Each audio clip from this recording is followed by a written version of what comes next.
Assalamu alaikum wa rahmatullah, my peoples. What's going on? What's going on?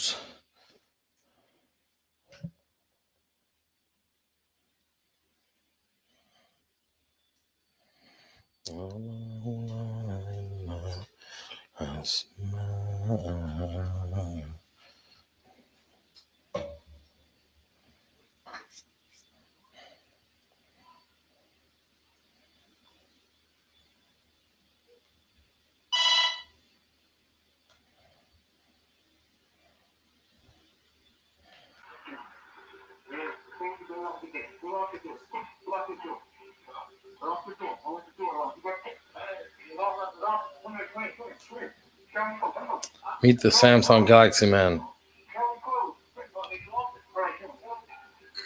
The suspect takes Tommy in the back. Wa alaikum salam wa rahmatullah.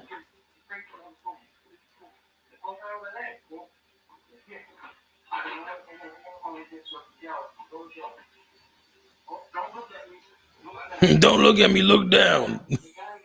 I'm just watching a video here.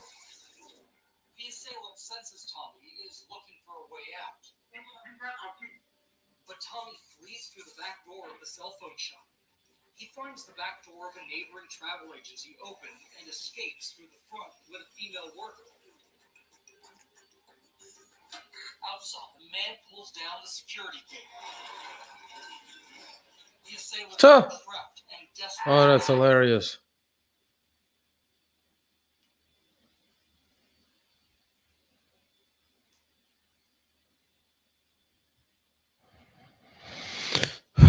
All right, let's see what's going on in some of these lives here.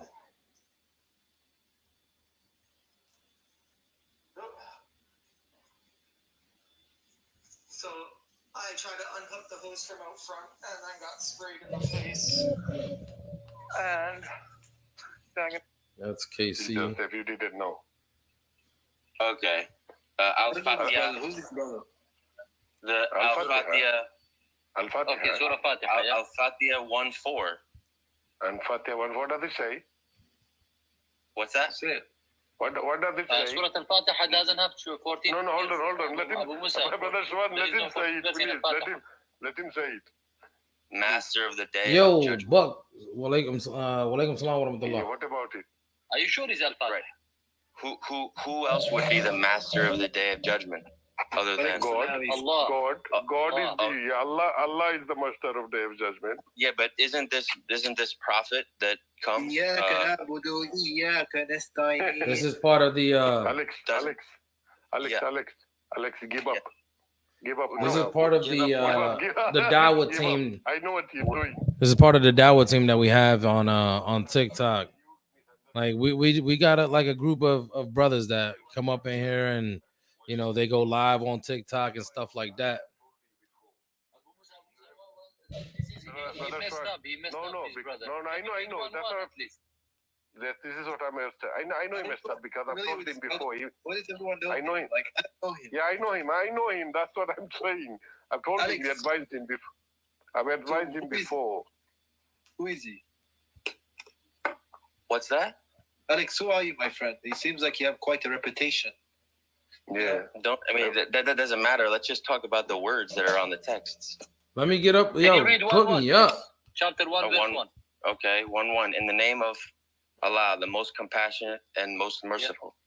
Yeah. Next. All praise is for Allah, Lord of all worlds. Okay. Praise to who? Okay. Allah, of course. Allah. Yeah, so who is Allah? The master of the day of judgment? Yes, Allah is the master of the day of judgment, but doesn't Allah send a prophet during the day of judgment? Does the message say the prophet are the master of the judgment?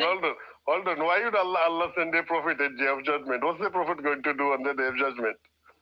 The prophet's going to guide the people. What do you mean? How? Prophet? In the day of judgment? To guide us along the straight path. To guide us on the day of judgment. We don't need to be guided. Hold on. Alex, what's the prophet going to do on the day of judgment? The prophet? Yeah, on the day of judgment. You know what day of judgment is? The day of judgment. Alex, yeah, do you know what day of judgment means? Yes. Yeah, Yeah. What does it mean? It means the beginning of the end of time. Beginning of the end of the time. Yeah. Beginning of the ending. Beginning of the ending. Okay. That's a nice And then one. it says, So, brother, listen to the chapter first of all. You don't understand that chapter. He said, all praise is due to Allah, Lord of the worlds, the eternity merciful, they about to get me up and the here in a specially second. merciful, the master of the day of the judgment. Don't It put is you Hammam we up. worship. Who? Allah. And then you we ask for help. Who is you?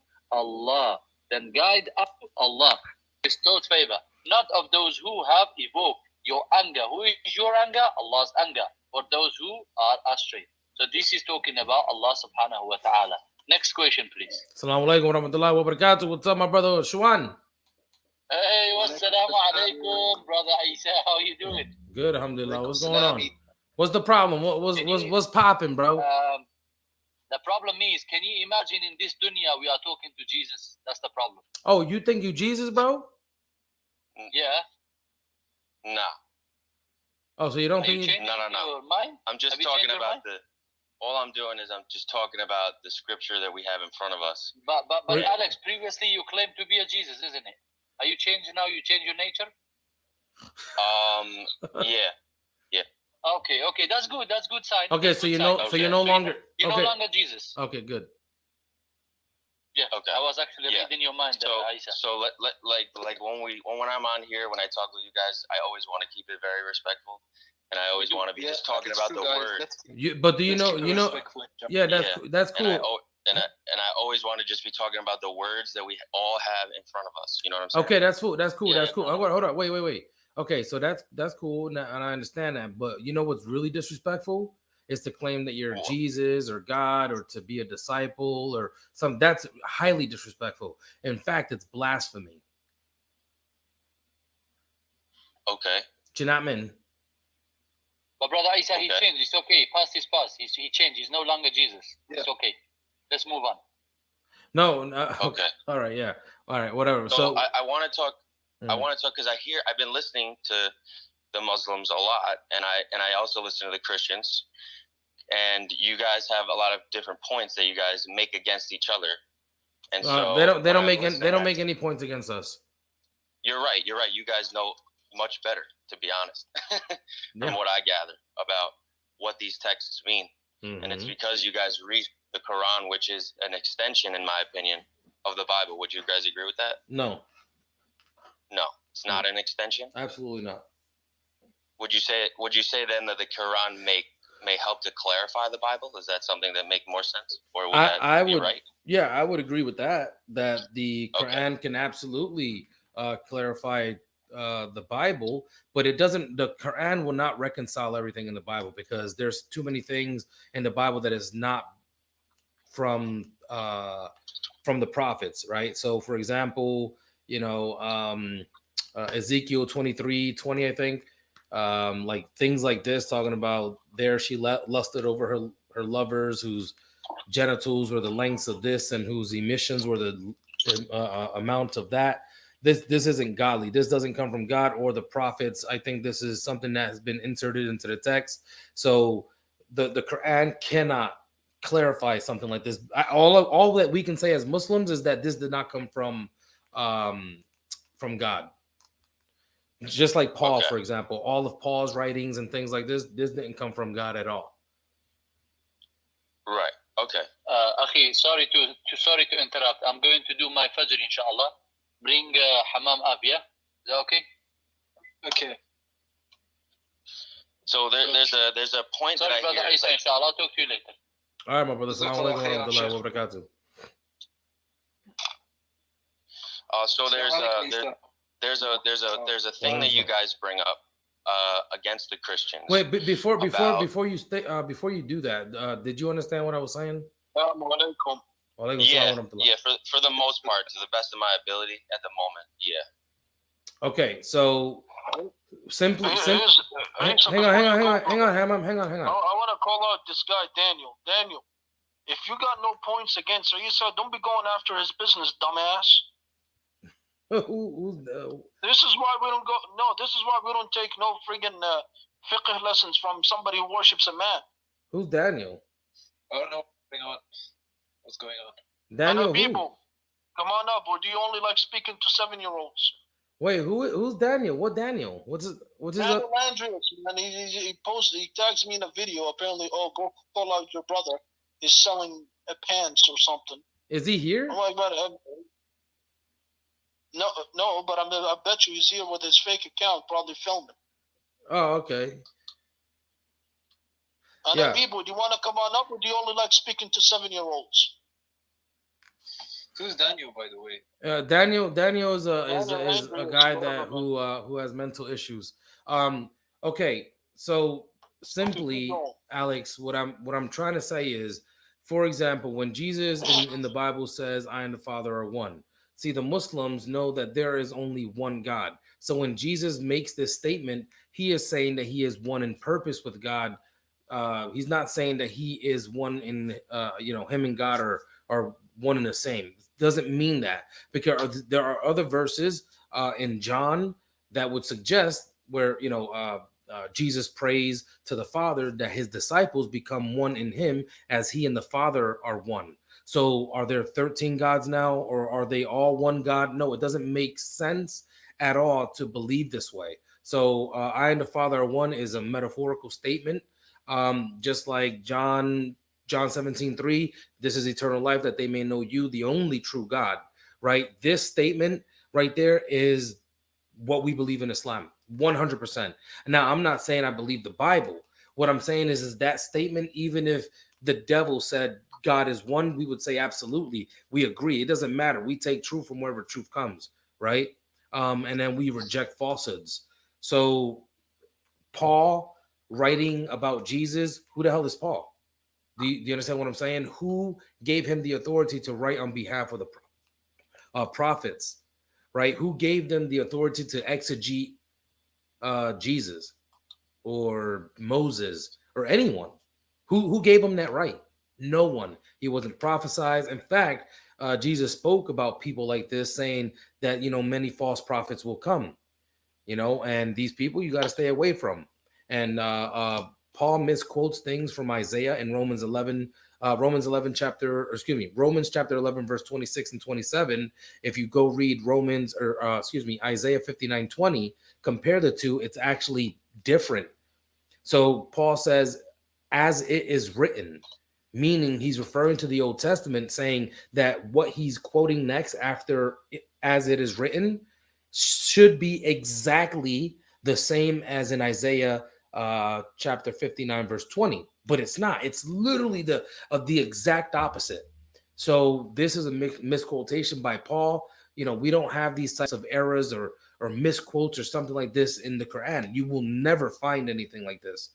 I beg people to try. But yeah, so simply there are verses in the Bible where the Muslims can use their theology, their Islam, based on the Quran and the Sunnah of the Prophet Muhammad, peace be upon him, and it's easy for us to clarify the matter in terms of what the prophets did or what they taught and things of this nature. Do you get what I'm saying?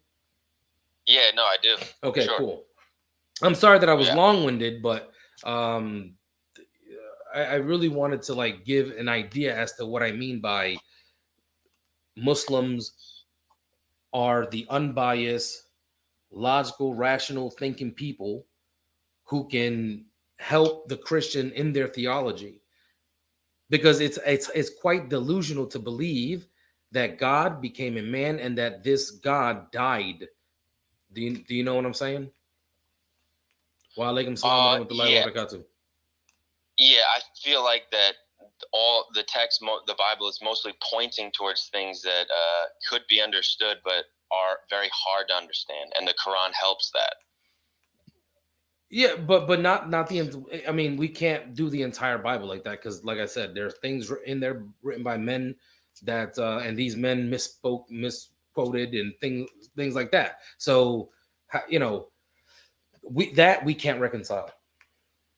Okay. But the things about Jesus and the other prophets, we can absolutely reconcile. Yeah.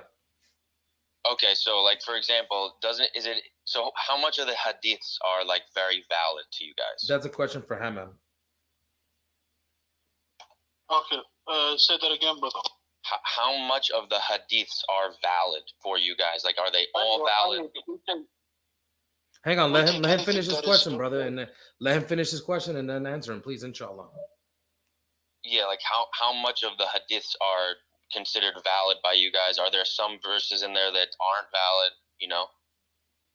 No, but here's the thing: when you say hadith, right? It is hadith is what's narrated by the Prophet Muhammad sallallahu alaihi wasallam, whatever he used to do, teach, basically his teachings. Okay. All right. So it is. So throughout the time, don't you think there's people that might have said, "Oh, the Prophet did this," right? Even though they have never met him, they might have lied on his name. Yeah. So this is why we have a grading to hadith. That if we can authentically, provide you a chain of narration.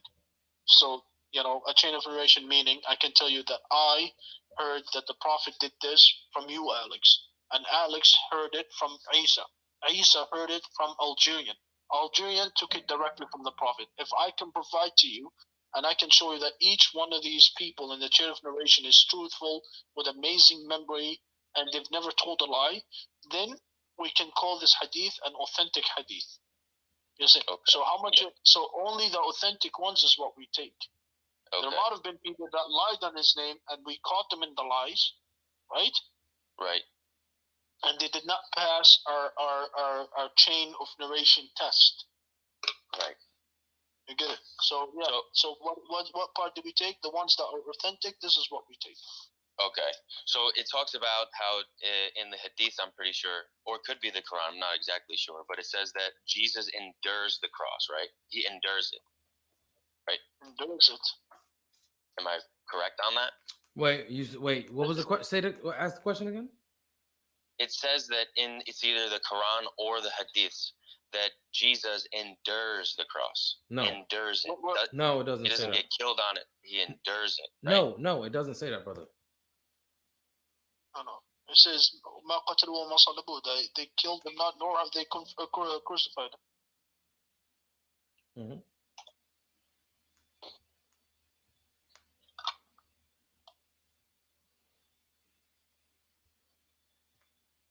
Pull it up. Did you hear him, Alex?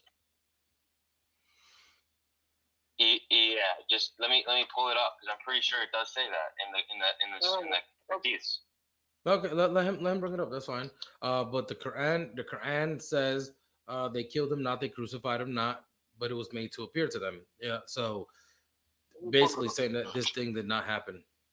He was neither killed nor crucified, meaning he wasn't even put on the cross.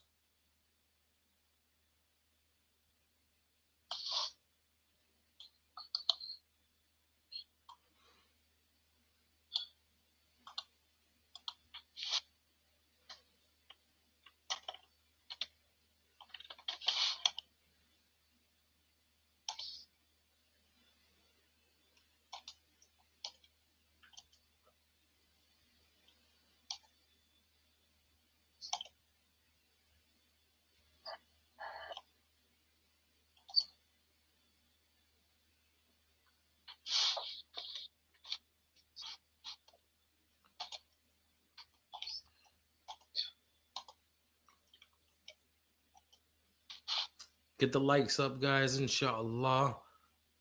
Inshallah, get the likes up. Thank you very much. Hit that like button. We got 19 people watching on Khalil's stream right now with only 7 likes. If you don't mind, guys, please hit that like button, inshallah. Stop playing with my beard. No, I'm not going to stop playing with my beard. Thank you. I love playing with my beard. That's why it's there. So I can play with it. Some people really There's like a huge echo for me, guys. I can't really hear you guys. Okay, just drop and come back. All right. I really can't stand, when like people try to tell people to do certain things. Like, is it haram for me to play with my beard, bro, or to rub it? They're doing that to get a reaction, Isa. Huh? None of you would stand a chance if all were here to speak. Oh, he would lie to us as well? No, brother. We know the truth, alhamdulillah. Thanks to Allah. All right. God is light, love the truth says, seriously though, what do you think? What do you guys believe happened to Jesus since he wasn't on the cross? We believe, as God has promised, that he would save him from his enemies. So God has took him to himself, has raised him, and protected him. No. I like playing with my beard. I see. I understand. I understand, brother. But I like. This is like one of my ticks. I rub my beard a lot. Nabkun said Jesus appointed Paul to preach. Unfortunately for you, is it Nabkun or Napkin? My bad. So unfortunately for you, my friend, Paul never met Jesus, and you have no evidence of that. Am I right, Aisha? Alex, what were you saying, bro? Yeah, I'm like pretty sure that I found something in the Quran that says that Jesus endures the cross, but now I cannot find it. Nah, it doesn't, brother. Brother, I'm telling you, it doesn't say anything like that in the Quran. I promise you. No, it does not. You have to, if you're gonna say it again, my brother, you have to bring a reference. Okay? Yeah, of You course. can't bring this point of reference. Okay? Yeah, of course. Alex, if you want, you can let the next guy up. Toothless. Khalil can only make people mods on his channel, and I can make people mods on my channel. So if you come over here, I would make you a mod if you want. It's up to you. Get the next guy. I'm trying to talk to you, bro. All right. Well, I'm just trying to. I can't believe I can't find this thing right now because I'm like so sure. All right, just come back when you find it. Come back when you find it. Go search for it and come back. Okay? All right. See ya. I want to bring this loud guy. This guy was shouting a lot of crap in the comments. You know.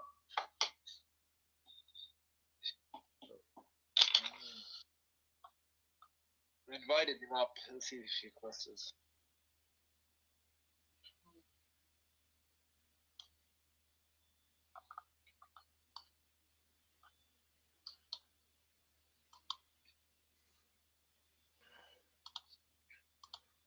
What happened to the other guy? You don't want to bring him up, this guy right here? No, bring him up. I just wanted to Assalamu alaikum. Are you a Muslim? Are you Muslim? How you doing, gentlemen? Yeah, are you a Muslim? Very good. Excuse me? Are you a Muslim? No, sir. Oh, okay. I am a true believer in Jesus Christ, my Lord and Savior. So why come up and say Okay. okay? Yeah, walaikum Why salam. what?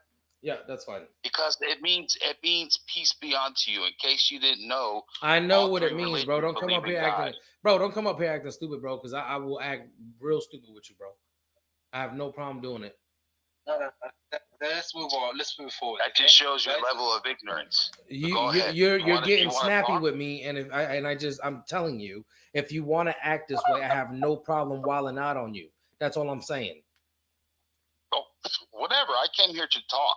Okay, so then talk, dog. Don't get snappy with me. You take offense to me because I said peace be unto you? No, no, that's not what I said. You said, well, if you don't know, it means peace be. Like, bro, who you talking to? I'm a Muslim, bro. Of course I know what it means. Why do you question it then? Because you're a damn Christian, bro. Stick to the Bible. Yo, just say hello, good day. Like, just say that. Wow.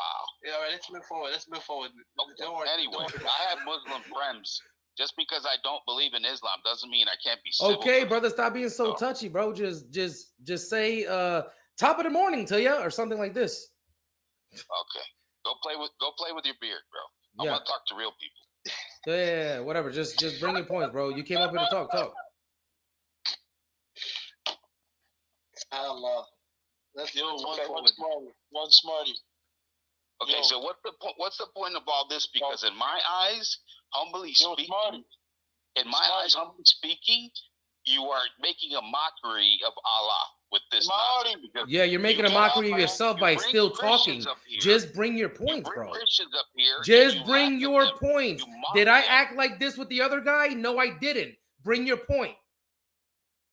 Guys, let's calm down. I can calm down if he just calms down and starts talking about what he wanted to talk about. But instead, you want to talk about how other people are I don't know. Just talk, bro. I am, but you take offense to what I say. I'm not taking offense to anything. Just, bro, just talk. Okay, well, I'm an open book. What do you want to know about me? No, I don't want to know anything about you, bro. Yo, you're a Christian, right? You believe in the Trinity. I'm sure you do. You believe Jesus is God. Yeah. Okay, so bring your point. What did you come up here to speak about? I came about to debate you as to why you think that everything that you guys have been discussing in the last half an hour that I've been on here is 100% proof that you are correct and that everybody else is wrong. All right. Okay. So you're going to tell us why we're wrong? Okay, who created Islam? Allah. Allah created Islam? Yep. Or did the Prophet Muhammad create Islam? Allah.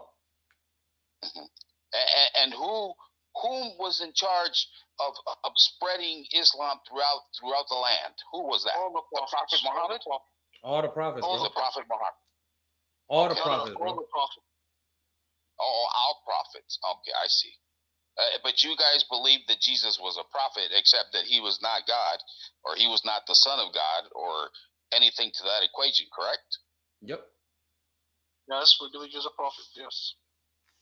So how do you guys get to heaven? Believe in the one true God. Don't commit any shirk, right? Don't associate partners with God. Do what he commands you, and inshallah, through his mercy, you will get heaven.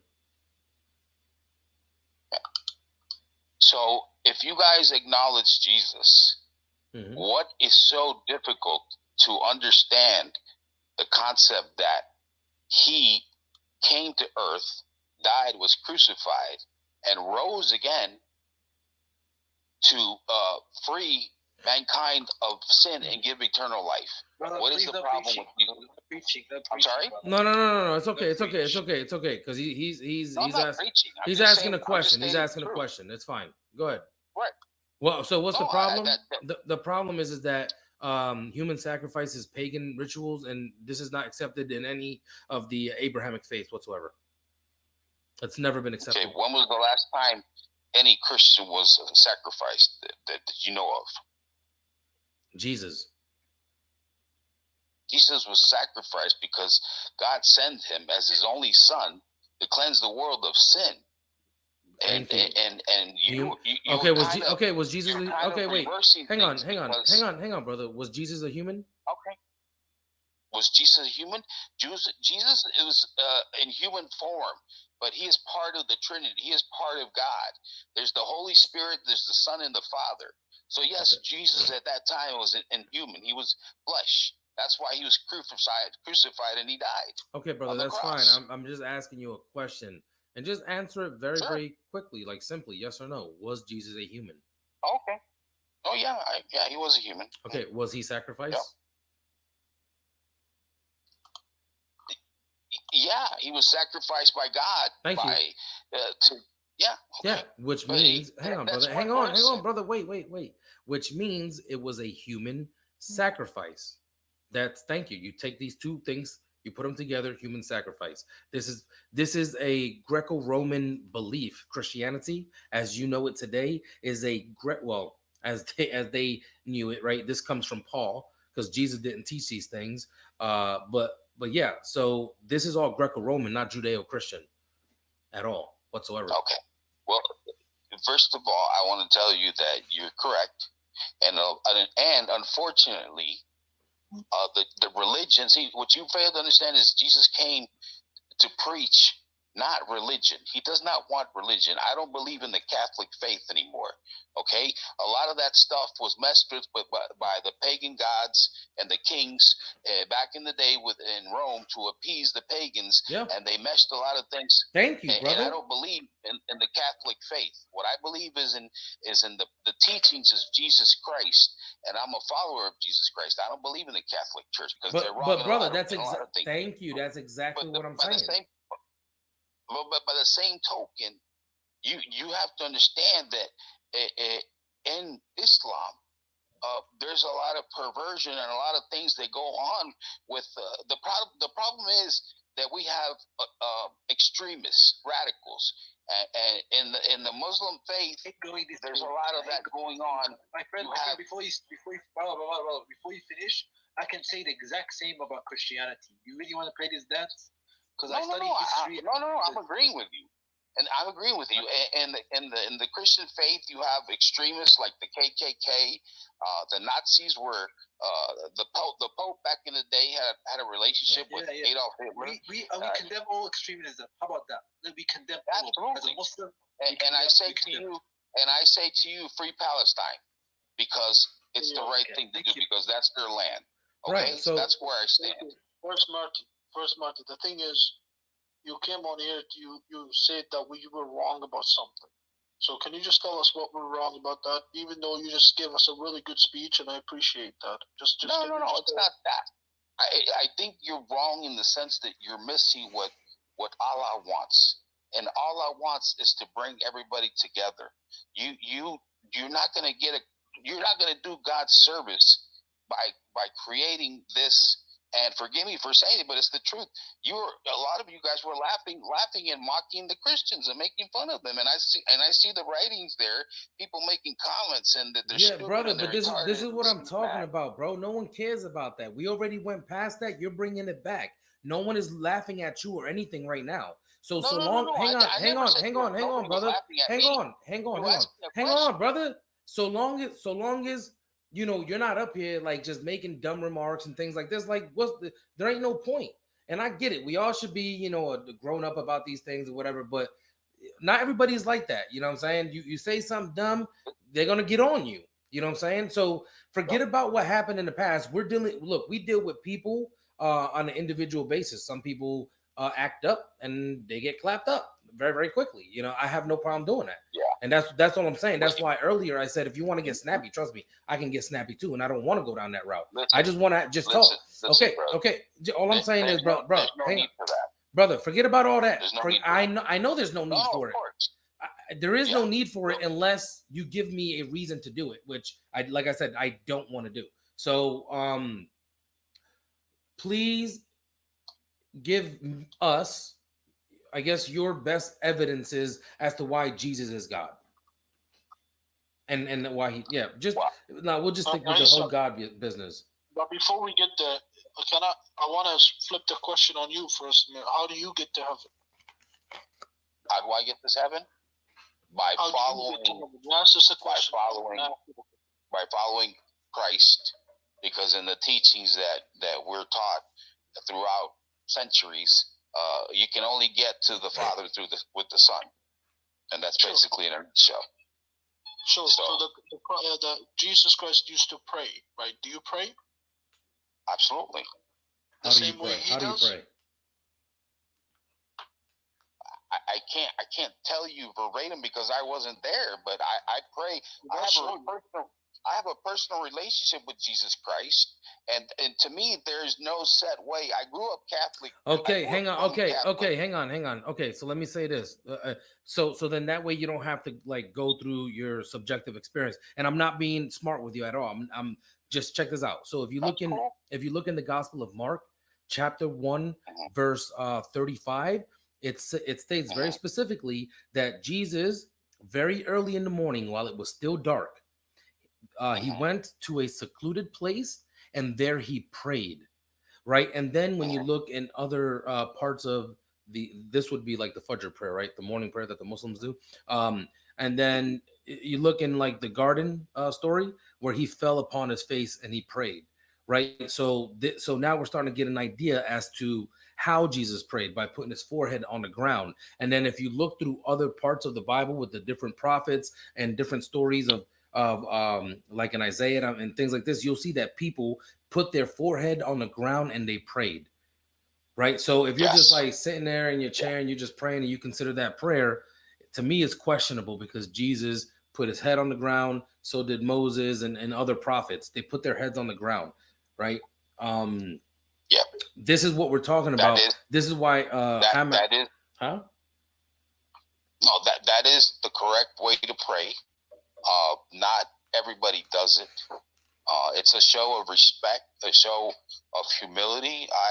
But the one thing you fail to see is that the most important thing that God wants in all of us is to know our heart and to know who we are, and He wants to have a relationship with you. And I think if you humble your heart and you pray to Him, like, I don't consider it praying. I consider it having a personal relationship with Jesus Christ. I turn to Him literally for everything. He's always first. And to me, there's not a set way. Like I said, I grew up Roman Catholic, and there's a lot of procedures and way to pray and pray to Mary and pray to all the saints. No. What I pray is I have a honest one-on-one relationship with Christ. He knows what's in my heart. Yeah, but how do you know, brother? But the thing is, how do you know that you're actually praying the way you should pray? And moreover, did Jesus tell you to pray to Him, or did He say to pray to somebody else? Jesus didn't tell me anything, but I get what you're saying. I get what you're saying. Yeah. But what I've learned through I'm 55 years old, is that I pray to Jesus, and one time God talked to me and He told me that's when I quit the Catholic religion, because I was taught to pray to every saint. There's a saint for everything. You get a flat tire, there's a saint to pray to that. You lose your job, there's a saint to pray to that.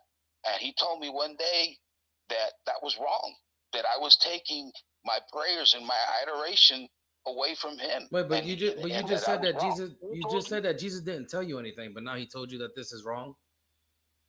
Well, not in a physical sense, my friend, but when I have my chats, when I have my prayers, when I meditate, and when I talk to God, He let me know one night that I was wrong. That my whole life I spent praying the rosary to Mary and praying to every saint under the sun, and He let me know. And when I was meditating and I was praying, that was wrong, and I agree.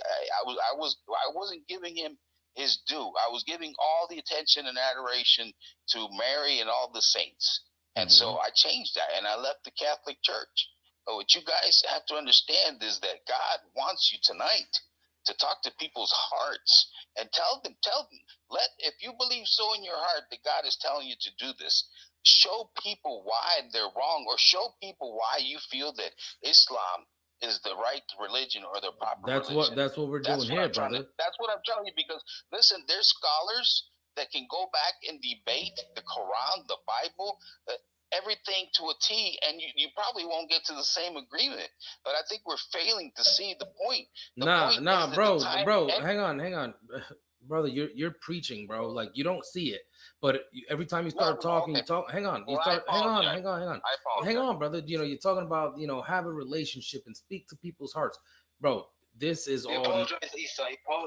No, I know. I understand that, brother. I know he apologized, but I'm trying to tell him that this isn't proof of anything. I'll give you an example, right? If I told you right now that I prayed that God would heal Hammam, right? And I said, Captain Potato Copter, he had a broken leg, and I prayed to Allah. And I'm not uncalm, napkin. I don't see why you think I'm wilding out. I'm not. So I prayed to Allah. Oh, Allah, please fix Hammam's leg, and his leg miraculously was healed. Is this proof that Islam is true? Proof of what? Is it that Islam is true and Allah is the one true God? Is it proof? I can't answer that, to be honest with you. I think that the message that I sent here tonight, and I feel that God, the answer is no. That's not proof. It's subjective. It doesn't mean anything because people pray to all kinds of people, or make prayers, and even devil worshippers, people who do black magic and santeria, they do all kinds of stuff, and their prayers are answered. This isn't proof that what they believe is true. It's not. Okay, I'll give you that, but I want to say something in closing, because I know you have other people that I'm sure you'd like to talk to. No, I'm trying to talk to you, brother. I'm trying to talk to you. Okay, that's cool. What I want to say tonight that I felt compelled to come on here and chat with you fellas is that I feel, given by the circumstances in the world today, everything that's going on, that we're headed for end of times. We're headed for end of times, and at the end, the battle is going to be between good and bad. I'd rather stand with a Muslim with a good heart. In the end, that's why we're inviting you to Islam, so we can save you from that, bro, from the hellfire. Well, here's something for you, my friend, and I apologize, and I pray to God that you're saved as well. But here's what I want to finish in saying. Look, at the end, it's going to be people's hearts, and you guys tonight on this live, you and I don't even know that we're right or we're wrong. Listen to me. Listen to me. Let me finish, please. That is because one day we're going to be judged, and in the end, we're going to find out if we were wrong or right, or maybe we were both right. Who knows? But I can tell you this: that at the end of the day, it's going to be good against bad, and I'd rather stand with a Muslim with a good heart than a fake Christian any day. Okay. So, let me ask you something, brother, real quick. Do you know Al-Masih Dajjal? Do you know who that is? Al-Masih Dajjal? Yeah. No, okay. I don't. So, in Christianity, he's called the Antichrist. Okay. Right. So and you believe the Antichrist will come and things like this, right? Yes, absolutely. Okay, great. So in Islam, it's not the Antichrist. We believe Paul is an Antichrist because he taught against Jesus. Right now, I know that's up for debate. I get it. That's fine. Al-Masih Dajjal is a figure in Islam. He is not the Antichristos. He is the imposter Christ. It's different. So he claims to be God, and he does miracles. Right? Are you following along? Yes. Okay. Cool. So this figure is going to claim to be God and do miracles. Jesus, according to you guys, came down. He claimed to be God, and he did miracles. This imposter Christ, his whole arsenal is just what's it called? Psychological warfare. His deception will be par excellence, the best of the best, because this is what he's good at: deceiving people and lying. Absolutely. Right. So this Masih Dajjal, when he claims to be God and do miracles in front of your face, what's to stop a Christian from actually following him? That's a good question. I think only looking and asking for God's help and advice and prayer. I meditate and I fast. Well, you receive that answer. Let me tell you, the Bible tells you, and I'm sure you know that it says that there's going to be tons of false prophets coming to to the world and preaching the gospel, but they're false prophets. They're fake. And what I want to tell you is that probably might be in Islam as well, because one of the things that I didn't understand from Islam out of my own ignorance is why is there different factions in Islam? You have the Sunnis, you have the Shiites, and then you have other different people that have different beliefs, and that always confused me. But at the end of the day, the situation, we can answer that. Is the same. We can answer that, brother. No, go ahead. Yeah. Hammam, go ahead. I'm just trying to tell you that at the end, it's your faith that's gonna save you, because there will be deceivers and false prophets. You're not understanding why I even brought all the religions. You're not understanding why I brought up this whole Masih Dajjal. You're not understanding why I brought it up. So when this Antichrist comes and he claims to be God and do miracles, Jesus did the same thing. You guys believe that God becomes or became a man. So what's to stop you from believing in this guy? There's nothing to stop you. You're going to follow him to your own detriment. This is what I'm saying. But as a Muslim, we know that God never comes into his creation. If God comes into his creation, guess what? He is just more of the creation. Therefore, he cannot be God. That's why we fight so hard on this point with you guys and we say, look, Jesus is not God. He tells you himself, this is eternal life, that they may know you, the only true God.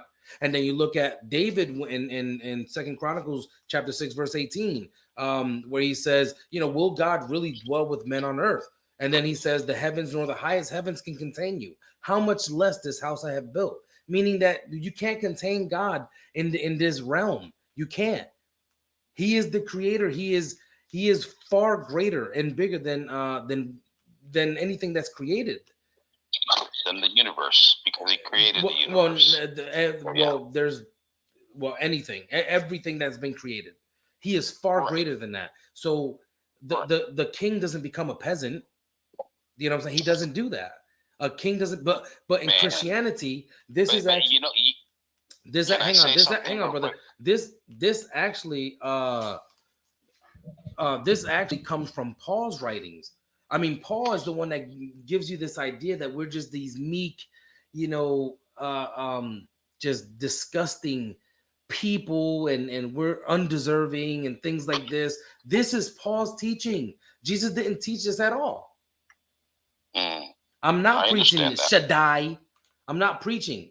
I am explaining how Jesus being God is easy. If a Christian believes this, then it's easy for them to follow the Messiah, Dajjal, or the Antichrist. They're going to follow him because he's going to do miracles too, and he's going to deceive you. Well, you might be right, and I can't say with certainty that that's not going to happen. However, this is why we're here, bro, to help you out. Well, you said in your religion, your belief is that Jesus couldn't be God in the flesh, incarnation, because he was humble and he was meek or whatever. And no, that's not what I said. That's not what I said. I said Paul teaches this about being meek and humble, and we're nothing. We're just like we're trash people, We're that this is what he teaches. What I'm saying is Jesus didn't teach these things. He just said, to humble yourself and to seek and look to God for help and things like this. I think what you tried to convey is that Jesus cannot be God because he can never be in the human form, in the flesh. I think that's what you said. I'm not mistaken. that God cannot come into his creation. Yeah. Well, one of the things that, on a side note, that might be relevant or not, is that the Jews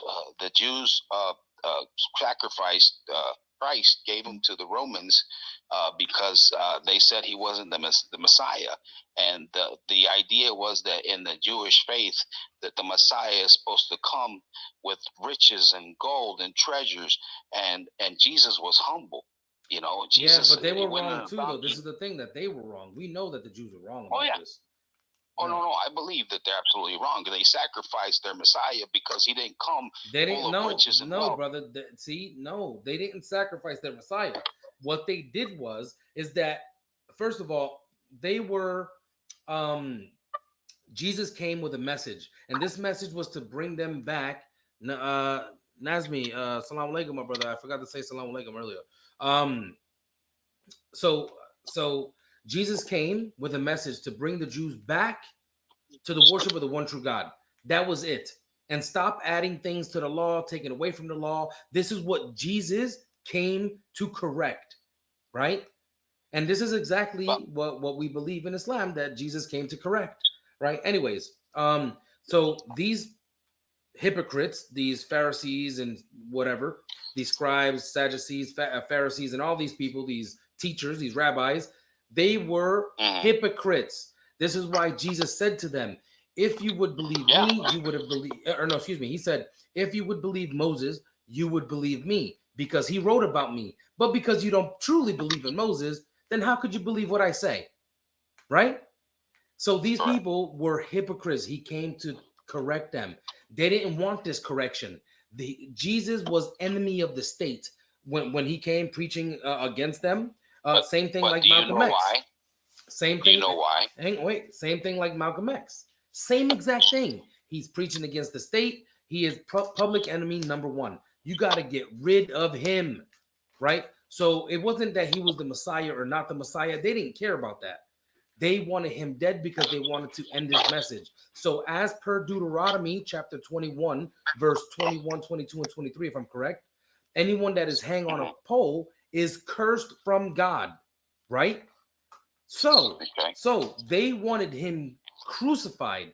Why? So they can discredit him wholeheartedly, because they know that a dead Messiah is not a Messiah at all. And if he's killed by crucifixion, it's even worse. You destroy his entire message. This is why they wanted him dead that way. Okay. All right. But do you know the reason behind that? Why they did that? Do you know? I just gave you, I literally spent about 2 minutes telling you why. Okay, let me tell you why. Okay. Sure. They did that because Jesus was a social worker. He was humble, so humble he was that a social he would kneel worker. down. Okay, it's what funny, does that mean, bro? He was so humble that he would kneel down and wash the feet of the lepers and the beggars and the poor people.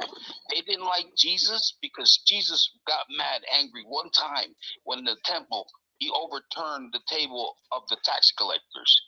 The thing is, the Jews have always been about money. Always been about money. I know, money and race. Money and race. Okay. But let me tell you why. So he wasn't about money. He was about being correct. He was about helping the poor, the meager, everything against money. Why? Because in the Bible it tells you that you cannot serve two lords. You serve money or you serve God, but you can't serve both. And the root of the problem in this world that's going to take us down is called greed. It's called money. And I'll tell you why. It affects everybody, and including the Muslim and the Arab world. And I'm going to cite this. It happens in the Christian world as well. As you can see, the disparity between the rich and the poor. But it happens also in Islam, because you have all these rich, wealthy, petroleum people that won't do a damn. It won't freaking help free Palestine. And there's also the fact that there's no middle class in those countries. You're either rich, wealthy, or you don't have shit. And that is the problem with the world. It's money. It's called greed, and it affects everybody. And that's going to be the downfall. That's how the devil gets to everybody, through money and greed. It's a religion. It don't matter what religion you're from. People worship money, and that's the problem with the world. All right. So, yo, Khalil, we on YouTube right now, bro. Thank you for that, man. So basically, awesome. Okay, basically, the reason Isa told you the reason why we think he's been crucified. He got crucified. One thing I wanted to say, that Jesus was not, according to you, he was not humble enough, because he called another woman, he degraded another woman by calling her a dog. But we'll not go there for a second. But number two, he wasn't humble enough. Number two, when it comes to Jesus, the reason they killed him because of the Psalms 91. And so that's what it says, Psalms 91. Because he loves me, says the Lord, I will rescue him. I will protect him from for he acknowledges my name. He will call on me, and I will answer him. I will be with him in trouble. I will deliver him and honor him. With long life I will satisfy him and show him my salvation. With long life I will satisfy him and show him my salvation. Hebrews 5:7 says that he, Jesus, have called to the one who can save him from death, and that one heard him. Hello, Maryam. Salam alaikum. How are you? You still there? Yeah, I'm still there. Okay. So at the end of the day, here you're not going to convince me, and I'm not going to convince you. No, but let me tell you something. Listen, brother, I can give you one more word of advice. That goes back to your first point. You said we both can be right. If you don't have any evidence, I said I hope we both can be right. I hope we both can. Okay, sure. It can never happen, because you have one religion that says that God has a son, and the other religion that says, God having a son, from such claim, it's like the heavens have split open, that mountains have crumbled from such claim, right? They cannot both be right. They're both in the total opposite spectrum, my friend. Okay. Right? So this one thing. Number two, if you don't have evidence for what you're saying, then we can just say, you know what, your belief becomes delusion. Well, yeah, I mean, you can say that about a lot of things and call it heresy, but at the end of the day, it's what, as humans, what you believe, and you have your beliefs, and so do I. You know, and you know, it's like, to give you a perfect example, 4 years ago, saving my family from my burning house because some asshole set fire to an abandoned house next to ours at 2:30 in the morning. While evacuating my family, I tripped in the dark and I fell and I became a quadriplegic. Uh, I'm a quadriplegic incomplete for the rest of my life. And I went through hell. And if I told you my story, it'll give you hairs, your hair stand up in the back of your neck. The things that I went through, I've gone through 3 spinal cord surgeries in the last 4 years. I've been in the hospital and rehabilitation homes the last 4 years. And the things that I've been through, I couldn't even begin to explain it. But the one thing that got me through and was faithful was Jesus. He was always there. And let me tell you, I'm not exaggerating when I'm saying that I danced with the devil. I saw the devil's face up close. I had dropped down to so much weight that my brother came in from Miami to see me, and he left the room crying because I was like dead. So, you know, but at the end of the day, what I want to say in closing, because I know you just want to talk. Probably respond to that, and then you can close. So one thing about that sure. is that anyone can make that claim. You understand? I can just say, you know what? One time, I was walking down. You know, a car hit me, and I prayed to Allah to save me, and I was saved. A Hindu can come on and say, you know what? I was praying to the cow, to the cow, and somehow my life has become better. Anybody could make that claim. The thing is, what we need is tangible proof, right? Logical, something scripture. What? Well, I never said that God like saved my life or this and that, but yeah, I mean, no, I'm just saying anyone. When it comes to these like personal experience, anybody could have good personal experience that they can talk about, but that doesn't really make their religion the truth. You understand? No, I understand that that's your belief, and I respect that. I get it. At the end of the day, I feel that we're too caught up in the text, and I understand the text is God, and God was the Word, and the Word is God. But at the end of the day, I think that it's better served that if we treat each other with respect and kindness, because at the end of the day, from what I understand at my 55 years old and praying and meditating and fasting, is that that's what God wants. If you want somebody to convert, they have to come of their own free will. And if you throw the Quran at them, or if you throw them scripture all the time because you want to be right, I think that's the wrong approach. I think we have to touch people's hearts. Can you hear me, brother? Brother, can you hear me? Can you hear me? Yeah. Can you hear me, brother? Oh, no. Yes. We're not forcing it. People are requesting to come on their own, my friend. We're not putting a gun to say you must convert. No, I never said you did. I never said you did. I'm just saying that I think your point is lost when you try to debate people about both religions or who's right or who's wrong. I think it's healthy to have dialogue, to have you challenged. It's healthy to have dialogue. It's healthy to have dialogue. It's healthy to have your voice challenged.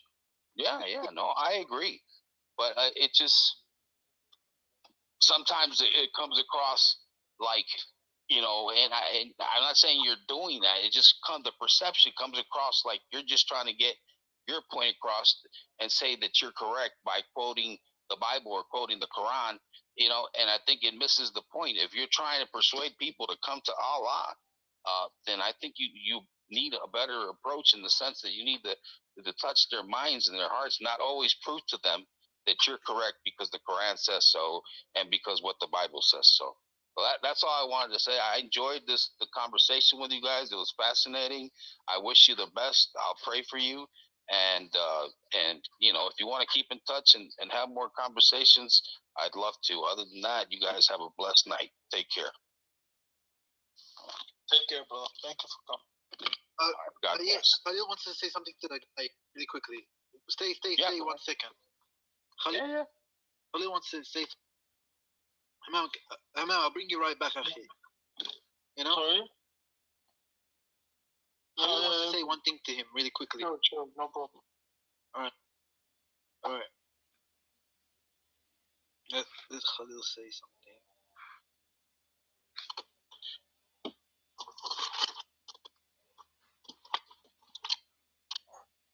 Assalamu alaikum rahmatullah.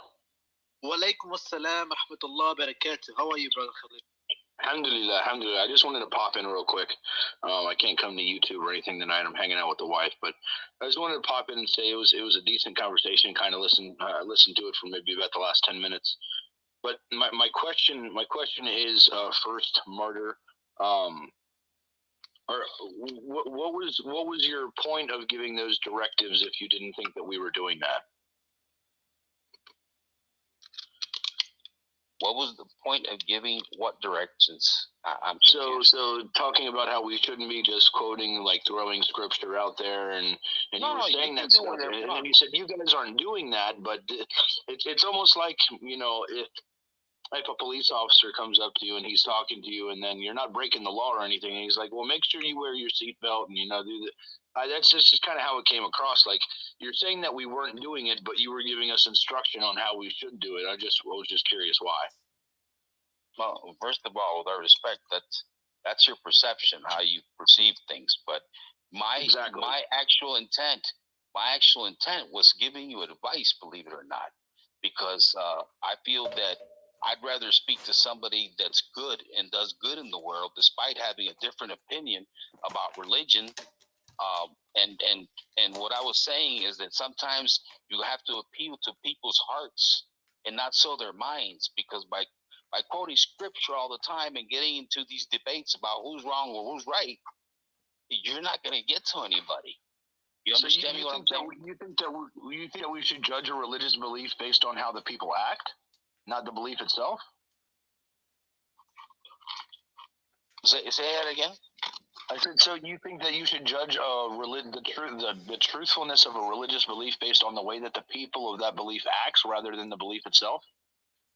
Because I mean that's why most of America believes that Muslims are just terrorists, is because they see everything on the news and they see this is how these people act. So I don't want anything to do with that religion. Listen, I could sit here and talk to you for hours about why that happens, but that is called ignorance. And you're not born with that. Yeah, it's ignorance, and it's also money. Okay? And I told you guys, everything, follow the money. Everything. The world is going to come down because of money. You have that people hating on Muslims and rather hating on people by what they see. And what you have to understand is that big media in the United States is controlled by people. And guess who those people are? Most of them are of Jewish descent. So, yes, they want to portray that image and they want to put that out there. And another thing is because money, at the end of the day, why do you think there's a two-party political system in this country? Because they're robbing us. They're taking turns. No, I get you. I get you. Yeah. My whole point was, though, is that we shouldn't be judging the truthfulness of a religious belief based off of how people act. Because you were like, people do good in the world, and that's what I want to see, is people being good, which I agree with you. But if we're going to bring you to Islam, we're not going to tell you, hey, hey, we're good people, so believe in what we believe. No. But I think you weren't here when I said earlier that I'd rather stand with a Muslim that has a good heart than with a fake Christian that goes to church every Sunday, like a lot of them do, and they sit there in the pews and they listen, but they don't have Christ in their heart. They're hypocrites. They're liars. So I'd rather stand with a Muslim that has a good heart, that is a good person, than with a fake ass Christian. So that's what I was alluding. Let me ask you just one more question, then I'm gonna hop off and let somebody else come back up. That's fine. My question is what would you need from us as Muslims to bring you to the belief? Well, I tried to give you advice, but I didn't say you're always going to succeed. I'm sorry, but I have felt ways and I'm not exaggerating, since I was young, that I have a very special connection with Jesus Christ. I've had knives put to my throat several occasions. I had a gun put in my face. As a kid, I was a troubled youth, a teenager that just did violence everywhere. I was confused, and my relationship with Christ, man, it's not gonna end when I leave this earth. It's not. So And it won't end when you become to Islam. I'm sorry? It won't end if you come to Islam. Well, Christ has given me eternal life, so but that's not the point. The point is that there's room for all of us. Everybody has a right to believe what they want to believe. I was just giving you advice, and my thoughts were that it's like my kids. They hated when I forced them to go to church. Oh, I hate church. And I was always to believe that people come to God, people come to Christ of their own free will. And these kids, my kids now, they're in a stage where they don't want to hear nothing about God. They don't want to hear nothing about Jesus. And I still pray for them every night, and I'll keep praying till the day I die. But the point is that you want to win people's hearts and minds. And I think your approach, honestly, might be a little bit off. Maybe excessive with the scriptures, because what happens is you get into a debate, and you have fanaticals out there and people that are extremists on both sides of the religion. But one thing I will tell hang you, on, smarty. One thing I will hang on, tell you in closing, real quick. Would you say that I have treated you fairly and justly since obviously we whatever happened in the beginning when you first came on? And I told you that, yeah, I would like to have just a regular conversation, nice, cool conversation. Are you telling me that I'm just like going crazy here or something like this? Do you believe that? Oh, hell no. Exactly. We're just talking. You treated with a great amount of respect. Thank you. Yeah. But I still see you fidgeting with your beard. So knock it off. This guy. Okay, so I want to ask my question because I understand and I accept you giving advice and whatnot because that's your perspective on how you see things. But what would we need to do? Like, what would you need, or would you say that there is no way that you would leave the current belief that you're in? Is there any way to falsify your belief, or is there any way to bring you to Islam? Like, what would you need as an individual? What criteria do you call for to show the falsity of your belief and the truthfulness of ours? Well, I'm not going to say never, but if God wants me to go to Islam, then God will find a way to let me go there. That's all I'm going to say. Okay, cool. And one thing in closing that I was going to tell you guys, and now I seem to lost my train of thought. Jimmy, say Bismillahirrahmanirrahim. Say what? Say Bismillah. Bismillah. All right, but you have to believe that there's only one God. It only works that way. Listen, man, it was. Hey, just remember, smarty. Just remember, right? That Jesus said, He Himself. This is what Jesus said, right? Of myself, I can do nothing.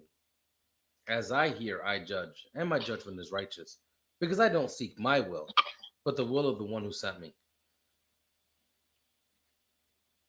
SubhanAllah. You don't give up Jesus coming to Islam. You can still have Christ. In fact, my name Isa. Isa means Jesus in the Arabic, but I didn't know if you knew. Right. Yo, Khalid, they want you to pin the link on your stream, and if you're coming to the stream. I won't be coming to the stream, but I'll pin the link for you guys. All right, cool. But I thank you. I'm going to jump off.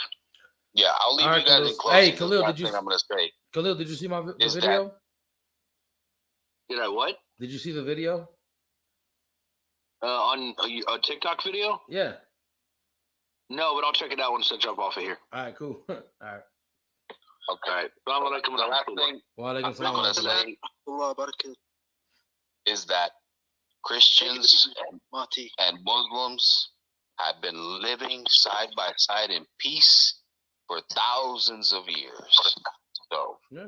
I'll leave it in that. All right, my brother. But you know, hey, you know where to find us. You know, we're like I said to the other guy that we were speaking to. I believe that we have the, you know, we have the truth about the faith. and I believe that the Quran, like it states, it is Muhammad, is the overwatcher, the corrector. It corrects that which came before, and you know what I mean. Frankly, Jesus isn't God, bro. He's not. He's not. He never claimed. I respect that. He never claimed to be God, brother. Never claimed it. Ever. Read Hebrews 5:7, by the way. Yeah. Hebrews. I can respect read Hebrews that. 5:7. Yeah, read Hebrews 5:7 when you get off. Yeah, absolutely, man. All right, God bless. Take care. Have a great night, man. Yeah, take care, bro. Bye. Take it easy, man. Bro, kissing stone, right, a part next of. guy is controversial. Let me just answer this question real quick. All right, always. Real quick. Kissing stone is part of pagan ritual. Okay, yeah, sure. Please provide us some evidence that Muslims worship a stone or something like this. What were you saying, brother? I'm sorry. I accidentally invited the wrong person. Wait, I'm trying to invite. Okay, you can just, you know what my response to that? Kissing the cross where your God was naked, and then you position your lips where his penis was at. Yep, it's also paganism. So yeah, okay, that's quite harsh, but I get it. Yeah, man, they be doing that. I don't like that. I gotta give them the same.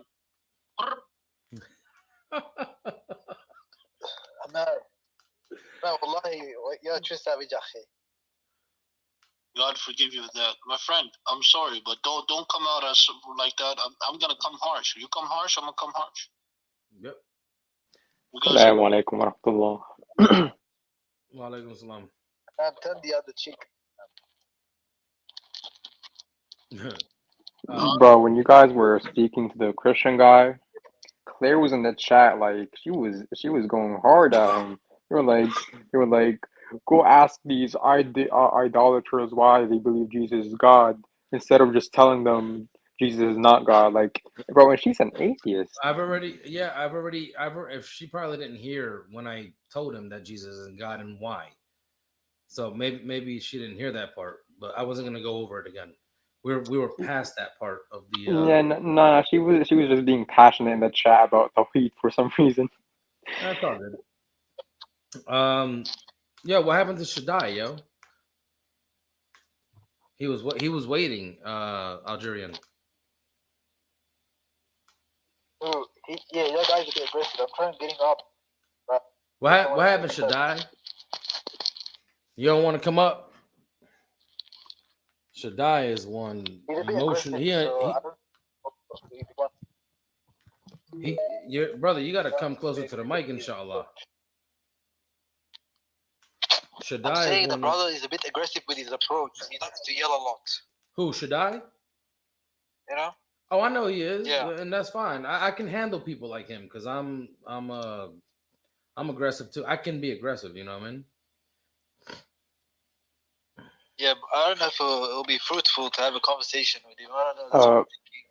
One second, because this guy to request. Hold up, Ahmed, wait. Algerian, what were you saying? I tried bringing him up. His internet's not working. When he comes up, he just disconnects straight away. Oh, okay. So yeah. Where the Christians at, bro? Yeah, there's Jesus was in the chat.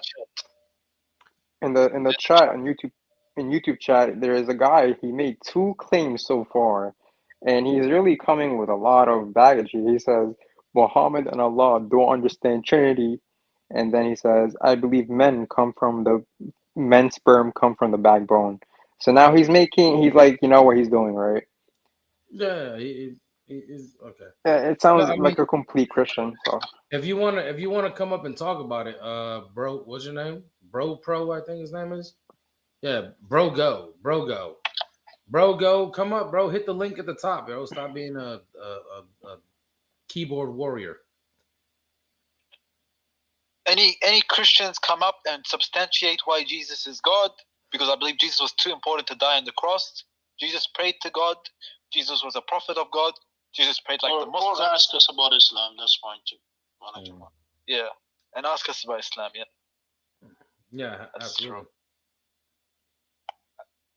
I'd actually do another live stream just about Islam, like just asking me about Islam. What's up, brother? I have another green screen. I just ask people can ask me as much questions about Islam, and I'll try to get the answers for it. Yeah. There's this one. Look.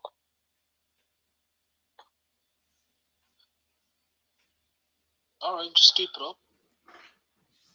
Or do we want to keep the other one up? We have another one.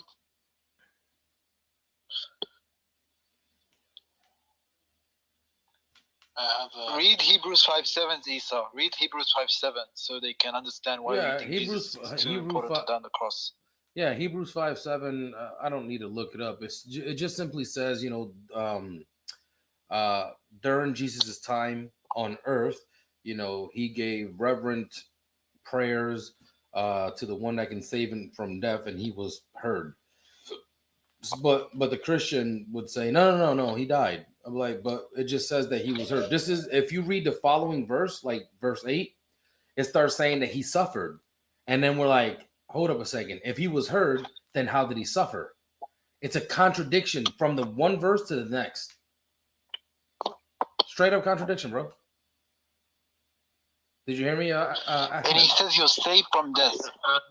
Yeah, he was saved. I'm just going to answer the complexion. So complexion models, what we believe as Muslims is that there is only one God, and that is the God of Abraham, Moses, Adam, right? And he sent all these prophets, including the Prophet Muhammad ﷺ, the same message, and that is to believe in one God and to submit your will to him. So whatever God commands you to do, right? You obey. You obey God, and you submit your will to him. So that's what our belief right now. So we believe in all the prophets. From Adam down to Jesus, Moses, Prophet Muhammad ﷺ would be the last prophet that God has sent, and he has promised, and Allah has promised, that the scripture that was sent with the Prophet Muhammad to be preserved till the end of times. So that is our belief. If you want more, if you want to know more, you can ask some more. And the difference between us and the Christians is that basically the main idea is that we believe in the Prophet Muhammad who came after Jesus, and we also don't believe that Jesus is God. We don't believe God is three in one.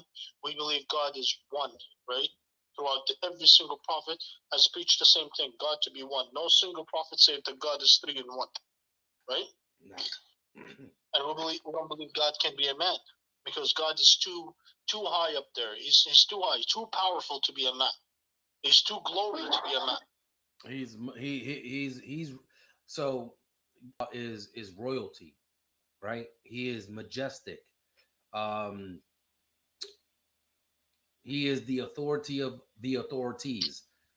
Why would he then lower himself? This doesn't make sense at all, bro. First of all, we don't believe that he will. I'm just saying. This is what the Christians believe.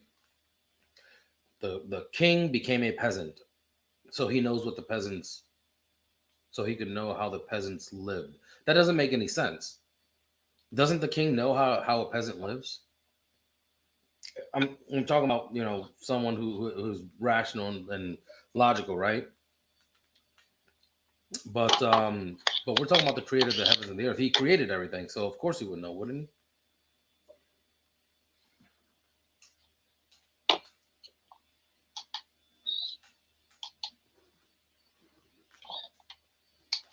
Yeah.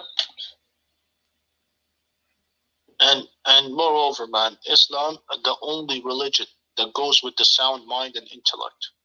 Yo, Glenn, no other religion. I would challenge anyone on this. Name me one other religion that goes with sound mind. Yo, Glenn, logical. Glenn, come up, bro. Stop, you know what I'm saying? Tell us what else he came to do. Ahmed, invite him. Invite who? I don't think No. I'm talking to the other brother here. Too as well. What'd you say? Khalil. Hammam? Pastor joined the room, man. Like, I don't think he has enough followers. No, yeah, he does. Glendis does. Glendis. reach out to me, and I'm super. Brother, complexion. Can you go on on YouTube, Isa Dawa? Go on YouTube, Isa Dawa. The brother up there. He's live right now. So there's a link you can click on, and he can answer your questions. Like right now, we can answer your questions, brother. Who is it? Everyone can go live. Models. He has a lot of questions about Islam. He's searching for the truth. So inshallah, if you can go on YouTube, Isa Dawa, right there. He's live right now, and there's a link. It's a female. It's a female, actually. It's a female. Yeah, I'm a female. That's yeah, sister. Yeah. So look. So this is what you do, sister. Right? Go to YouTube and type in my name, Isa Dawa, no underscore, just Isa Dawa, right? And then you'll see that I'm live. You hit that, and then in the live chat at the top, you'll see a link. Hit that link, follow the instructions, and it'll bring you straight to my to the StreamYard, and then we can talk there. Hello, brother. Tigoko. Yeah, so we'll bring you to his YouTube channel, and you can talk to us live as well. Everyone can go live today. So. And I'll give you, sister, I will give you, how about this? 10 questions. If I can answer them, we do your shahada tonight live on Instagram. No. Yes. No. This guy. Oh, no, she's coming. She's coming. Inshallah. We have Tigiko in the chat. Tico, what's up, man? No. Damn it, yo, what's up with your profile picture, yo? Is that Jesus, a I God? have a quick question. Who's that? Who's that in the profile picture, bro? Yeah, bro, it's Jesus.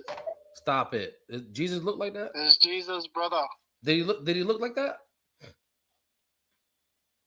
Looks like a statue. It does look like a statue, but I don't know.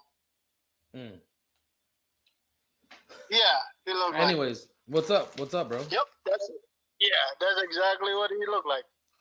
A statue. Anyways, my question is, do you guys believe God is a jealous God? Yes. Yes. Okay, so. Do you believe? Do you guys believe? Hang on, wait. Hang on. Wait. Okay, so think about this. Do you have children? Yes. Okay, so do I. So let's just say, for example, you have your children, you raise them, you provide for them, you give them everything they need to succeed, and throughout life they call someone else daddy. How would that make you feel? That'll make me feel upset. Yeah, me too. So this is the same with God. He's the one deserving of worship because he gives you everything, and he requires all that you do is don't associate partners with him and do what he commands you. It's really, really simple. He gives you breath, he gives you food, water, shelter, clothes. I mean, he gives you all these things, right?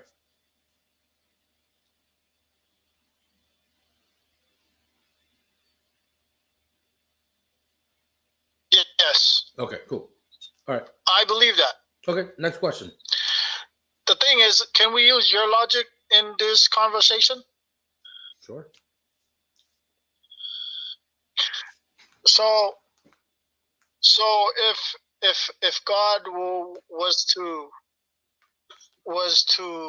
really act like that, don't you think he would want his children to grow up and be like him? Become God. What? What did he say? Did you hear my question? No, we heard it again. We're just confused by it. Yeah, like my question is, if God was I don't think God is selfish. I believe that he would want his children to grow up and be like him. Oh, don't you think? Okay, good. No. No, because it cannot be logically possible, can it? Then he would be selfish. How would he be selfish? So if God, are you a creation or a creator?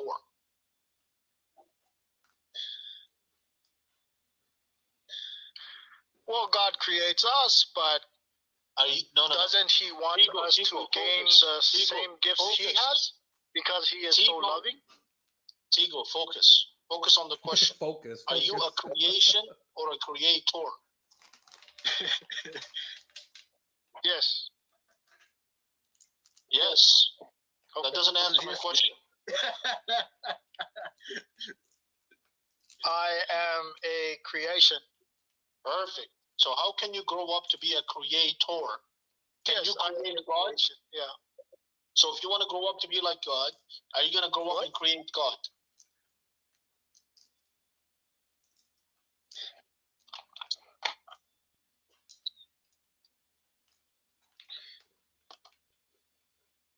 Crickets. Look, okay, how about let's put it into this perspective. We can I want you to focus on this like God and create our own creations. No, Tigo. It doesn't work that way. I want you to focus on this perspective. Okay? This is the perspective I want you to focus on. Hey, Jessica, just so you know, I see that you're here at the bottom. So if you like, you could turn your camera off. I'm not saying you have to. I'm just saying I don't know if you want, to show your face, but if you want, you can turn your camera off before I bring you up, or I can just bring you up how you are now. Is that okay? Just shake. I can't hear you. Just shake your head, yes or no. Okay, gotcha. Hello. Hey, are you able to hear me now? Yeah, I can hear you. Give me 1 second because I'm gonna drop down from this live over here. Okay. All right. Okay. Hey, Ahmed. I have the sister over here, so I'm gonna drop down and I'm gonna talk to her. Yo, hold up. Hey, calm down. Just relax a minute. I'm gonna drop down, inshallah, and when I'm done with her, I'll come back, inshallah. All right, assalamu alaikum. Okay. What's up, Jessica? Nothing. I wasn't trying to interrupt your stream. Did I do that? No, that's not my stream. It's fine. Okay. No. I mean, I've asked a couple questions here and there. I almost think people think that I'm just asking almost to be facetious, right? But I'm not.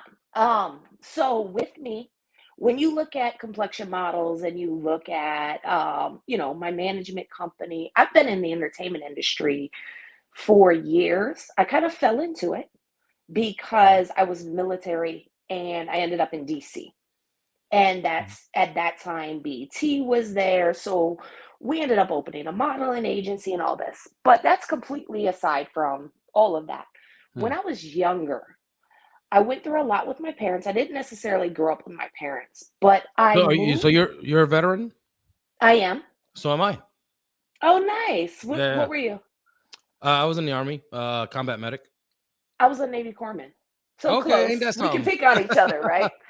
Yeah. So there's another brother that I do this show with normally. He's not here today. His name is Khalid, but he's also an ex Army.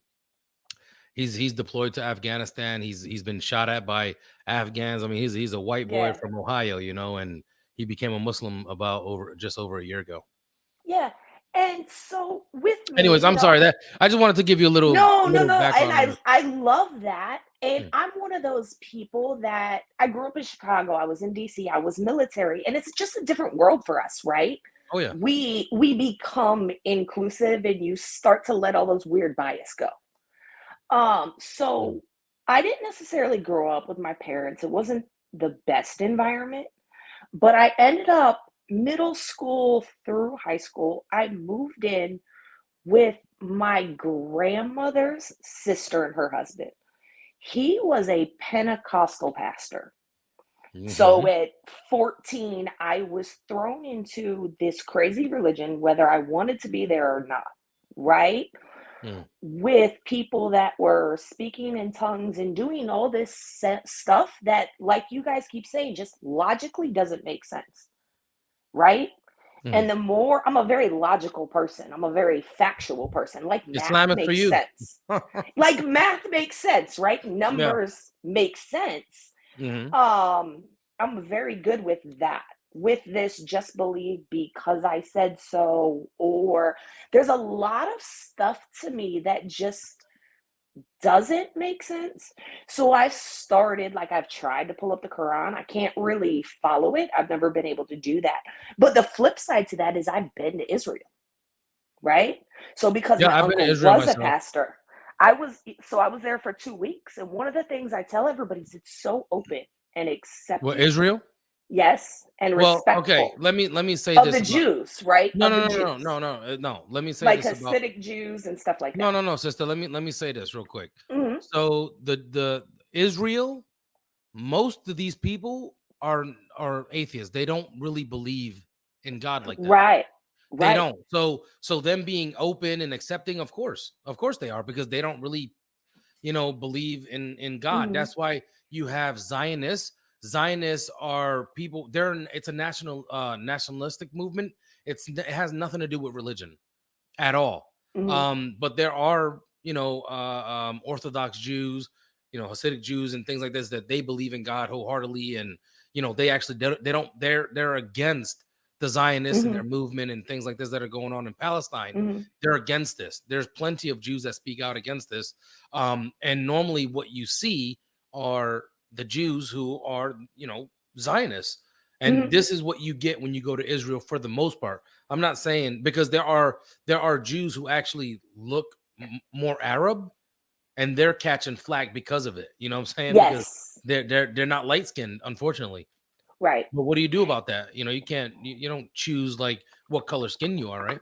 So, right. And that was one thing that kind of stuck out to me when I was there. And when I say tolerant and accepting, right, I'm the one that says you're Jewish by religion, you're Jewish by birth, you're Jewish because you were born in the country, right? There's a lot of different ways. One thing that stood out to me that I loved, especially with Middle Eastern people a lot, is just, they might not like what you're doing, but they are respectful of it as long as you are. Like, I remember being on like the 14th, 15th floor of a high rise in Tel Aviv on Saturday, when the elevator stopped on every floor, just to be respectful of the Hasidic Jews.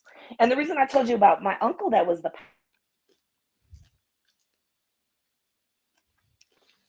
I don't know what happened. Hey, Jessica, you're gone. Are you there? Sorry. Yeah, you're good now. You're good. Good. Okay, so yeah, like I went to the Dead Sea Scrolls. I went to a lot of these places, and even with my uncle being the pastor, and hearing, there's more evidence to prove the Bible than disprove it, there's still just so much stuff in there that just doesn't make sense. I don't understand cancer. I don't understand, like, if one of the big things I don't understand with Christians especially is, if you believe in good, right, how do you not believe in witchcraft and bad? How can you just disregard it?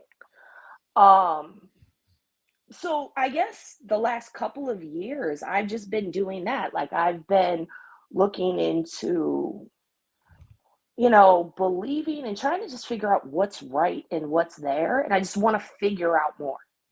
Okay. If that makes sense. Yeah. I have 3 daughters. I have one that'll be here in a couple weeks, inshallah, God willing. But even like my daughters, so Allah says in the Quran, like Rafiddin, there's no compulsion in religion. It's actually, the word deen is not religion. We use the word religion for common understanding. Because if I say to you it's a way of life, you would understand that, but we kind of just shorten it by saying religion, right? Okay. But there's nowhere in the Quran that mentions the word religion, unless it's talking about other religions. But as for us, it's a way of life, Islam, right? So Islam is a complete way of life, total. What do you do on a day-to-day basis? So there's no compulsion in religions. I have 3 daughters, one on the way.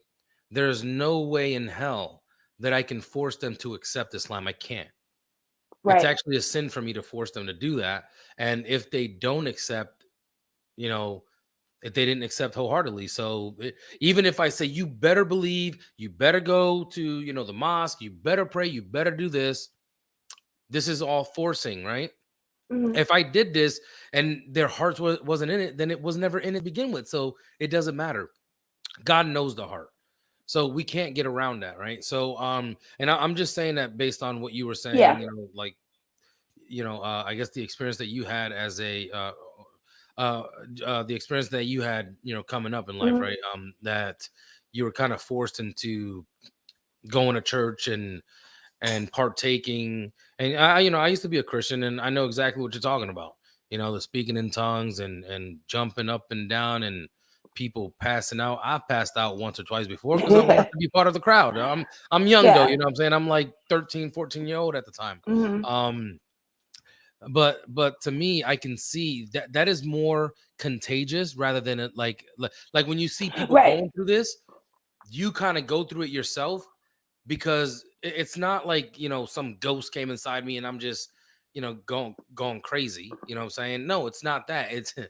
It's just I forget the word. It's like a herd mentality almost. Conditioning. Yeah. Yeah, and it's a herd mentality. You see everybody doing it, so you do it yourself, right? Mhm. And that's actually not the way we operate in Islam whatsoever. You know, we believe freely. No one can force you into this belief, and no one can force you to do anything you don't want to do. So for example, God commands us to pray 5 times a Mhm. day minimum, right? That, you know, this is the obligatory prayers, morning, you know, throughout the day. So you have morning, afternoon, early evening, and then night prayer. 5 prayers. And with these prayers, now God is commanding you. He's telling you this is what you must do, right? So he didn't say you better.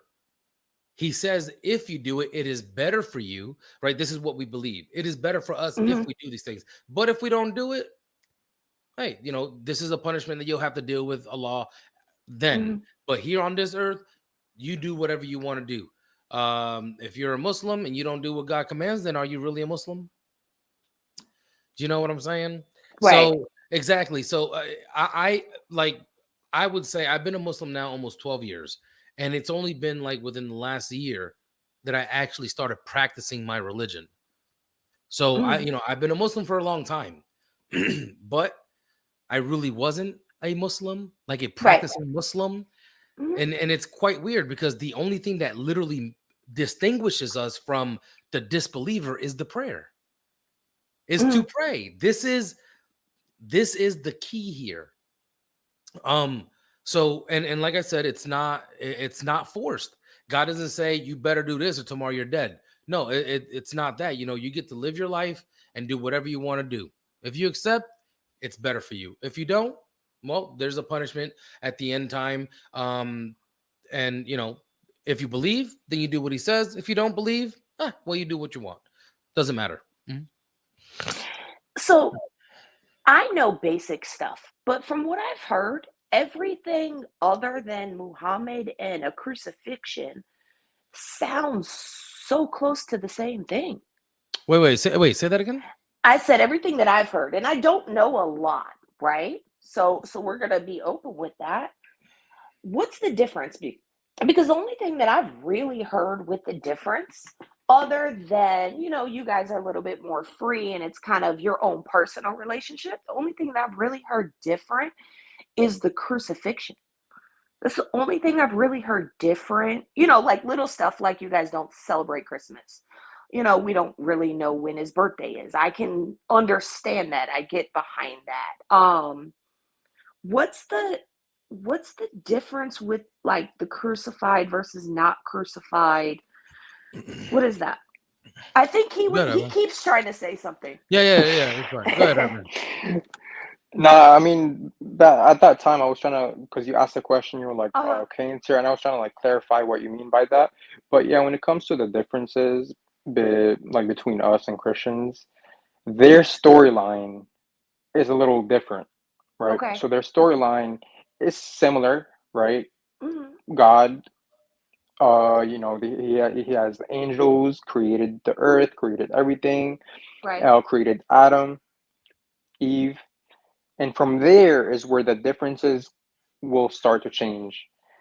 In Christianity, original sin exists, right? You sin, and this sin is passed on through your genes, makes you born into that sin. You're never pure because of what Adam and Eve did, right? For Okay. us, when Adam did that sin, we believe Adam and Eve did that sin. It's not just Eve kind of blamed on. Mm-hmm. Both fell into the sin, and God forgave them.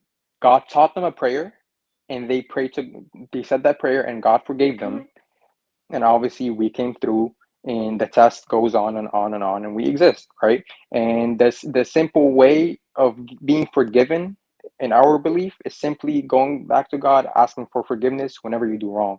For Mm-hmm. them, it's all done. They got the golden ticket. Jesus died, I'm good. You get me. They still repent and all of that, but what does Basically, that really do? the difference between Christianity and Islam in this sense is that we believe in original forgiveness, not original sin. Right. Yeah, to So put it Got you. simpler. Okay. yeah, so you can't really commit sin unless you know you're committing sin, essentially, right? yeah, exactly. Okay.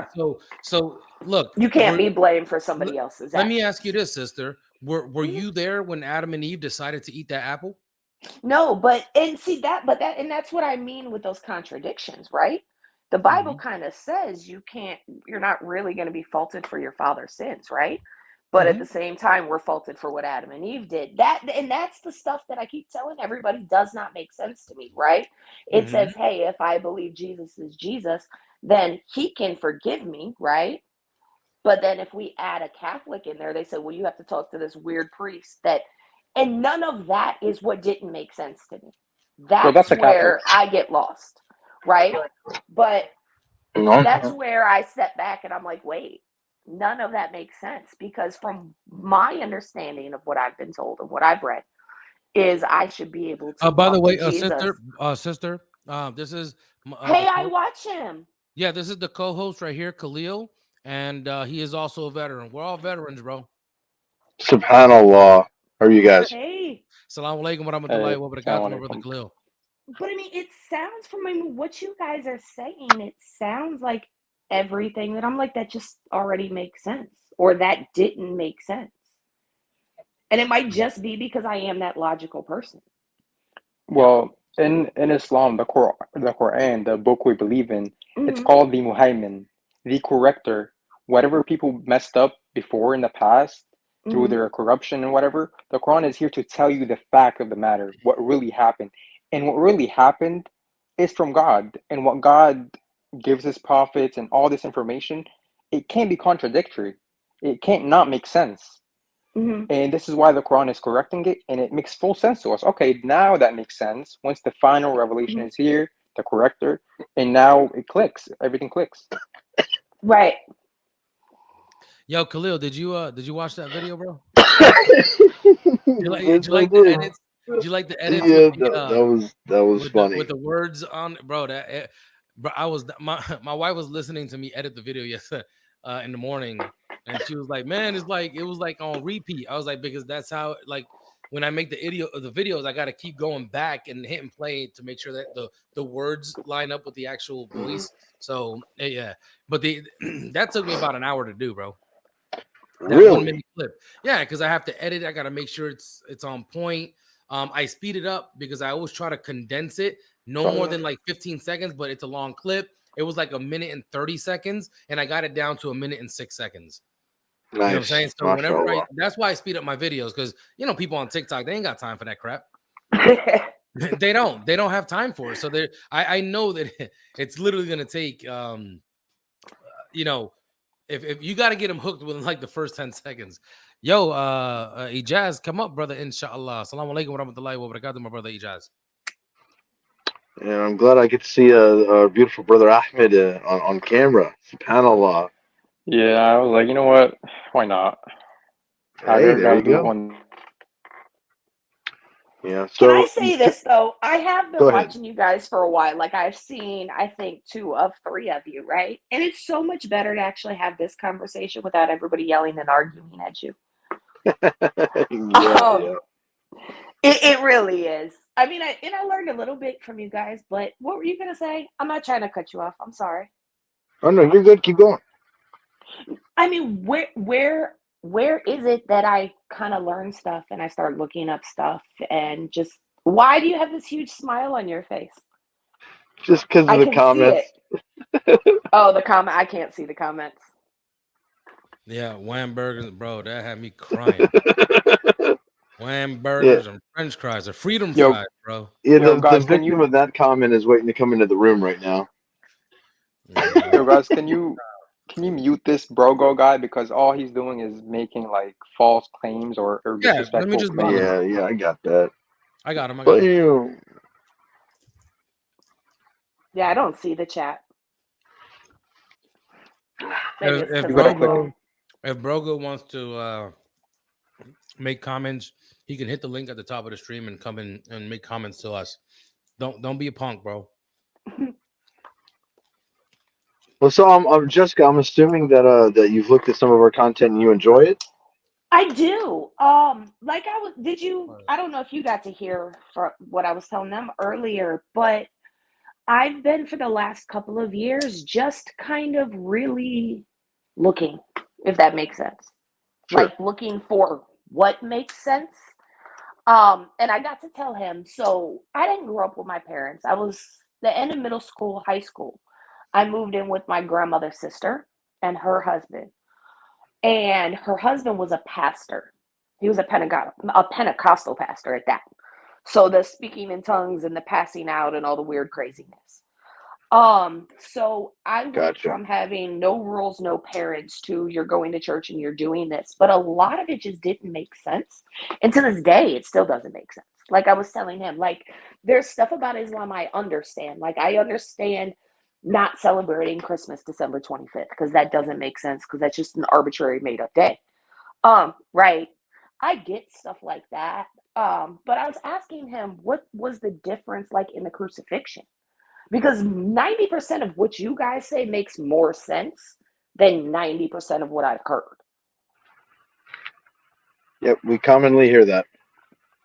Hey, and then Khalid, that's why I'm no longer a Christian. Yeah, because it didn't make any sense to me whatsoever, and then I kind of stepped away from the belief and for a good 10 years or 12 years, and I was still searching. I was still open-minded, and I was given something that worked for me, and this makes sense. I don't have to give up Jesus. I get to keep Jesus, in my theology, and we chose to come down here, so we just weren't thrown into this mess of a chaotic world. Like we chose, knowing that we were going to take this test.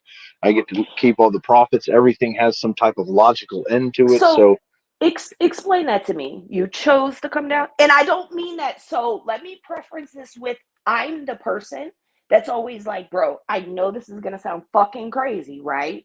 But I just watched The Secret, and The Secret said that if I look for a parking space and I know it's there, right? And I just did it like 10 times in a row, and I just went in and said I'm gonna win a lottery ticket on a $1 scratcher and won. I'm gonna go in and play until I lose, and then I lose.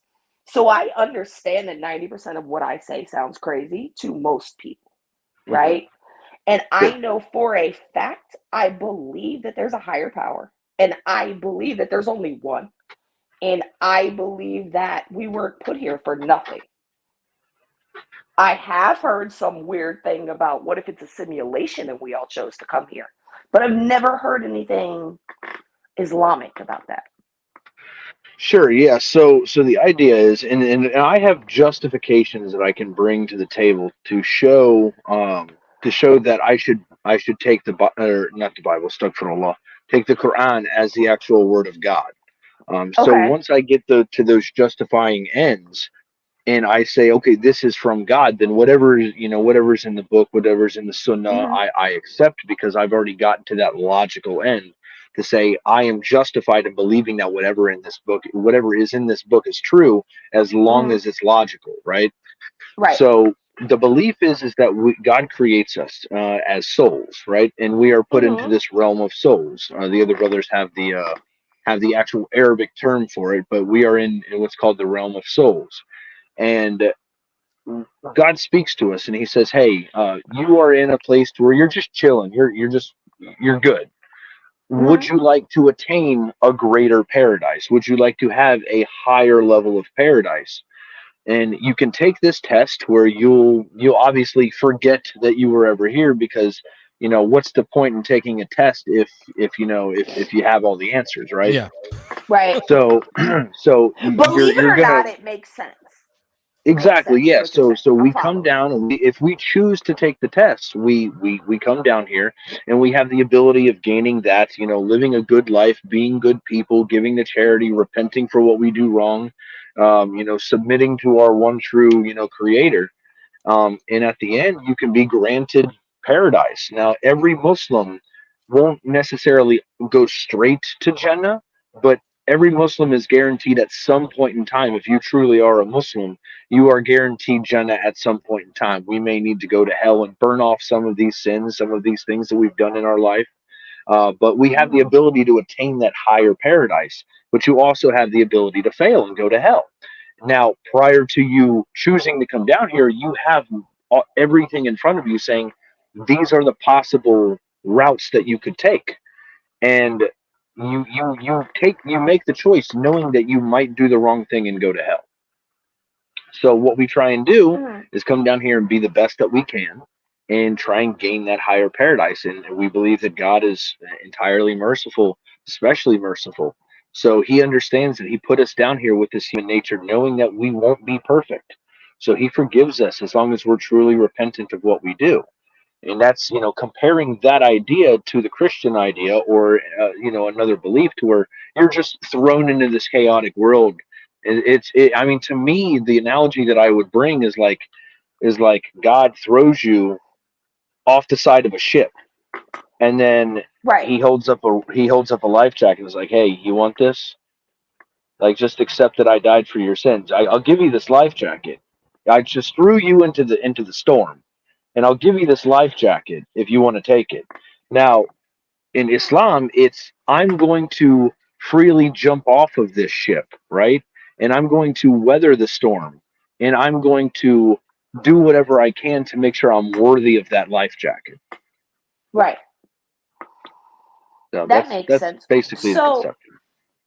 So Yeah, our paradise is expensive. it's expensive.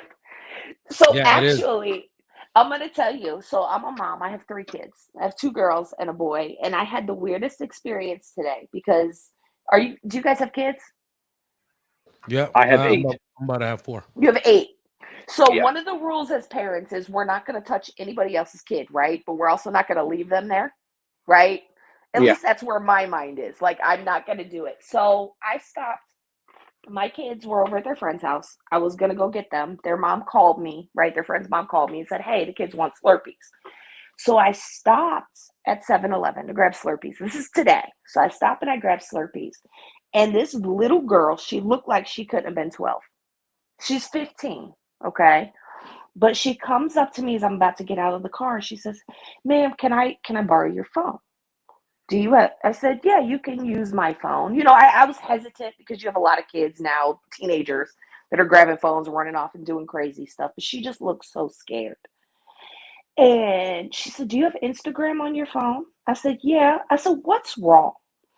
She said, me and my mom and dad got into a fight. And it's from the way she described it at first. She said, they told me if I don't like their rules that I can leave. So I'm thinking it's a runaway little girl, right?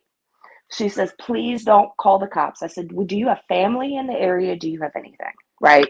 She said, my best friend lives down the street. And before I could even think about it, I had her in my car. Now, I have 3 little kids, right? But I also drive the stalker van. I have a white Dodge Caravan. So as soon as I got this little girl in the car, I was like, listen to me. I'm glad you got in the car with me. Don't ever get in anybody's car, ever. We're going to have a problem. Mm-hmm. And so anyway, long story short, I get her to her friend's house. I made her call her parents and tell them she was there. I talked to the friend's parents. After I talked to the friend's parents, the little girl comes back outside.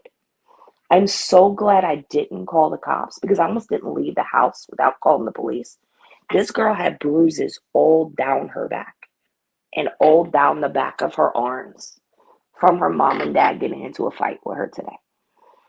I don't know if it was the right thing, right?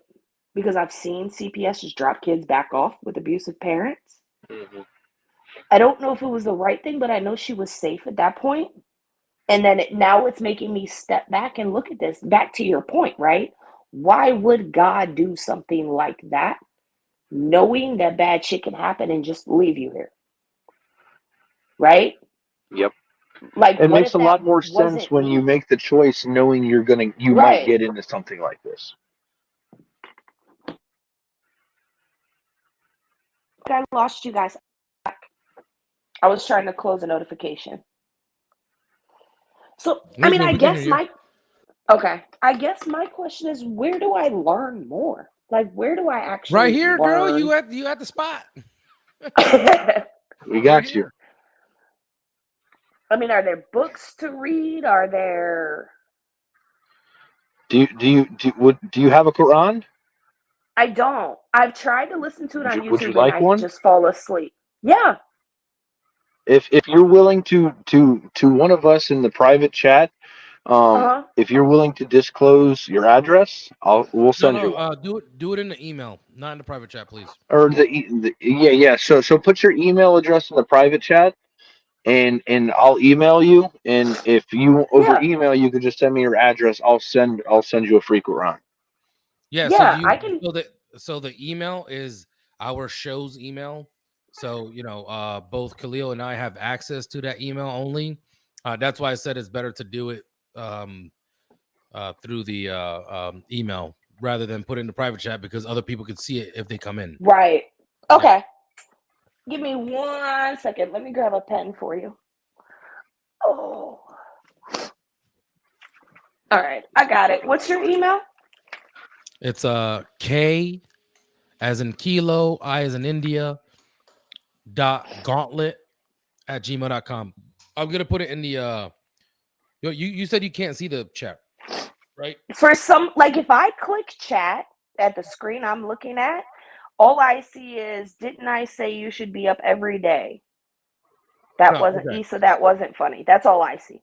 No, that's fine. That's fine. So it's Kilo India .gauntlet GAUNTLET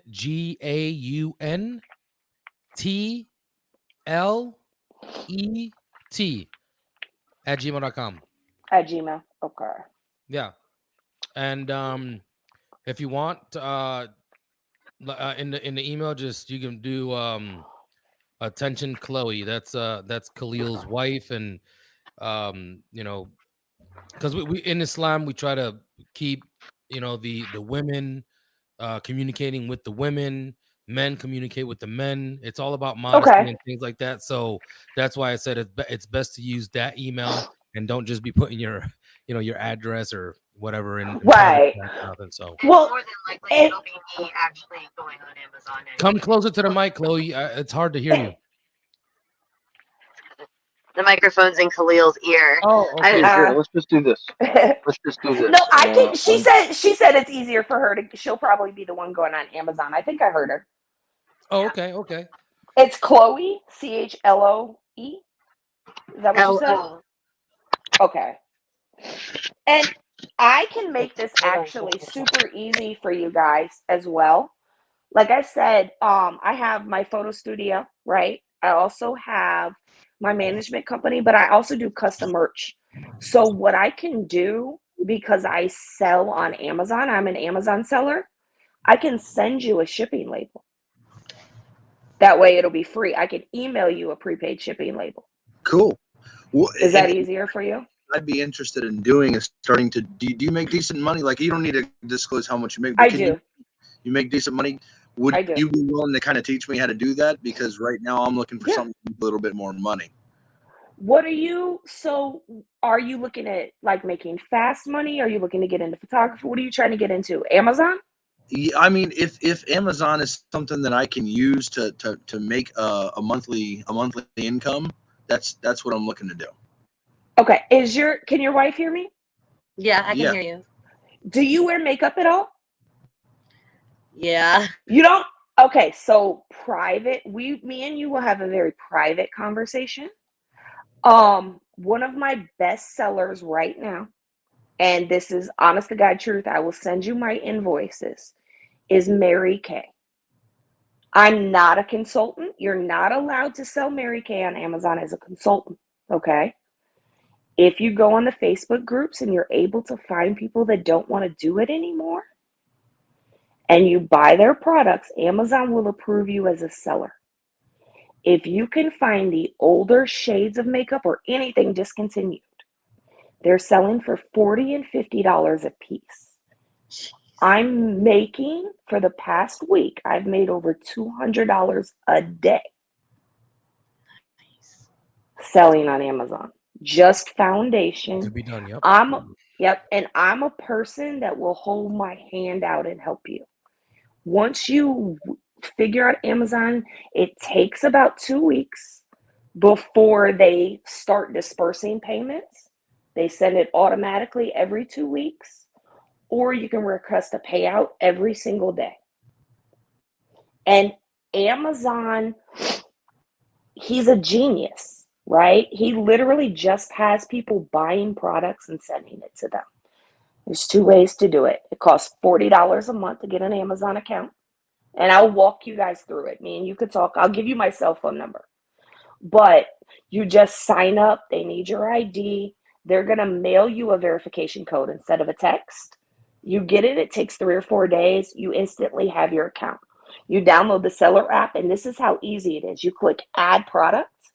You can click a camera, walk right into Target, and scan the barcodes for everything in the clearance section. And it'll say lowest price $10, and you'll find it at Target or Walmart for $2. Right? Buy it, click add inventory. It's already skewed, it's already laid out. You don't even have to type anything. You put in quantity, you click match price, and then it'll say ding, you have an order, ding, you have an order, ding, you have an order. Print.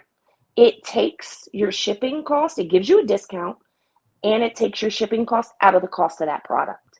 You print it on your printer, stick it in an envelope. Twice a day, I drop everything off at the post office.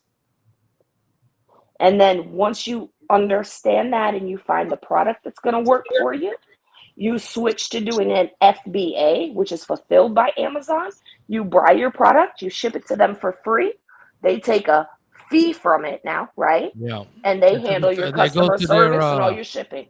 It goes to their fulfillment centers scattered throughout the U.S. And they do it all for you and just send you money. I used to do that. I was selling like cell phone cases, and it sells. Like there's people out there, you know what I'm saying? There's a lot of people selling on Amazon, but you just have to find the right product. So you're right. So long as you have a decent product and you have it priced properly, it's gonna sell. And you ship on time. Right, of course. Because Amazon will get you. Don't be a day late on shipments. Send it when you say you are, because they'll suspend your account. Other than that, bro, you can make a whole living doing next to nothing. Yeah. Cool. And we didn't choose capitalism, right? We were born here, and that's what they told us to do in school. Yeah. Exactly. Yeah. So yeah, just definitely send your information through the email, and and you know, we could even have private conversations like here on like all of us. We could have like private conversations on the StreamYard, just how we are now, you know, where it's not live or anything like that. It'd just be us, you know, speaking or whatever. But yeah. And I'm willing to sit down with her too, maybe an hour a day, and we can help each other, right? Hell yeah. I'm down for like that. all of us. You sit here, you look up makeup, you look up Qurans, you look up whatever, right? And whatever product is selling, you might buy one of one thing, you buy one of one thing, I'll buy one of one thing. And if it sells that day, then we all know we can buy 5. Yeah. Right? Yep. It's a community, and that's what life, at least that's how I am. I've got burnt a lot by being that way, but that's how I am. And there's enough money for all of us to make. You and your wife selling Mary Kay is not going to stop me from doing it, right? You making money from 10, 20 people a day, me making money from 10, 20 people a day when there's a billion people on Amazon that shop on every day, we're good. Cool. Yeah, definitely. We'll get to that. We'll talk about that offline, and like you said, you want to know where you need to answer, get answers to your questions about Islam. Like you're here. Like we're here to answer your questions. If we can't answer your questions, like I have connections to scholars. I have scholars on speed dial that I can go and be like, hey, there's a sister. She has a question. What about this? What about that? And I could get answers back to you very, very quickly. And we just try and be as honest as we possibly can. But once you get there, you can talk to my wife. She's actually a new Muslim. Like she met me from me doing this on TikTok. Wow. So she took her Shahada. She became a Muslim Christmas Day of last year.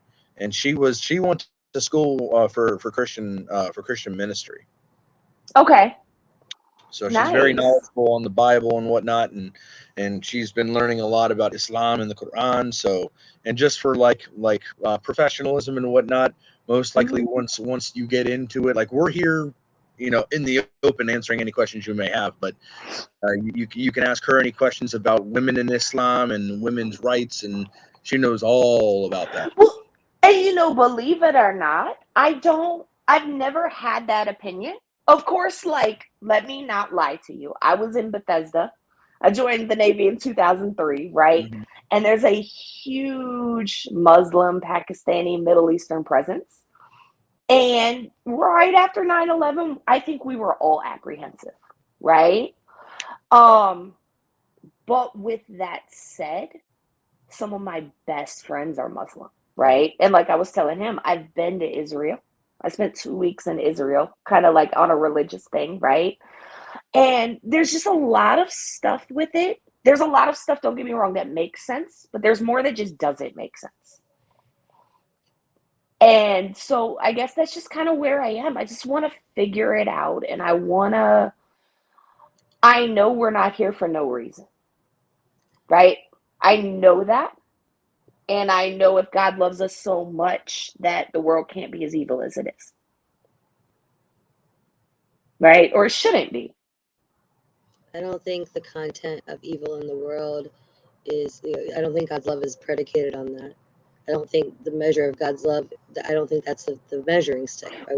No, what I mean by that kind of goes back to that life jacket, like you said, right?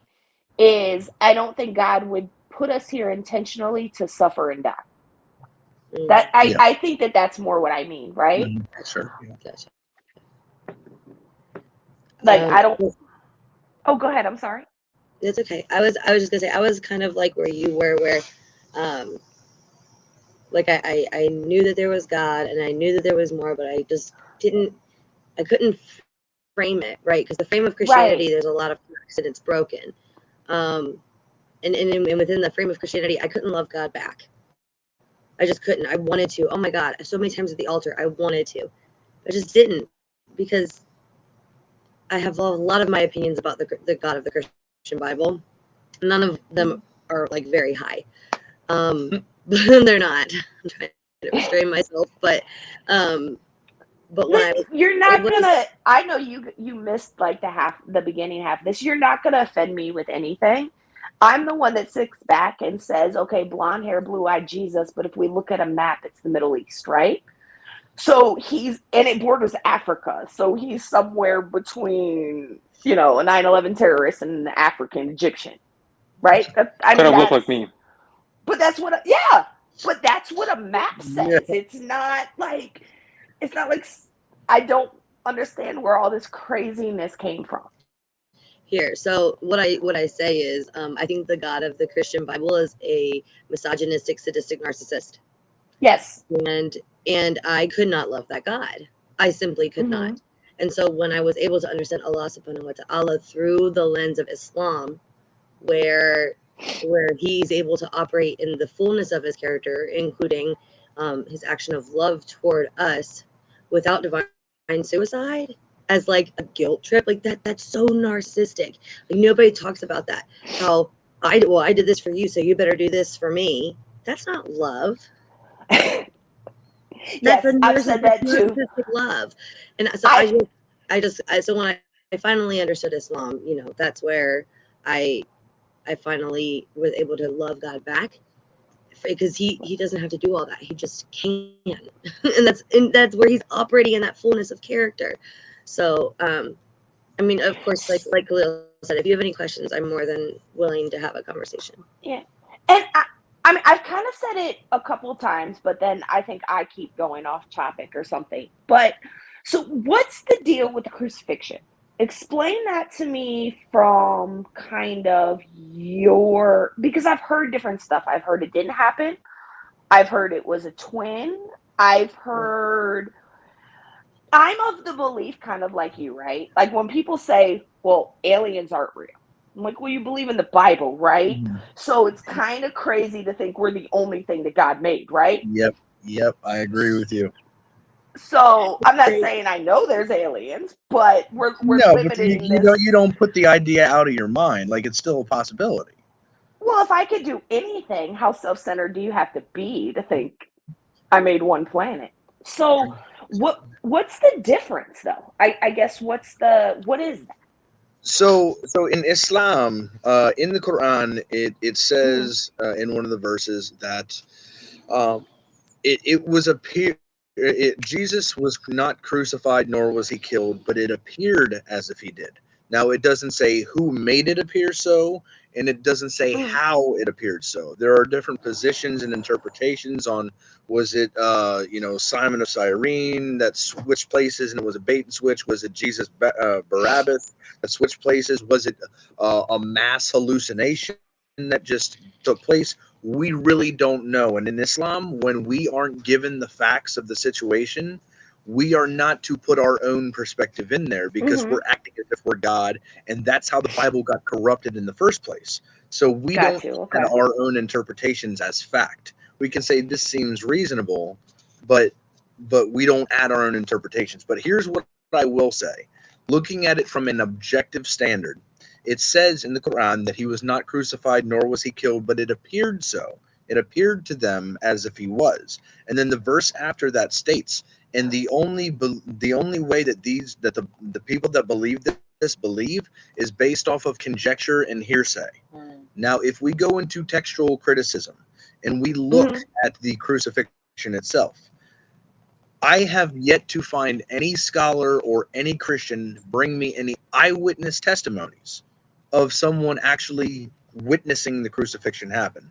There's multiple places in the Bible, the book of Josephus, the author of the book says that somebody else was there and witnessed the crucifixion, but that would be secondhand. That would be a person saying that somebody else told them that they saw something, and if you go to a court of law right now and say, hey, some guy told me that somebody else did something, like they're gonna like, you're not a witness. This is hearsay. This is secondhand conjecture.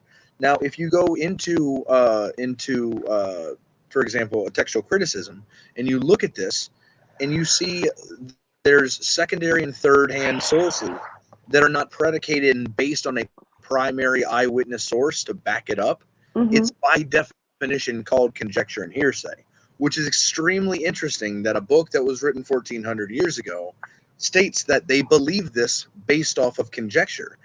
It's the only evidence that they have for this. And the important part is that Paul had said, if Jesus was not crucified and killed, our faith is for nothing.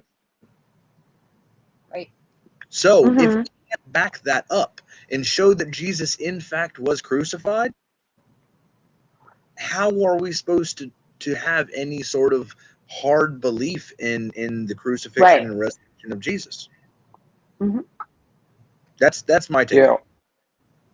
Yeah. Also, one comment was saying Romans don't even have the records of them crucifying Jesus. So the Romans who supposedly crucified him, these people take very good care of who they killed, what they did, very good care of these documents, right? And killing Jesus, that's a big thing, right? You sure would have something like that laying there, but no, there's zero records of Romans crucifying this man. So that's. In fact, Pontius Pilate himself, he was weary on what to do with Jesus once they turned him in. Once Judas turned him in and got the 30 pieces of silver, he was weary about that. And then his wife came to him and said, "Hey, I've been having some crazy dreams about this Jesus guy. I don't think it's a good idea for you to go ahead and crucify him and kill this guy. I've been having some crazy dreams about him. There's something with this guy. You shouldn't do it." See, that's why you and a lot of times, men, to keep out of the doghouse and make sure that happy life, you listen to what the wife says, right? So Right. I believe that Pontius Pilate was like, "Yo, I have doubts myself. The missus Right. over here is telling me don't do this crap." So there's a lot that we can bring to the table, even with Roman documentation. Like, we can get this documentation outside of the Bible that states that this didn't happen. So let me ask you this, and I don't know if you've gone or not, but I know your wife was shaking her head like she has been to Israel too, right? Have you the been closest there? I've been is Afghanistan. I deployed to Afghanistan. Okay. So I didn't go to Israel while I was military. It was because my uncle was a pastor. And so we went kind of like on a pilgrimage, like tour Israel. I was there for 2 weeks and I saw some cool stuff like, Elvis Inn and all of that. I will say this, and this is just a question, right?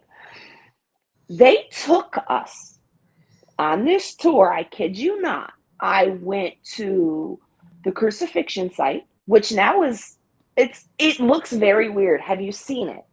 Yeah, it's outside of the city gate. It's outside. So we went like the Simon Tanner path down through Jerusalem, and they took us on the mountain. It's above now. They built like a railroad track that goes under. It's like on the side of a cliff. They took us to where he was buried.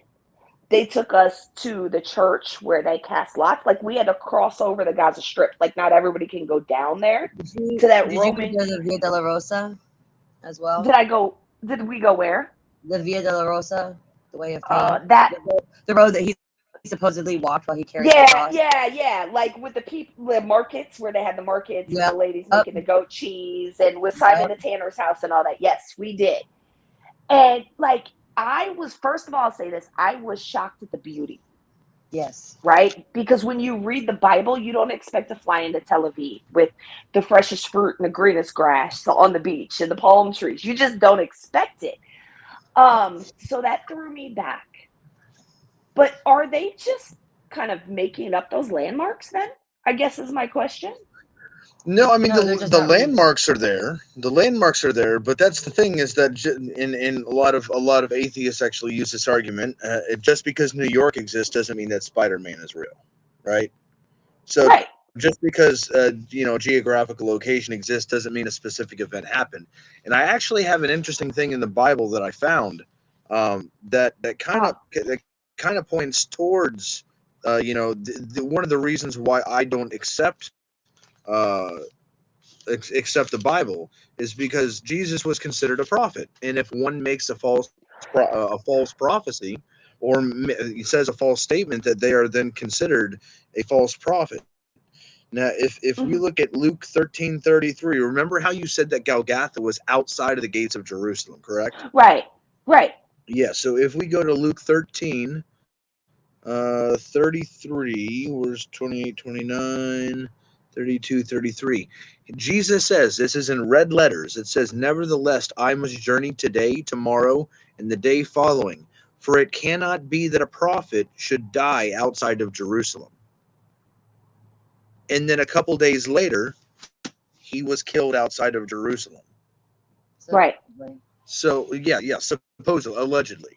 But within the Christian text, does that not make Jesus a false prophet?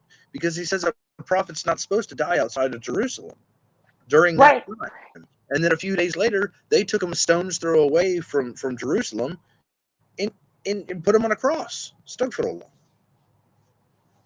Yeah. And I mean, I guess that's where my but that's where my confusion comes in, because there's so much that just doesn't make sense to me that I can't rationalize. This is gonna sound silly maybe to you, right? Probably not. I didn't realize that people thought that God, Jesus, and the Holy Spirit were three separate things. I've always just thought it was just kind of one, but like Jesus was just here with God's Spirit and was listening to him. I never understood that people really thought it was three different people because I don't understand how it can be three different people. Well, they're one, but not. Yeah, that's so three persons in one being. Yeah, but like, and that's interesting because I do this a lot, and I speak to my parents about this. And my dad is Catholic. He went to a Catholic school. Now he doesn't go to church every Sunday or anything like that anymore. But he went to a Catholic school all the way through high school, or all the way up to high school. And he went to the school to where he was taught by nuns, and he got the ruler across the knuckles when he didn't do stuff right. And you know, the whole 9 yards. It was literally a school that had a Catholic church attached to it. And I brought up the fact that you I don't know how, Dad, can you explain to me why you believe in the Trinity? And he goes, well, the Trinity, yeah, but I'm like, and you believe that Jesus is God? And he goes, no. And I'm like, hold on, wait, what? Jesus, you don't believe that Jesus is God? And he's like, no. And I'm like, you're a Catholic. You have to believe that. No, it's his son. I mean, it says that when you're hearing God pray, when you're hearing Jesus pray to God, I don't understand what other conclusion you draw from that. I don't understand it. I kind of equate that to where, like, I'm driving my car down the street and I'm alone and I just start randomly saying stupid stuff or singing songs. I'm like talking to myself. Like, right. Like, he really does do that. Is Jesus praying to himself? Is he? But like, I didn't realize until randomly I hop on TikTok and I get thrown in all these lives for some reason. I was like, yo, people really believe this. Mm-hmm. Yep. And I didn't realize that, like, it was actually like a thing. So maybe I'm the bad Christian for not realizing they thought it was all one person, but I thought it was very clear that God had a son and that there was a Holy Spirit, because that's what it says. Let me say this real quick, and then I think Brother Ahmed had his hand if he wanted to say something. But if you go to John 17:3, it specifically states, like, when we say the Shahada in Islam, when we say the Shahada and become a Muslim, you say in Arabic that I bear witness that there is no one worthy of worship than Allah, and I bear witness that Muhammad is the prophet and seal of the prophets, is the prophet of Allah, right? So when you say that, I mean, that's what the proclamation of faith is. In John 17:3, Jesus says his own type of shahada in John 17:3, to where he says, and this is eternal life, and he's speaking to the Father. So the Son is speaking to the Father, and he says, this is eternal life, that we may know you, the only true God, and Jesus Christ, the apostle in which you have sent. I don't understand why Christians glance over this and not see the direct distinction from God and the guy that he sent. But I mean, it's there forever. It says when God created the heaven and earth. It says God sent Jesus to Mary. It's like, it's very clear, Jesus probably nothing 10,000 times. Only do the will of the Father. Like, there's so many verses that have to be glanced over to think that Jesus is actually God. But yeah, I think Ahmed had something to say. Nah, bro, you're good. People were commenting on your mic. There was like a little something going on with it, but you're fine. You're fine. You sound good now. Okay. You could. I mean, I really don't mind having this conversation on live if that's what you guys want to do to kind of get people to realize. But I don't have enough followers on my account because it's a business account. So yeah, that's fine. Yeah, you can always come here and ask us questions, and you got the email now, so you can just email us. We can exchange phone numbers, and you can ask any of the questions that you like, and we'd be more than happy to answer all of them for you. And inshallah, I think you're already to the point to where Christianity doesn't make much sense to you, or at least the belief in the Bible. So, well, I mean, we can build upon that and kind of show you what we believe in Islam. You don't have to get rid of Jesus. You can still believe in all the prophets. Well, you have to still believe in all the prophets. And these prophets came down, and God gave them the ability and power to do certain things, and you chose to live this life, and it's it makes so much more logical sense. Like I said, I came from an atheist background. I am a skeptic through and through. I don't just believe something just because somebody said so. Like, that don't fly with me. Like, I don't take trust me, bro, as a source. Like, I just don't. Right. I can't. So I intently look into things, and it has to make logical sense. If there's one issue, I'm done. I told people last night, I tell them on every single live that I'm on, if somebody can come in here with a direct contradiction with either the very nature of the God that I believe in or the book that I hold to, if you can bring one contradiction that I cannot resolve, I'll leave Islam right now. I think, yeah, and I think it was last night. It was the night before. I was watching something, and I think you were on there, and I remember the guy's voice because he has a very feminine voice. He sounds like a gay Puerto Rican, and I say that because one of my models is a gay Puerto Rican, and I thought it was the same person.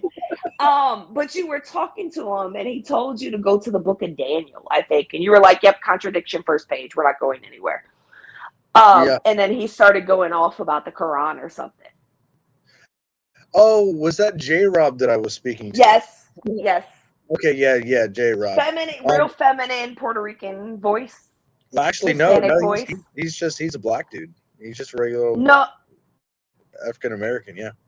No, it was, maybe it wasn't, but I recognize that name. But yeah, you said there's contradiction on the first page, and you were like trying to go through, and he kept cutting you off. Yeah. So I don't want to. He said, I don't want to talk about the first thing. I want to talk about the last thing. Oh, yep, exactly. Yeah, and that guy. So so actually, I was speaking to J-Rob, but there was also another guy on there named Reasonable, and he was the one that brought up the whole. Do you remember he was making the argument? He was trying to prove God with the food chain and all kinds of other stuff. And I told him, I said, brother, this is not going to convince anybody of anything. Like, no. Yes, you told him he was making more atheists or something. Yeah. Yeah. So yeah, I don't understand why they hold these beliefs and why they try and argue for the beliefs with things like, liquid water and gas and the food chain and all these other things. I don't think we can make analogies to God. I think God is, we say in the Quran, I understand, believe it or not, what he was trying to say was God made evolution and we didn't evolve or something. I understood at that time what he was trying to say. It just still didn't make sense. Yeah. And I as a Muslim, I do not reject evolution. I accept it. I accept Big Bang Theory. I accept that. I just know that I believe that there was a Big Bang, but I just make the argument that there was a Big Banger. Someone who made the bang. Someone who started the bang. I'm not sure if you can hear it, but apparently there's a I hear it going by. I thought it was where are you? So I'm in Ohio. You're in Ohio. Okay, so I'm in Norfolk. So what that sounded like in my AirPods was the jets that fly over. Gotcha. Yeah. No, it was a group of bikers. But yeah, I mean, we in Islam we have Surah Ikhlas, which is the 112th chapter of the Quran. It has 4 verses. It says Bismillahir Rahmanir Rahim, in the name of Allah, the entirely merciful, the especially merciful. Qul Hu Allahu Ahad, says that Allah is one, and that word Ahad means unique. So it's a special word that's used. There's a word Wahid, which means numerical 1, and the word Ahad means a singular uniqueness. So it's a very special word that's used in that verse. The second verse is Allahu Samad. I'm learning. Yeah, the wife knows it now. She's learning. I know the last time it started. Allahu Samad, which means that he's the eternal refuge. He's self-sufficient, needed by nothing. Everything depends on him. He's not dependent on anything else. Lam yalid wa lam yulid, which means he does not beget, nor is he born. So he doesn't have any sons, daughters, cousins, roommates, anything like that. And then walan yakun lahu kufuwan ahad, which means that there is nothing in existence that is comparable to him. So, and that is the very fundamental nature of God. We don't have this 3 persons, 1 being, hypostatic union, blah, blah, blah, blah, blah, all this extra Greek mythology put into it. It's just simple. It's God is one. He doesn't have kids. Everything depends on him, and nothing compares to him.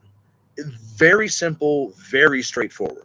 So it's more logical of Jesus is more of a prophet than his literal Exactly. son, If right? Jesus said, I can do nothing of myself, Right. only the will of the Father, well, Moses I could feel do nothing of himself, only the will of the Father.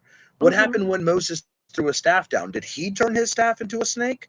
No, it was God that turned his staff into a snake. Just like when Jesus walked on water, God gave him the ability to do so. When Jesus performed miracles and healed people from their blindness or leprosy, it wasn't Jesus doing it, because Jesus can do nothing of himself, he says. It's all upon the will of the Father. It's all upon the will of the one true God. I just don't, and that's why we don't have to give up Jesus. We believe that he's the Messiah. We believe that he's going to come back.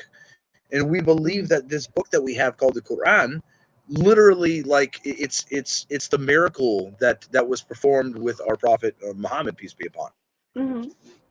So is there a revelation? What do you mean a revelation? Like revelations, like is there going to be this big war and all of this? So there's going to be a lot that happens during, the end times, and we can definitely get into that, but that is a lot of information that we No, and I'm just kind of, like I said, I'm looking for knowledge right now. That's what I'm doing. I'm looking to grow. I'm looking for knowledge. I'm looking for what sits well with me, what's true, what makes sense, what can't be disputed. And there's some religions that feel like he already came, or right. So you guys still believe in like a revelation and kind we of. believe in end times. Jesus is going to come back, and he's going to destroy the Antichrist. The Messiah had. Yeah, so he's going to destroy So the really, Antichrist. the only real difference is the crucifixion and not making up a bunch of There's stuff. many other differences, but that is the one major difference. I'm just kind of saying like where my head is, right? Because like we were talking about the original sin. I always thought that was stupid and didn't make sense because it contradicts itself in the Bible, right? It says you're not born with sin and you can't carry the sins of your Ezekiel father. 18 says the sins of the father shall not go to the sins of the son, and vice versa. The righteousness of the righteous will be upon him, and the wickedness of the wicked will be upon him. Sounds like to me.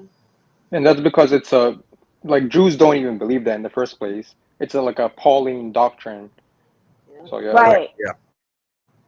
So yeah, and I mean, even though where we're at, that doesn't necessarily make Islam true, but we can pile more and more things on top of it to where you would have to do so much hand waving that your arms are going to get tired and you're eventually just going to become a Muslim. That's what happened to me.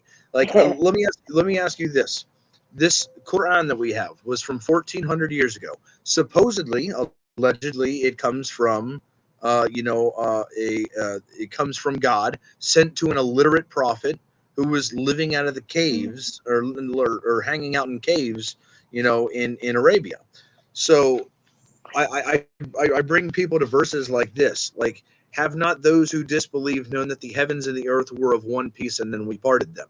Does that not sound like the Big Bang, to where the singularity expanded into the universe? Like, we can talk about the non-mixing, seas, to where it says, and he is who has given independence to the two seas, though they meet, one palatable sweet and the other saltish and bitter, has set a bar and forbidding ban between them. We see in certain parts of the world, nowhere near Arabia, to where there's salt water and fresh water that butt up against each other and mix. How did this guy, if it's not true, in this Muhammad, peace be upon him, this Muhammad guy, he just wrote this book. How did he know this information? Like, how did he know? Well, like, isn't it in the Bible somewhere that there would be another prophet that basically was illiterate? Yep, Daniel. It's in Daniel, and it's in Songs of Solomon. The word Muhammad in the actual Arabic is in Songs of Solomon. I think chapter 5, verse 16, I believe. Yeah, chapter 5, verse 16. Yep. So it literally says, my beloved. Like, it says God is talking about the one who he's going to send. who he's going to bring to us that comes from the lineage of Ishmael, which is what we believe. And it literally speaks of that. And then the Prophet Muhammad, peace be upon him, came, got the revelation from God, and even his enemies said that he is not a liar. He is not one to tell a lie. Like, he would be brought to people as a mediator between their disputes. Even his enemies called him the trustworthy. I mean, I don't understand how people would be able to deny the Prophet Muhammad, peace be upon him. If you believe in prophets and miracles and revelations, this is like an undeniable fact. Well, and that's, I mean, what you're saying about Muhammad is what I've always said when the people are like, oh, ghosts and demons and witchcraft isn't real. I'm like, but you believe the Bible, right? And that stuff's in the Bible. So you can't believe in God and angels and not believe in demons and Satan, right? And it specifically tells you not to do it, but you don't think it's real. So I think maybe it's just the people around me that just pick and choose, but I don't know. It doesn't make sense. Like, all of it, when you put the pieces together, just doesn't make sense as a whole to me. So I mean, I would love to learn more. I would love to sit down and read. I would love, even if I could find it like an audio book, or because I'm constantly going. Oh yeah, you can definitely go on. If you go on YouTube, hold on, let me do this real quick. I have an Audible account as well. Okay, yeah. So let me give you what I use.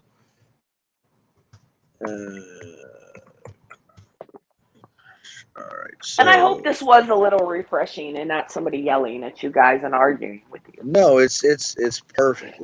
Perfect. Like, this was a fantastic conversation. So let me get past this. I'm going to go back to StreamYard. I'll share my screen. All right. Okay. So let me pull this up. I'm going to put this on the screen. Infinite regression. Yay. So if we skip ad. The cow. In the name of Allah, the most merciful, the most right here. So basically, this it's called the Holy Quran Online. This is the audiobook that I used when I was driving around. So when I was driving around every single day, this is what I would listen to, just over and over again. And you can speed it up if you want to speed it up. You can go to settings and go to playback speed, and speed it up so it speaks faster. You can slow it down or leave it normal. But this is what I listen to, and there's an entire playlist. So if you go to the actual channel itself and you go to playlists, you can scroll down to where you see the book right here, and there's 114. So you go to these, and then it'll bring up the most compassionate, the see how it brings up all each one. You alone do we right. So you can just watch, you can go through each one and just listen to all of these and go back to another one if you want, or make a bookmark somewhere in the middle. And then you can follow along. If once you get your actual Quran, you can follow along and then highlight important verses that come up. So this was extremely helpful for me. Yeah, I just typed in Quran in English, and then you look for this type of background with the book, inside of the platform, and you'll be able to do that, and that's what helped me learn so much. Okay, yeah, I'll start looking at that for sure, probably tonight. Because do you know what made me first very curious about Islam? And this might help you guys, because I know you guys do the debates to kind of get people to learn about it, right? Have you ever heard? It's a very, very famous rapper. Have you heard of Kevin Gates? Yeah. Absolutely. I love Kevin Gates. It was the transformation that he did, right? From when he went to jail to when he got out. You had a completely different person. And he has that song. It's one of my favorite songs. And I believe it's a Muslim prayer that he does in it. The Hamdulillah, Allah, Allah. But it's a whole song. I think it's called Find You Again. And he was talking about, so I don't know. No, but he went into it and he was saying you were sent from the stars and we had the same mole on our face. But he did an entire prayer in Arabic in Yeah. in this song. And I said, and I sat back and I said, I don't know, as much as I listen to this guy, as positive as he is, and the changes that he's made just in his diet and his life and his belief, it really made me want to look and learn and Yeah. just figure it out. And the more I look into it, the more I'm like I said, I've never understood that you thought God was one person. It never made sense. It just never clicked in my brain. So the more I'm listening, the more I'm learning, the more this makes sense. But I don't feel like I know enough. Yeah. Yeah, no, I understand. Another person who you may not know. Do you know who Steve Harvey is? Yes. You know he's a Muslim too. Is he? I Yes. know the Bak Muhammad Ali was, right? Yep. Mm-hmm. Muhammad Ali. There's plenty of people that came to Islam. But yeah, there's actually a documentary where Steve Harvey kind of talks about it. Talks about Oh, his nice. his coming to Islam. But that's on YouTube. But yeah, there's plenty of people have had major transformations. Now, I won't say that this is proof that Islam is true, but it's just a proof that Islam has, because I mean, there's obviously people that have come to other beliefs, off of personal experiences. So I don't really use those as good arguments, but it's definitely something interesting to look into. I mean, like I was telling you at the beginning, like I'm a logical person. So in order for anything to change me, it has to make logical sense first, right? Exactly. Me and you are on the same page. So yeah, I mean, I genuinely appreciate this. I'm gonna email you guys. I'll send you my address. I will, if you want, I can email a prepaid shipping label there. All you have to do, if you guys have a printer, is print it out. The other thing I can do, because I do genuinely appreciate this, if you guys want me to send you any type of merch, just something small, I'm more than willing to do that. Tumblers, a t-shirt, air fresheners, coasters, anything like that with like a logo or something on it, I can ship that out to you guys if you would want. Yeah, absolutely. Yeah, we'll definitely get together through email about all that. That's definitely cool. For sure. Thank you so much. Yeah, because I know I'm interrupting your guys' live as well. I'll probably go back and watch it a little bit. This live is for conversations like this. Yeah. Like you see a lot of debating going on, and that's because people will just sit here and want to disagree and debate, and we're willing to come out and defend our belief or show how other beliefs are not true, and that's what happens most of the time. But these discussions are truly what these lives are about, is to help people understand what the truth is. Yeah. Well, I mean, I really, really appreciated it. I mean, is there anything that you guys specifically want me to take some time and look into, or? Just read the Quran, right?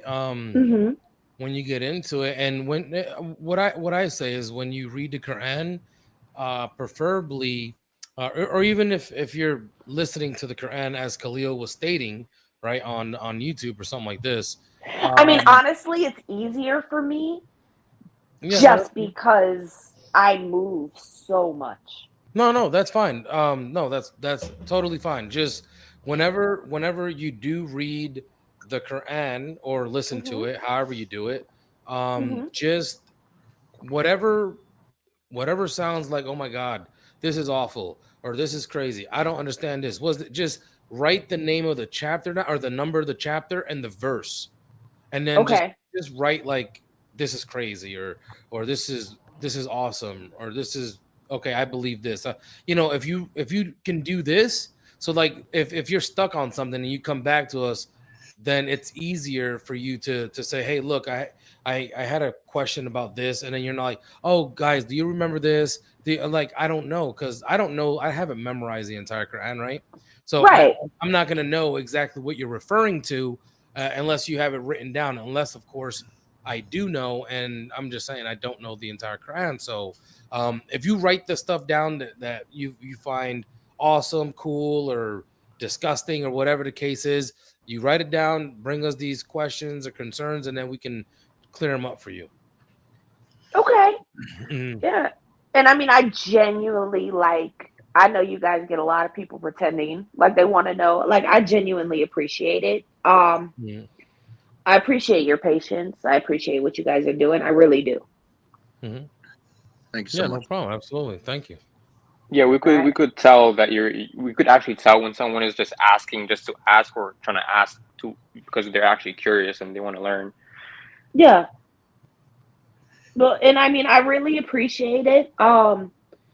And I mean, if you guys, like I said, if you guys need anything from me, you can inbox me. I'll shoot you the email over. I will do it from my personal email. That way it doesn't get lost with a whole lot of business stuff. Yeah, that's fine. Gotcha. Cool. Cool? No problem. All right. All right, Thank I'll you. probably Thank you very hop much. back over there. Thank you guys. Yep. Take Not a care. problem. All Have right, a y'all have a wonderful good night. night. You You too. too. Bye bye. That was awesome.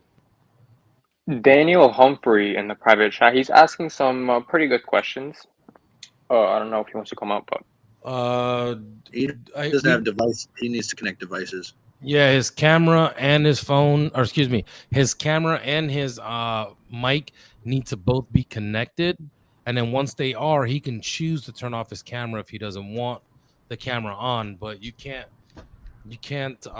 just like decide you don't want the camera to be connected. That's Use just a how it Chrome works. tab. Use a Chrome tab Or and fix your problems, and then just hit allow when it says allow or decline. You just hit allow for microphone and camera, and then you should be yeah, good. you click allow and then you're going to turn them off before you get in. Exactly. Salam, guys. Wa alaikum salam, Walaikum salam Rabino. MashaAllah, I was listening to that da'wah. Alhamdulillah.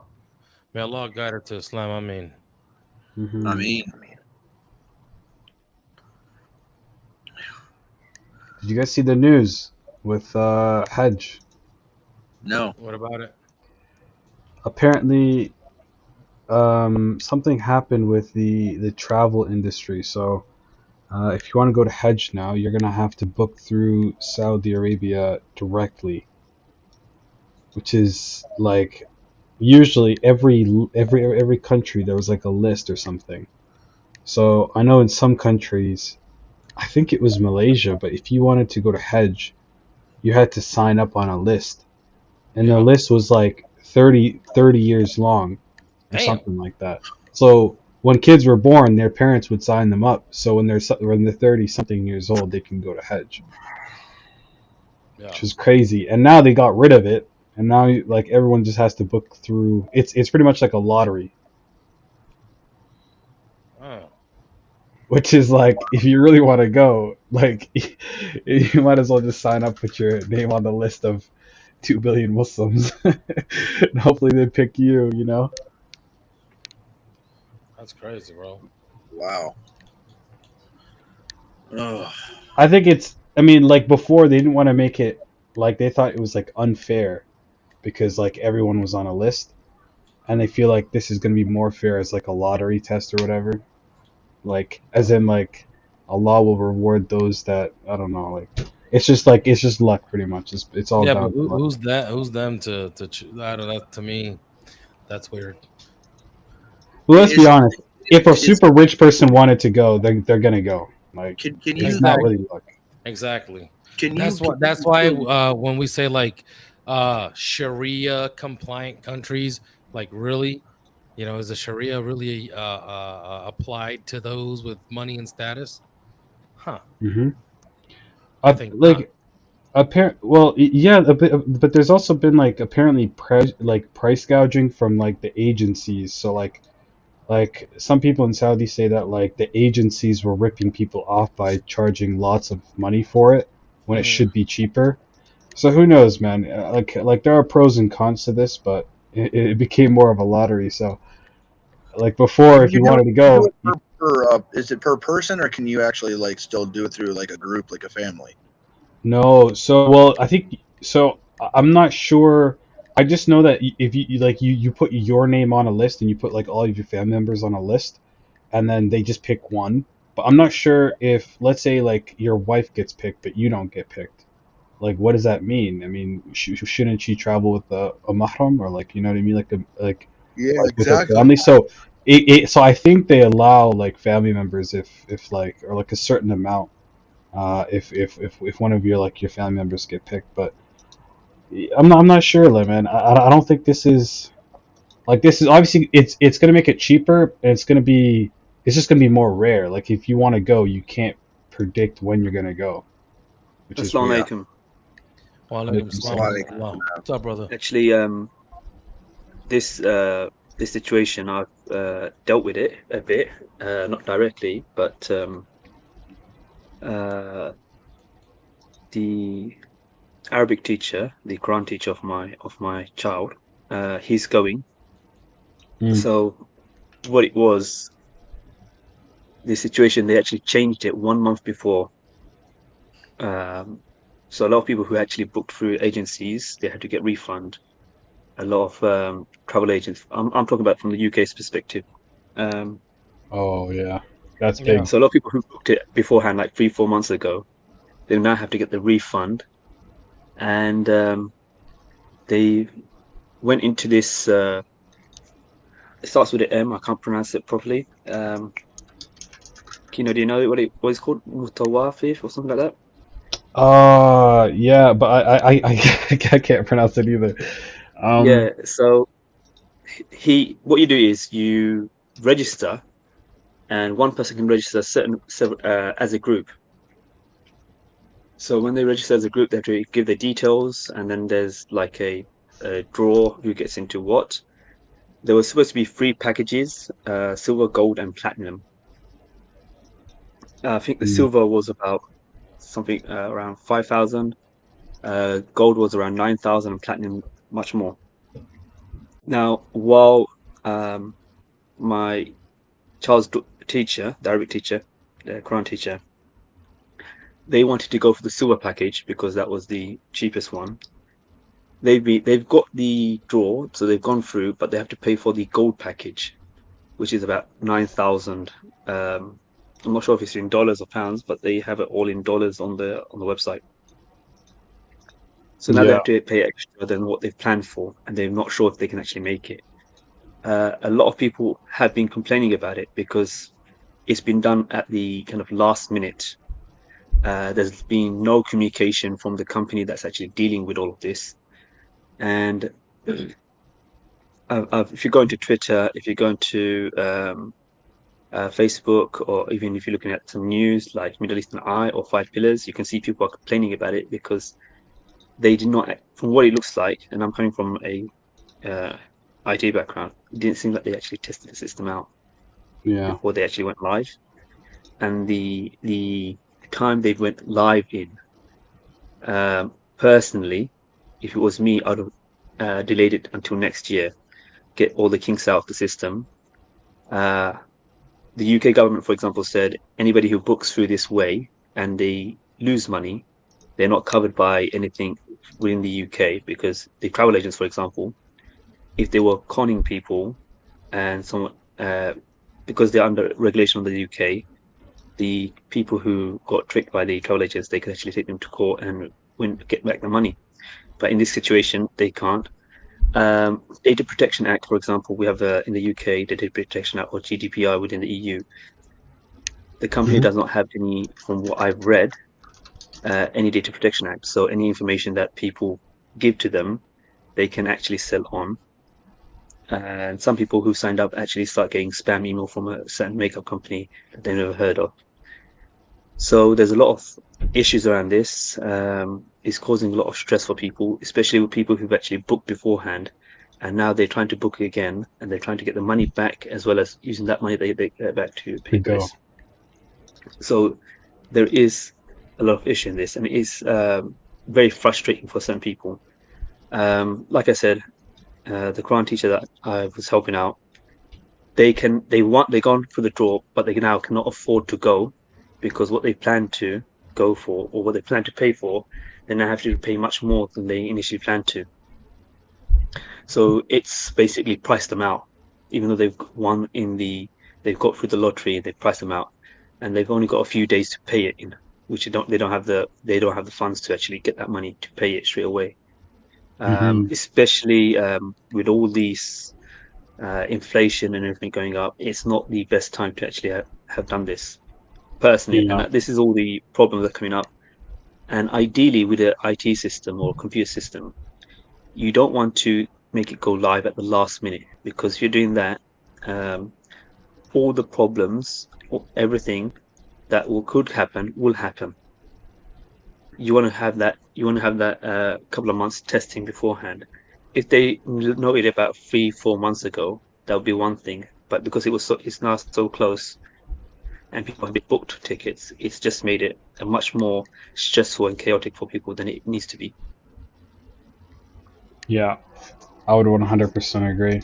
I just don't think, like, there was no testing. I don't think there was really any, like what was the main reason they felt to change this? Because cost isn't. Yeah. I mean, like apparently cost has gone up. The rarity has gone up. Like, if I want to go, let's say, like, before, if somebody, like, God forbid, has cancer and they want to go to Hajj, and they have, the doctor says 8 years maximum, they can save up and they can go in 5 years, right? And so now it's like you put your name on a list, and it's like it's you might not even get it in your lifetime, with the amount of Muslims there are in the world. So I just don't see how it benefits anyone really, except for that company. One of the benefits I think they want to do is they want to check the list of who's actually gone. And apparently, if you've gone within the last 5 years, you're not going to be able to go again. That's what they want to do. So I can understand that aspect of it, where they want people who haven't been before to go. But the way they've gone about Shouldn't that it, be like an immigration thing? So, like, I think when you, like, obviously when you arrive, let's say you book, Let's like, try to wrap agency. this up, inshallah, so we can get Oh the brother yeah, Daniel here. Daniel's Daniel, right. can you unmute your mic?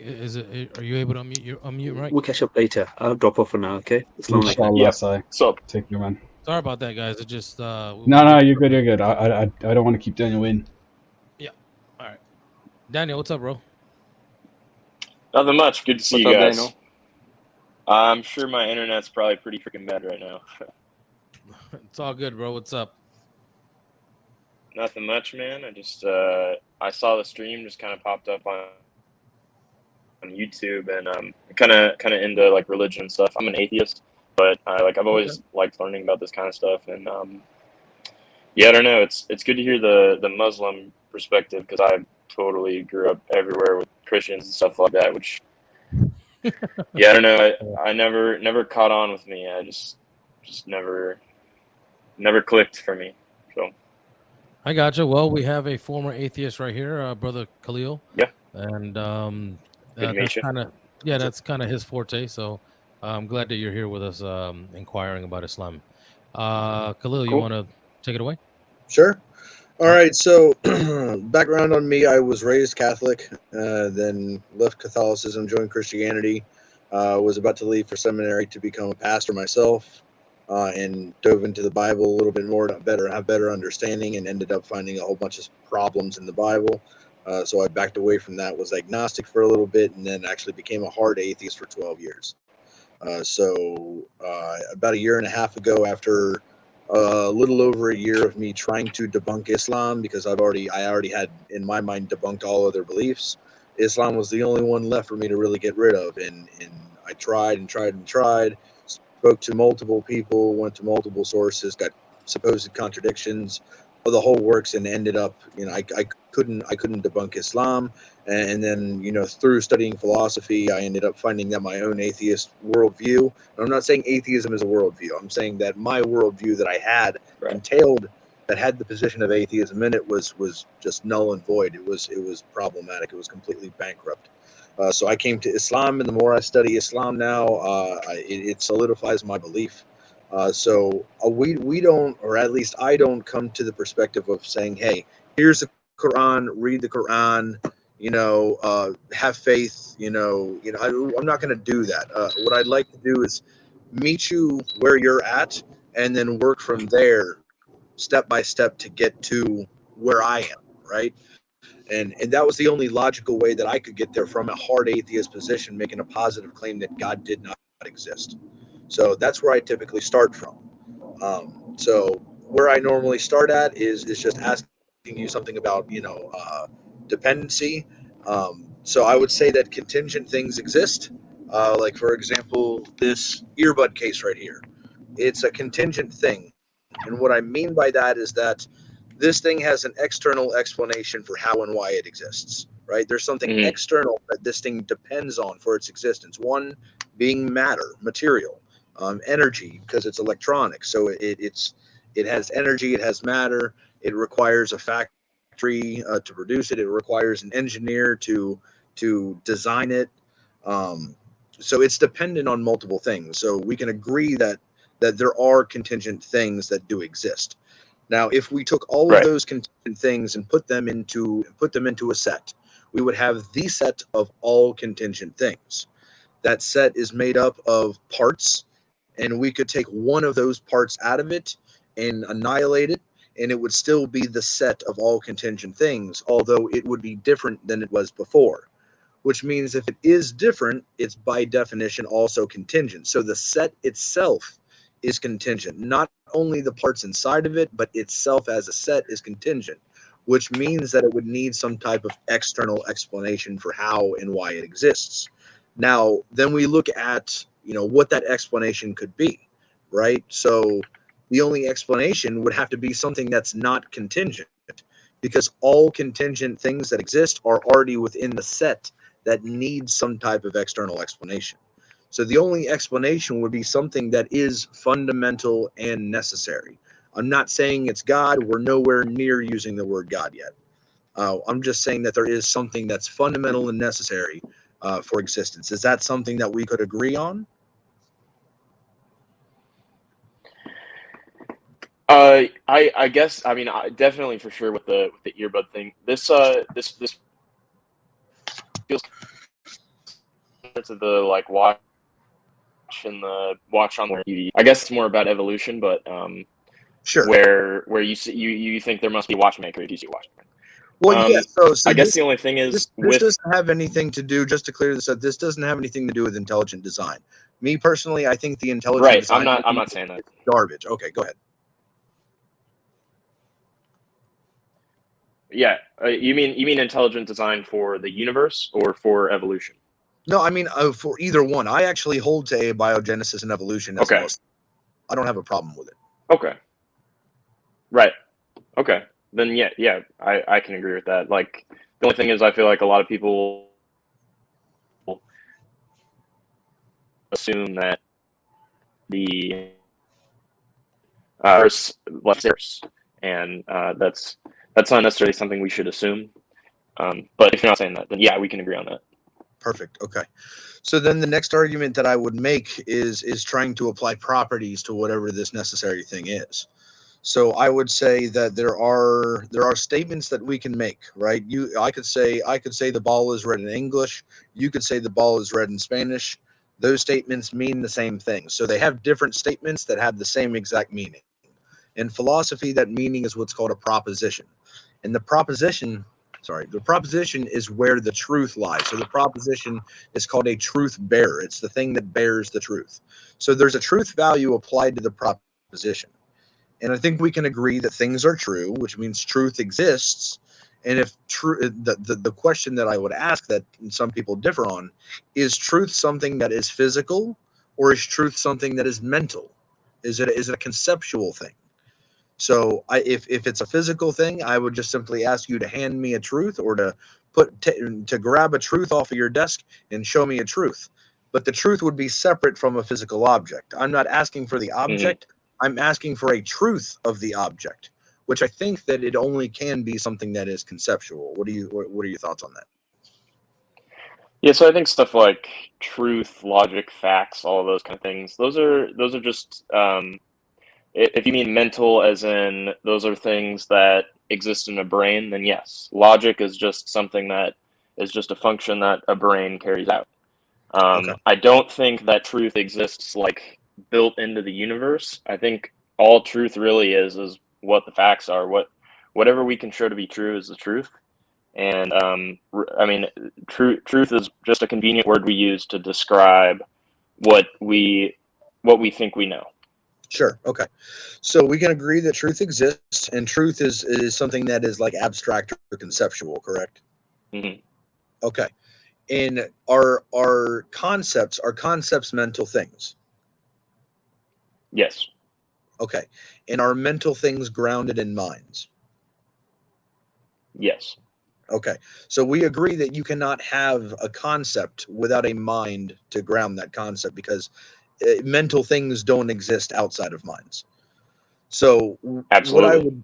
what I would do is I would go back to, for example, if you hold to like the Big Bang Theory, there's the singularity prior to the expansion of the universe, which is something else that I do hold to. It doesn't go against my beliefs. In fact, I could bring you Quranic verses that specifically talk about the Big Bang. It talks about, like right here, where it says, "Have not those who disbelieve known that the heavens and the earth were of one piece, and then we expanded them?" I mean, multiple verses that speak towards the Big Bang. So from there, I would say at the Big Bang, that singularity, it held to what we call the classical laws of logic: identity, non-contradiction, and excluded middle. That the singularity was a singularity. That's A equals A. That's the first law. The second law is the singularity cannot be a singularity and also not a singularity simultaneously. It can't be itself and also not itself. So there's the law of non-contradiction, and that it is either true or false that the singularity is a singularity. So even at the very beginning, or at the singularity itself, whether you want to call that a beginning or not, at the singularity, the three classical laws of logic exist, and those are called necessary truths. So no brains exist, no humans exist. There's no physical creature that can conceptualize of these things. But at that very moment, there were truths that existed. Now, if we've already agreed, and I'm just going to take down the logical route of what we've agreed upon and just kind of show you what the logical entailment of what we have agreed upon ends up showing. So if necessary truths exist at the singularity, and truths are concepts, and concepts are mental things, and mental things cannot exist without minds, it seems as if there was a mind of some sort to ground the necessary truths of the singularity at that very moment. What do you think about that?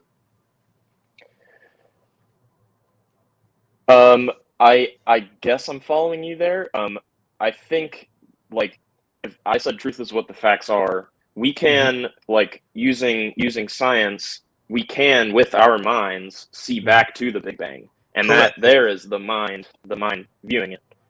Gotcha. Yes. So, but my question would be, is that, was it true at that very moment, or was it only true when we as human beings could look into the past using redshift? I think that is, I feel like when I hear that, it kind of just sounds like a play on words to me, because, I mean, the word truth, the concepts, and any abstract word we can think of, that only comes into existence when humans or any other intelligent life can think it up. It's true that, like, if there was a brain there, it could comprehend that truth. And I guess, yes, it was true that there was a Big Bang, even though it wasn't a human to view it, there wasn't a mind to view it. But that doesn't mean it wasn't true, but we can see back to the Big Bang with redshift and see that it was true. And that's it. I think that's why it becomes true. Gotcha. Yeah. So what I think would entail out of that is that truth came about, like actual truth did not actually exist until we were able to perceive of the past. Because what you said was that that truth is conceptual, and concepts are mental things. Mental things are grounded in minds, which means that truth cannot exist at any moment in time without at that very moment in time there being some type of mind to ground that truth. Which means if there was no mind at the singularity, then there was no truth at the singularity until we came about, were able to look into the past. But I think it would be crazy for us to say that it wasn't true that the singularity was a singularity, even though it was. It seems like for every state of affairs that I can think of, that state of affairs is true. And then I just go right back to truths being concepts being mental things. I mean, and we just keep going in a circle over and over again. For any states of affairs, there is truth. Where there's that truth, there's a mind to ground the truth. So if you're making the argument that it was true because we came about and were able to look into the past, that seems to me that the truth came about once human beings existed. And prior to human beings, there was a state of affairs that did not have truth to it.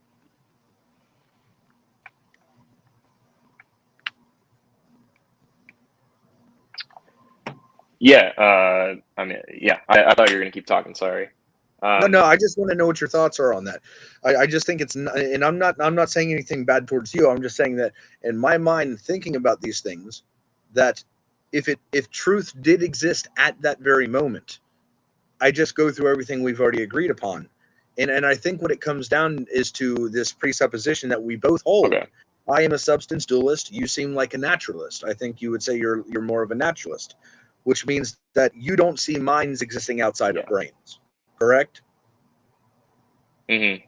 Okay. So Right. and that would take us into a whole nother can of worms when it comes to the mind-body problem and the hard problem of consciousness, and how we somehow have these subjective experiences that are subjective to us, and for some reason, brain surgeons and neurosurgeons, for some reason, even though we can see the chemicals that are reacting and the neurons firing within inside of the brain, we cannot replicate over and over again the same exact experience in the same exact brain, which seems to me like there's some type of distinction between consciousness itself and the subjective experiences that happen within the consciousness and the physical brain itself.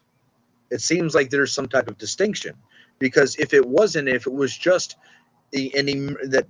that subjective experiences was just an emergent property of the brain, that we would be able to scientifically demonstrate it and have the guy smelling the same coffee having the same exact experience over and over and over again just by playing with the brain. But we can't do that. There's an atheist philosopher by the name of what's his name, Donald Hoffman, who goes into this and speaks about this, and he ended up leaving naturalism because this is a huge problem when it comes to this presupposition that minds and consciousness is necessarily always in a brain. I mean, we can look around and see, yes, in this world right now, we don't see any examples of minds existing outside of brains, but still, it seems as if there's a clear distinction between there. And you might fall into like a black swan fallacy or an argument from incredulity to say, well, just I don't have any information of this, therefore it's not true. So if we can see a clear distinction and we're not able to demonstrate it, it seems like there's this distinction, and I think it's possible that consciousness can exist, external of mind, or external from a brain. Yeah, I guess naturalism is just a word that just doesn't seem important to me. I mean, like everything we see is in the natural world. I mean, if you were to see anything done by, like, I don't know what it means for something to exist outside of the world, because outside is a spaced word. Like, so I don't know what it would mean for a mind to exist outside of. And you said, like, maybe there's a distinction between brain and consciousness, but I don't think there's I don't think there's enough that like justify being I'm assuming you're an idealist, that you think No. I'm a substance dualist, so I'm not an idealist. Just thinks that everything would exist outside. Yeah, I'm not an idealist in the sense that I think that everything is mental. I find a distinction between consciousness itself, mental things, and the physical world. So an idealist would just negate that the physical world actually exists and that the physical world is just a mental perception that we have. I don't hold to that. Right. I think that's way out there. I have physical stuff right in front of me. I have the computer that I'm speaking to you on. So I would say that there is a physical world, but I think there's a distinction between the physical world and the consciousness itself. That we, with having a consciousness, can observe the physical world and have subjective experiences, but it seems like the mechanism by which ties the physical world with the firsthand subjective experiences, there's a mechanism there that we can't explain, like that we can't actually produce. And if it is something within the scientific realm, we should be able to produce it. We have all the information that we need in neuroscience to play with chemicals and play with neuron frequency changes that would give us the ability to demonstrate that. So the question is, why can't it be demonstrated? Yeah, I mean, maybe it just can't be demonstrated now. I mean, basically, what I think of with consciousness is it's a word that we kind of want to be mysterious. I don't think we really want to understand it because we like sort of feeling mysterious. We don't really want a naturalistic explanation of who we are, because that kind of hurts to some degree. But the more over centuries that we've learned about brains and what they do, it seems like what we define as consciousness or what we define as the soul is getting kind of pushed into this corner of the room. And it's what you're talking about when you're talking about consciousness and the soul, I think has changed so rapidly that I don't even fully understand what it means to be talking about consciousness. What really is consciousness? I don't understand. Sure, exactly. And that's what the mind-body problem is all about. Now, I will say I haven't mentioned yet anything about a soul, but I do believe that we have souls. But what I'm saying is that I haven't mentioned one yet. I believe that I'm mentioning aspects of what a soul is. Like, for example, the soul is, your consciousness. It's your mind, will, and emotions. That's what makes up your soul. So I'm specifically talking about the consciousness part of the soul. But I mean, like you said, there's this hard problem that we cannot get past physically, and we don't have any evidence for that. So just like the atheist would say, I see no evidence for God, therefore I stand in disbelief until it's objectively demonstrated to me. I hold the same thing when it comes to, this idea that the scientific method is stating that there is some type of emergent property of consciousness coming out of physical material. I just don't see any evidence for that, either physically or philosophically. I accept philosophical arguments when there is when we don't have the means to physically demonstrate it in a laboratory. So just like if I was to tell you that a squared circle isn't logically impossible, you don't need physical demonstration of a squared circle or the non-existence of a squared circle. It's just analytically true by definitions that a square has 4 sides and a circle doesn't have any sides. So you can't have a squared circle. It's just by definition logically impossible. So I believe that there's logical arguments that can be made to clear up problems, and down the road, if we get the technology to prove it wrong, then so be it. Subhanallah. But as of right now, if it's outside of the bounds of what we can do when talking about the material world and demonstrating it, I think that all hypotheses start off as ideas that we build evidence for, and these ideas are philosophical arguments that we build upon with the scientific method. So what I'm doing is I'm simply just drawing some type of drawing some type of argument to say, hey, this is what makes logical sense right now, and we're free to take it to the laboratory, gain technology to where we can actually put this to the test. So as of right now, I feel reasonable in stating that this is the most reasonable position to go with until we get further argumentation, right, or further experimentation when it comes to that. So let us get away from this consciousness thing real quick. I kind of we stated what we believe about that, but let me provide you one more argument. We've gotten to this, whatever this necessary thing is, and I've made the argument that there is some type of mind, right? And we still have some things we need to hash out with that, because it all draws into this whole consciousness thing. So a necessary being is something that is what's called unconditionally non-dependent. It's not dependent on anything else for its existence, right? So if it's not dependent on anything else for its existence, then it wouldn't have no external explanations for how and why the way it is.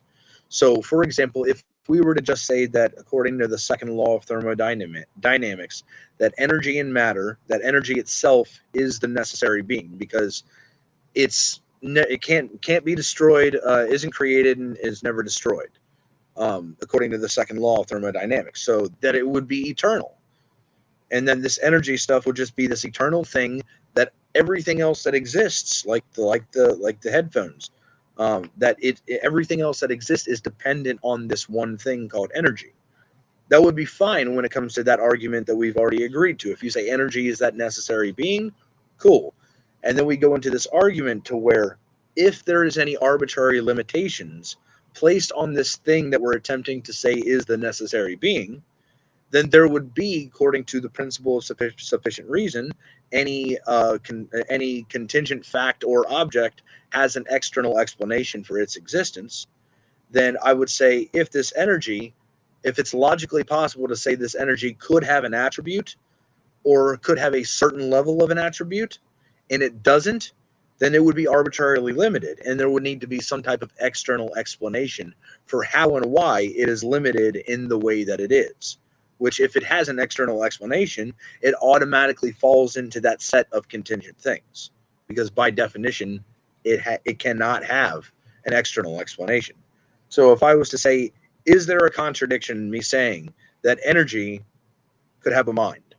If you say, no, energy doesn't have a mind, but it's logically possible to say that, and there's no contradiction derived, then it seems like it's arbitrarily limited from having a mind.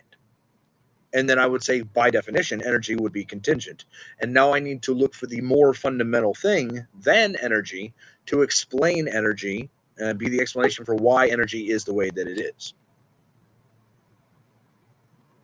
So then the only way that we can conclude here is that this thing, whatever logically possible attributes it could hold, any logically possible attributes that it could hold, it would be unlimited in all of its attributes, which would mean it would have unlimited knowledge, unlimited power, unlimited presence, a mind, a will to be able to choose between options. It could not be limited from these things, or else there would be an external explanation on why it's limited the way that it is. So then, if we agree upon that, just logically speaking, this necessary thing has omniscience, it has omnipotence, it has omnipresence, it has a mind, it has a will to choose between things. It cannot be limited from having these things. And if you agree to that, then this is the question that I asked myself when I got to this position. Why am I still an atheist?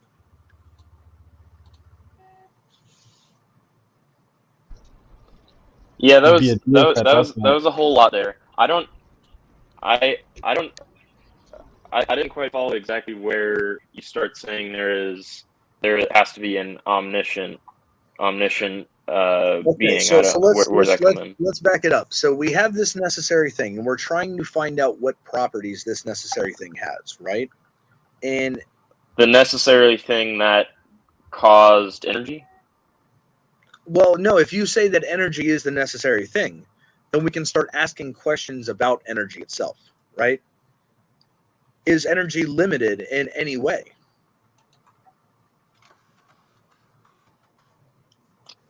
I'm not a physicist, but I mean, like, sure, yeah. I mean, there's things that's limited by, I guess. So if it is limited, then there's some. I wouldn't say limited by. Oh, you're breaking up a little bit. What'd you say? Sorry. Yeah, if you want to just turn your camera. If you turn your camera off, it may help your internet connection. Okay. All right. Perfect. What's going on, Logan? I'll get to you in just a second. Just give me a minute to finish up with Daniel. Yeah. So I lost my train of thought. Yeah. So you said that energy is limited in some sense, correct? Oh, right. So energy has a nature that it abides by. I wouldn't say that Correct. Energy is right. It's not being like commanded to do certain things. Do you think that energy is dependent on the laws of physics? I think that would require me thinking of the laws of physics as like a behest, as like something that is a law that it will be punished if it doesn't follow. I think that is just the way energy behaves, with the word law to describe the way energy behaves. So, correct. Okay. Right. Okay, That's not like energy that's wants to do fine. something else. That's just how energy behaves. Yeah, That's yeah, what but we've realized. that's a question. Could it be logically possible that energy could want to do something else? Could want to do something else. I'm not sure I know what that means. Could energy have agency to want to do something else? Is that logically possible? I'm not asking if it's physically possible. I'm asking if it's logically possible for energy to do something else or want to do something else. Well, wanting would imply that it is a thinking entity, an agent.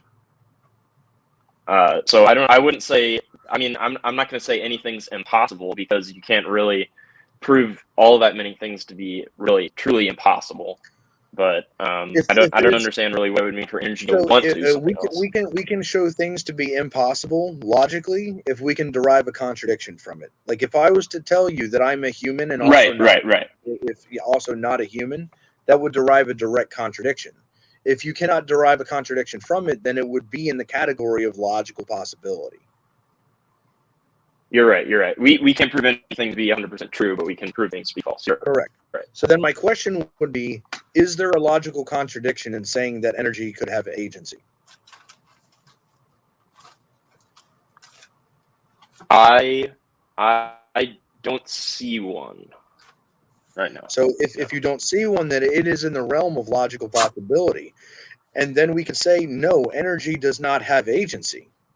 If energy does not have agency and it's still a logical possibility that it could, then it's arbitrarily limited in that sense.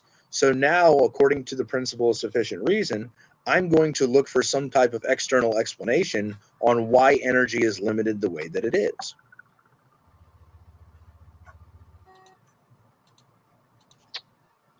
I don't want to use the word limited. It's more I'm just agnostic about if it would behave in some other way. I mean, I really don't know that kind of stuff. I don't know if any scientist knows that kind of stuff. Right now, we've only witnessed it behaving one way. So that might just be what energy is. That might just be the way. That's not necessarily true in everything we can view. That's not necessarily true. Have you ever heard of the double slit experiment? I have not. Okay, so the double slit experiment is something that an experiment that was done to where they were shooting photons at some type of backdrop, right? And there's a certain hole that these photons are fired through. Uh-oh, he dropped off. Probably lost his connection. I think it's his internet. Yeah. Yeah. He was lagging a bit earlier. Yeah.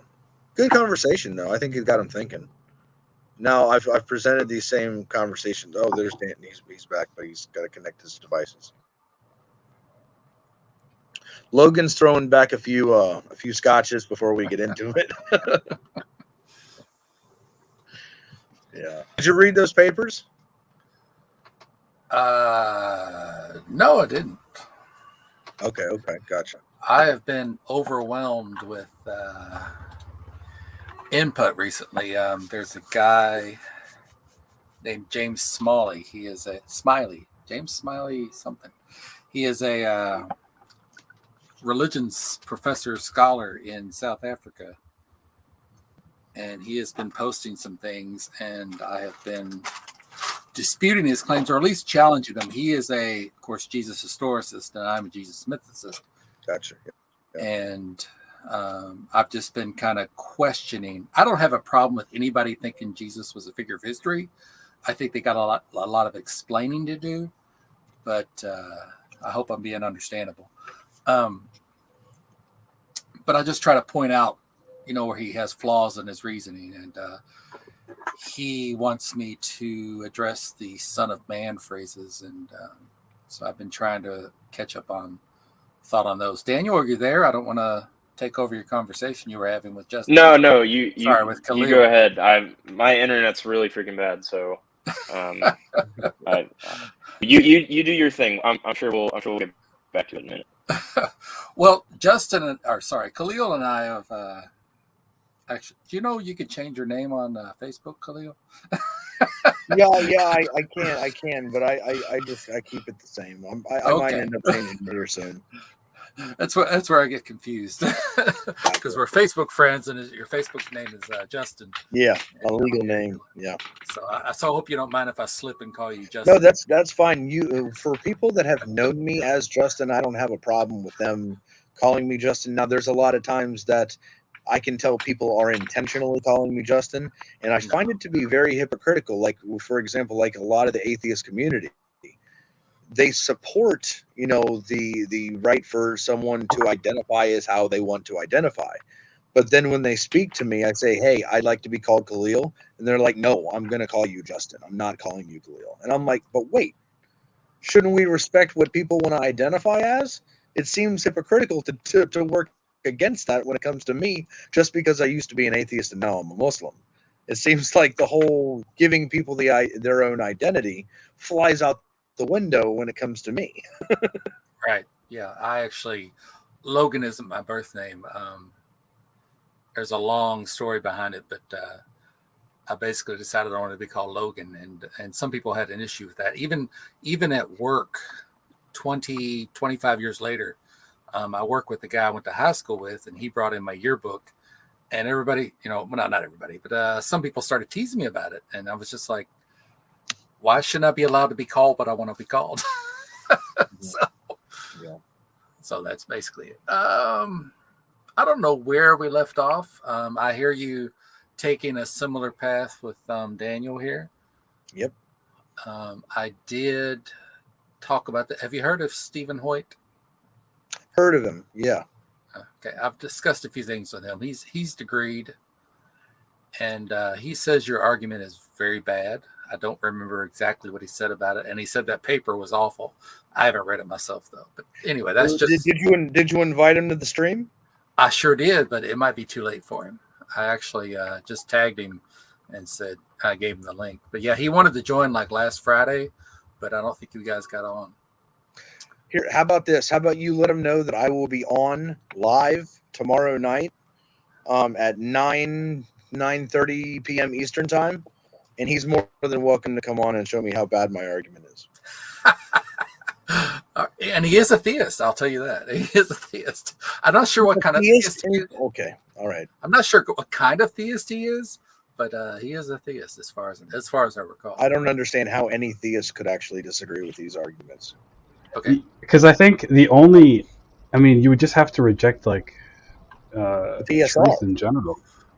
Yeah, the both the PSR or truth in general, and just reject that propositions can be either true or false.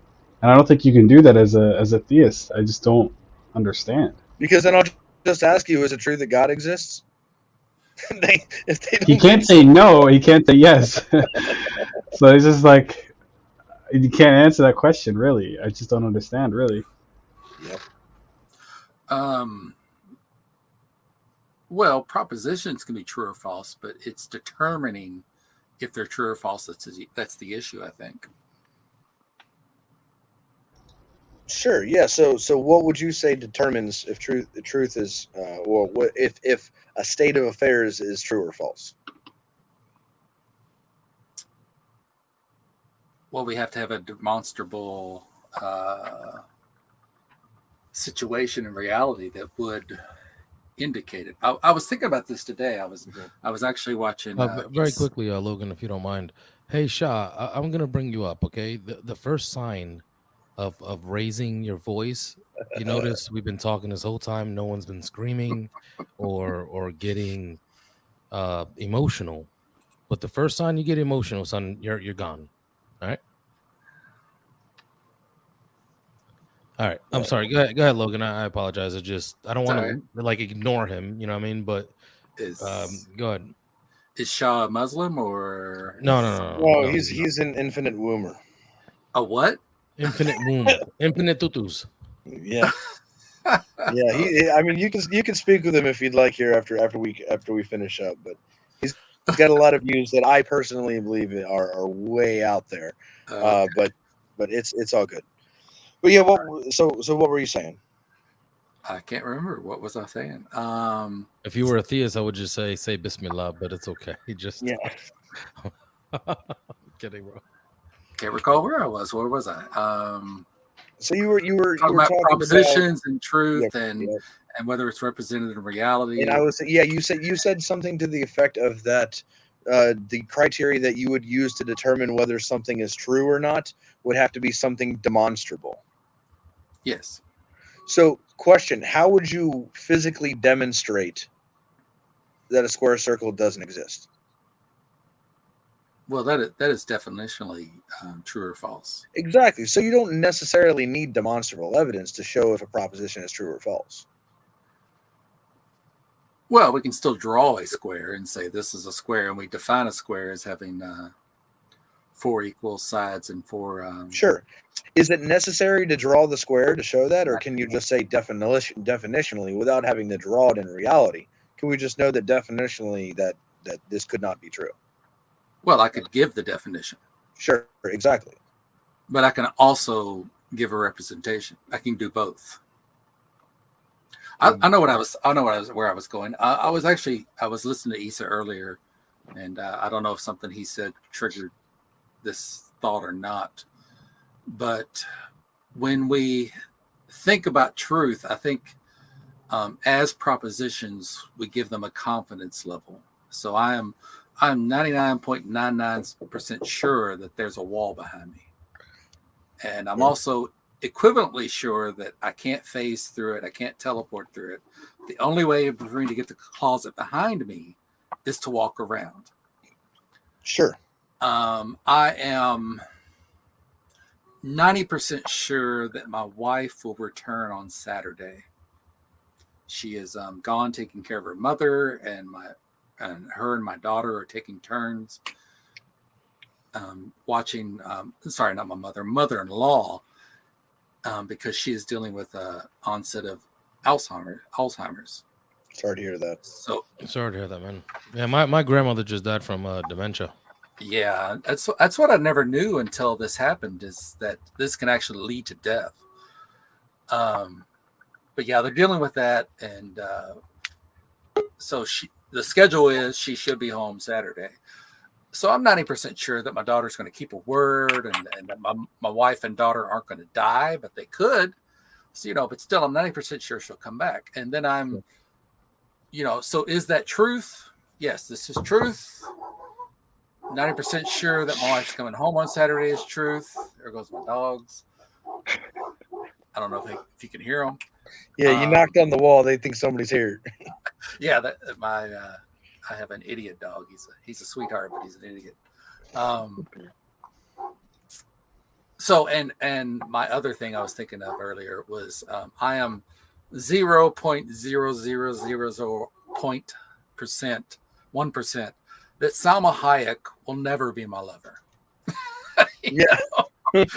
Actually, I'm sure she will. Yeah, she will never be my lover. So I think there are, as far as propositions go about truth, which corresponds to reality, that we can assign percentages. And when it comes to God, I don't see any way of assigning those percentages. Well, yeah, but before we get to actually using the word God, because that brings a lot of baggage to the conversation. Which God is it? Is it a God of a religious belief, or is it just a general theistic God, or is it a deistic God? Like, it brings a lot of baggage to the table. So that's why I try and flesh out these issues that are previous, that are more fundamental than talking about a specific God in the book that he wrote, in the doctrine that comes along with it. Shut up! So yeah, that's what I do is I try and have these more fundamental discussions without bringing God into it, because it just muddies the waters. It brings a lot of baggage to the table that we can't we shouldn't be talking about just yet.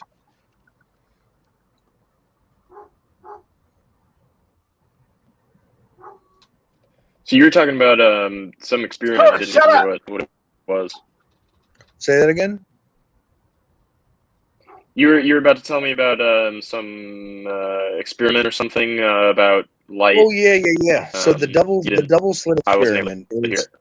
it's an experiment to where they were shooting photons through basically through this hole, and when there's not like a physical observer present, it acts as a wave, right? They see the photon, they see it spread apart, they see it. I'm pretty sure you've probably seen some type of diagram of this before, but it acts as a wave. And then when there is an actual observer, they put a metering device right there to observe it. It acts as a particle, not a wave. There's just one single point. It's just a single photon. So when you were saying that, like it doesn't necessitate that, it doesn't seem like there's any evidence that we have of it possibly having agency. Well, then it bears the question: why is it when there's not an observer showing up as a wave, and when there is an observer, a direct observer, it's showing up as a photon, as like a particle itself? What is making it change just because there's some kind of observer there? Well, I mean, it could be whatever we're doing to observe it, right? I mean, any particle at the quantum level is both a particle and a wave. I haven't heard. I know that when you observe at the quantum level, you change the outcome, right? I didn't know that it was consistent like that. That whenever you observe it, it's always a particle, and whenever it behaves as a wave when you're not observing it. I don't. How do you observe a wave of like a? How would you observe a electron? It can be indirectly observed. So there's observations made on. There's this backdrop that shows where this photon that's being shot, where this photon is actually ending up, and you'll see like a column of like 5 different rows of where this photon shows up when there's not a direct metering device sitting right there. Now, when there is a direct metering device sitting right there, it literally shows up as a single point. It's not 5 rows of this photon dispersed throughout the backdrop. It's one single point.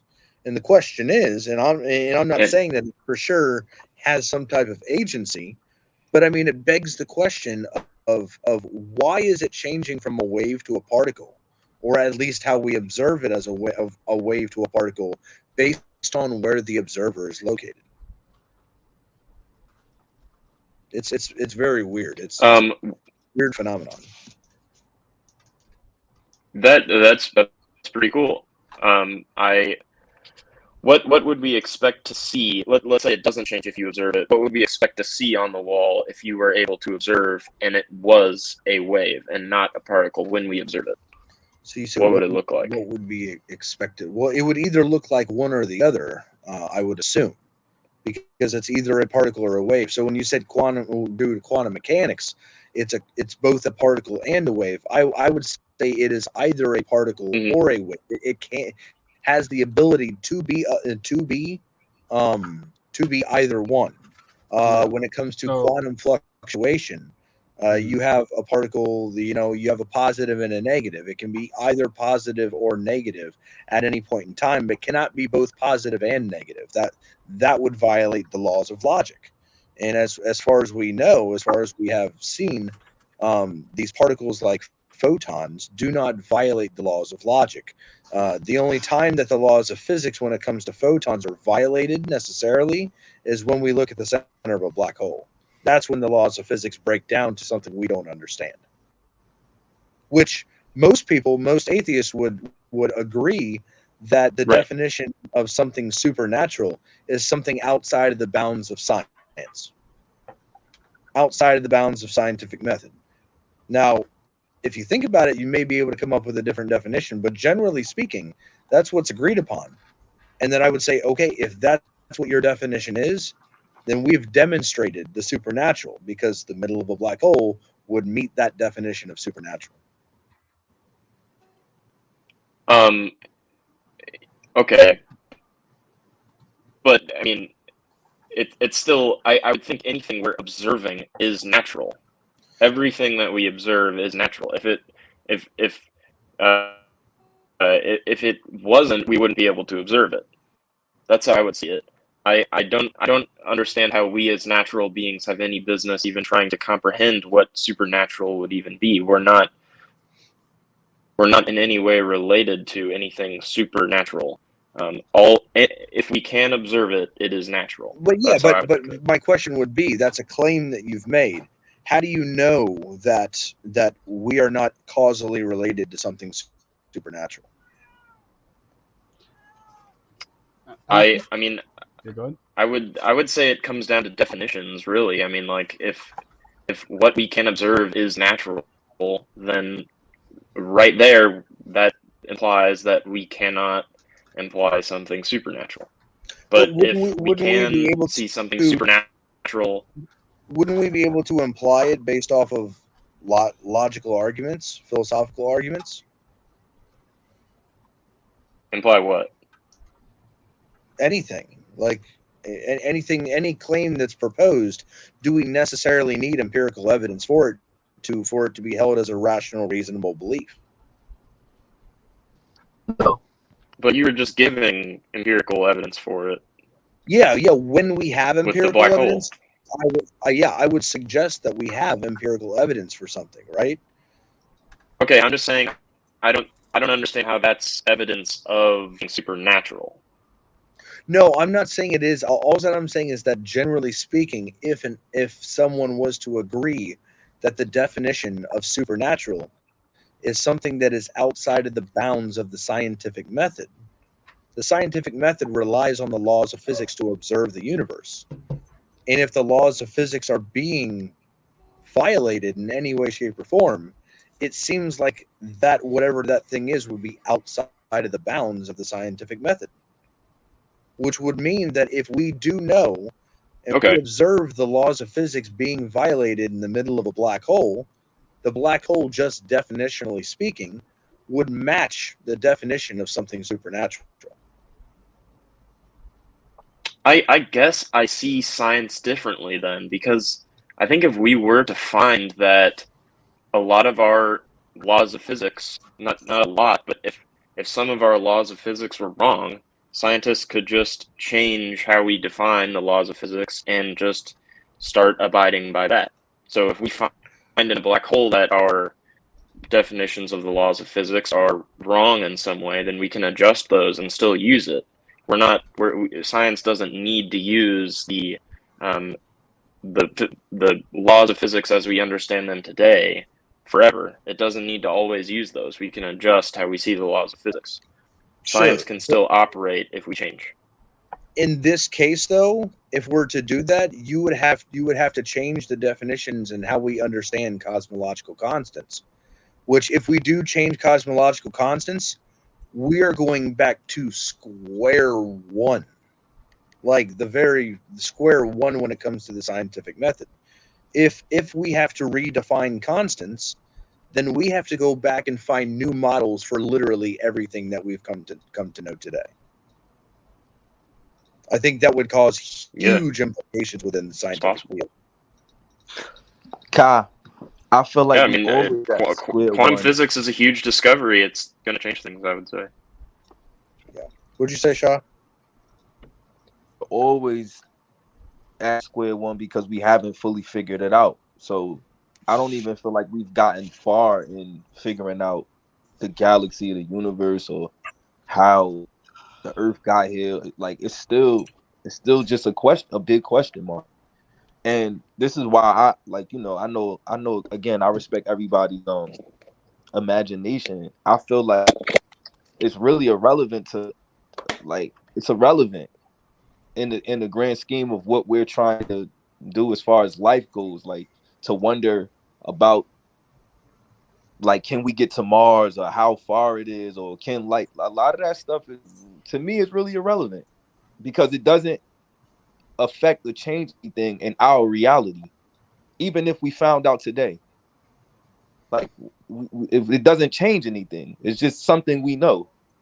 You get what I'm saying? So it's just, and I like again, I understand these conversations are good for good bills. It's like, we all have imagination. I grew up, I like wrestling. Wrestling is fake. We know that. But, cool. You know what I'm saying? But at the same time, in the grand scheme of things, a lot of these, conversations that we have, I feel like they're really irrelevant, and maybe that could just be the answer. Maybe it's not for us to know about the black hole or why, galaxy got here or how it got here. Maybe it's not for us to know, So, and I think like that sometimes. So just for the other guys like Daniel and Logan that are here that have not heard your view, well, what is your view? If you could explain to them what your view of the origins of Earth or the origins of the universe. I feel like we've been here. And even when you look at the Big Bang Theory doesn't even suggest that life started. It's just the evolution of the universe. So it's not even really suggesting that it starts life. You know what I'm saying? Like when you look at the Big Bang Theory, it's not suggesting the beginning of life. It's suggesting the evolution of, the universe. So if you take that into consideration, we could have still been here even prior to that explosion you know what I'm saying? It could have just pushed us further out into the universe. But yeah, that so you're saying that the Earth always existed. Yes, that's why I say if you look at this, if you look at what the Big Bang Theory actually is, it's not suggesting the beginning of life. Like if we're being clear about that, it's not, you know what I'm saying? So if you understand that, when you look at the explosion and then the expansion or the Big Bang Theory is basically saying that, we were pushed out further into the universe or the galaxy. That doesn't mean that there's still, room to think that we may have been here. It's just that, we were just put, what I'm saying, that just happened. That doesn't mean that we didn't exist. So I'm gonna make a statement, and then you let me know if you agree with it, and then Daniel or Logan or anybody else that wants to jump in, you can. So if I was to make the statement, the solar system is eternal, would you agree with that? You said the solar system is eternal. Yeah, the solar system has always been here. Okay, I would agree. I mean, me personally, I'm the odd man out. I. Okay. I'm gonna sit at the table by myself. If anybody wants to jump in and comment on that, they can, because he's already heard my commentary on it. Well, I would just ask why he believes that. Why? Because we're here, and it's like we don't have. This goes back to what I said in the beginning. We don't have any proof, no solid proof of this beginning. We're still at square one. We don't have no solid proof. Again, like I just said, the Big Bang Theory doesn't even suggest beginning. It doesn't even suggest that. And that's where most people speak about life starting, when the theory that we lean on doesn't even suggest that. It's just the evolution of the universe. So again, I have all reason to believe that, we always been here. Like, again, the infinite wounds, you know what I'm saying? We're all I don't know what you're saying. No, I'm saying no, he's saying that human beings also have always existed. There's I feel like an infinite regression of wombs that a human being only comes from a womb. Yes. Okay. So you don't believe in evolution? I do believe in evolution, and here's the thing: a lot of you guys don't understand that. And he used the word biogenesis. A biogenesis is life before life. He believes in microevolution. He doesn't. Hold on. Let me finish talking. I said I didn't want to be cut off. Please don't cut me. Don't cut my wisdom. I don't want to. I do believe in evolution, but everything in evolution isn't true. There's a lot of things that's facts, and there's a lot of things that are like, what I call imagination. Like sometimes I feel like a scientist put paint where it ain't in the idea of evolution. Where there's things they can't explain, they create a theory for it. But there are things of there's multiple signs of evolution. I know people that was born with 12 fingers. That's evolution. That's not a common thing. That's evolution. Dogs have different breeds. You said it before, Khalid. There's definitely signs of evolution. There's twins. That's a form of evolution.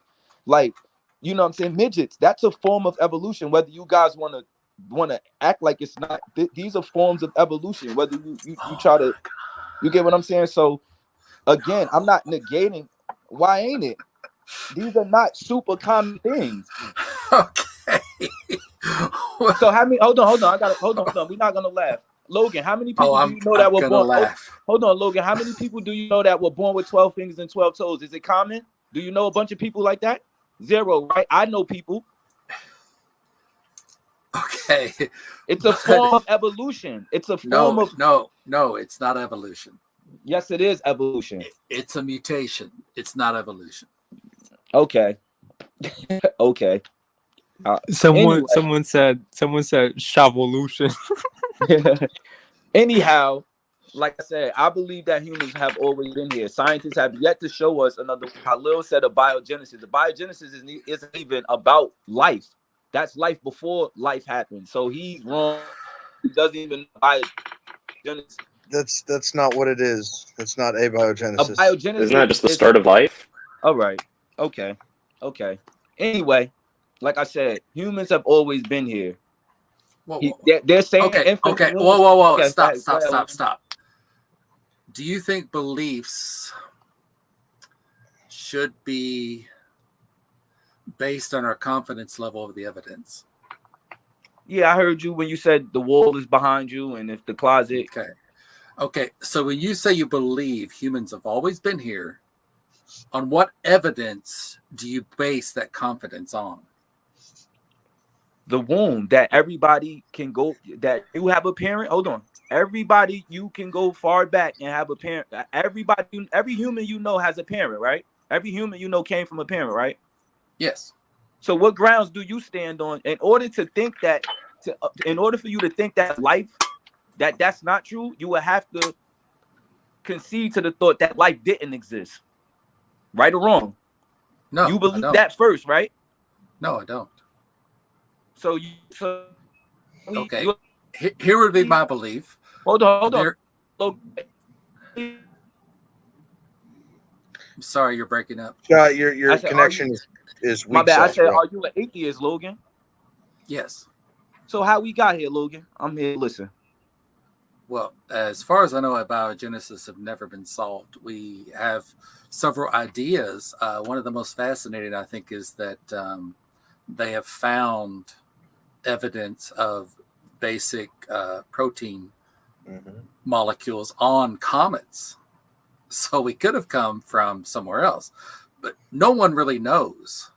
You know, there are ideas such as I can't think of the name, but you know, some experiment they did, but that's not established that that's what actually happened. It's possible, and of course there are theistic ideas, but I don't think anyone knows how we got here. I don't see how it's, as Khalil likes to say, logically impossible that we arose naturalistically. I don't know if Khalil would disagree with that, but I don't think it's logically impossible.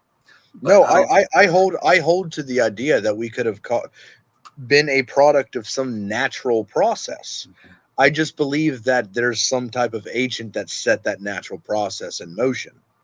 Right? That's where we would end up disagreeing. But I don't disagree with the idea that abiogenesis, that there's certain proteins that there was non-living proteins that created, you know, that emerged into what we call a single cellular organism. And then eventually over time, that single-celled organism became a multicellular organism. And then through asexually just kept dividing and reproducing itself to where we have conglomerations of single-celled organisms laying eggs. Wherever we look for water, whenever we look for life, we try and find somewhere that has water, because water is the origin of life from our understanding. That's where we can see life comes from, is where there's water, there can be life. I think we would agree across the board on that. Now, Shaw is arguing that you know, that's not abiogenesis is not true, that human beings have always existed for the simple fact, it's like the chicken or the egg. Like, there have always been human beings. They've always come from wombs. Therefore, there's always been mothers to have those children, and there's always been fathers to reproduce with the mother to have the children. So there's just an infinite regression of human beings. That's what I don't get. And I've never heard of this before, Shah. If you believe in evolution, then humans came from apes, essentially. Not monkeys. People always say monkeys, but it's apes. And apes came from possibly monkeys, and monkeys came from, I don't know. Now, let's clear this up, Logan. Did we literally come from great apes, or do we share a common ancestor with great apes? Again, I'm not an expert, but I would say a common ancestor. Cool. So anyway, that just keeps going back to, I guess there would be maybe monkeys came from lemurs, and lemurs came from, and it would eventually go back to, as Khalil said, simple multiple cellular organisms to single cell organisms to primordial these proteins. So I don't say how you could say humans have always existed. You might be able to say life has always existed, but I don't say I could say humans always existed. So perhaps you could explain that. Shah, are you there? Yeah, okay. I'm here. Would you want me to explain again? Say that, be clear one more time. So I could. As I said I could accept you saying life always existed, but not life humans. always, but not humans. Correct. But why not humans? Like, where do we come from? The sky, the ground, water? Like, we just like. Well, again, you said you believe in evolution. So if evolution is multiple things. It's not just saying one thing. And I don't know if y'all just think that evolution is talking about human. Like, it's a bunch of things that apply to evolution. It's about everything. It's about multiple things. Yeah, it is. So that's what I'm saying. Everything within evolution, there's some things that's valid, and there's some things that's questionable. Like how y'all saying y'all don't believe we came from this great ape, or we share a common ancestor. Y'all believe that we always been humans, right? Well, there's three things to evolution, right? There's deep time. There is deep time is just a concept. Stop using that. Natural selection. So which one would you deny? Wait, I said stop using deep time. It's just a concept from one person. Please stop using that. But that's the thing is that just to help Logan and Daniel understand your position a little bit better, you accept microevolution, small genome frequency changes over a certain period of time within a species. You would agree with that. You deny macroevolution. Yes. So where there's speciation. He does not believe that one species can make another. Yes, I don't believe that. Y'all believe that. Okay. Y'all don't believe it. And I went through yesterday and I showed him a chart on how within a certain grouping of a species that certain traits can change within a species, and then there's that division of the one species that has certain traits from another, and then eventually they separate and they find other environments to where they will adapt to those environments, and then you have two completely separate species. But Shah does not believe in that, and I'm just saying that microevolution entails macroevolution, because the distinction between that is just the amount of time that's there for there to be these small changes over time, to where if you look at the beginning and the end of that linear model, you see huge changes. If you're looking at that chart, you can, if you subscribe to their chart, of course you're gonna think that. You can look at the body of apes and you could tell that we don't even have a common ancestor like them. Like the average, people think I'm crazy. Like, yo, I'll give y'all a prime example, right? Apes can't even walk upright, like primarily if they wanted to. Like they couldn't do it like how we do all the time. Apes can't do that. Their waist, if you look at their body structure, and it's not even possible for them to walk upright, right? So not all the time like how we do primarily. We didn't come from apes. Hold on. I'm agreeing with you. I'm just showing you how they say this common ancestor just to try to connect us all to one thing doesn't make sense. The average baby starts walking at about what, 10 or 11 months, right?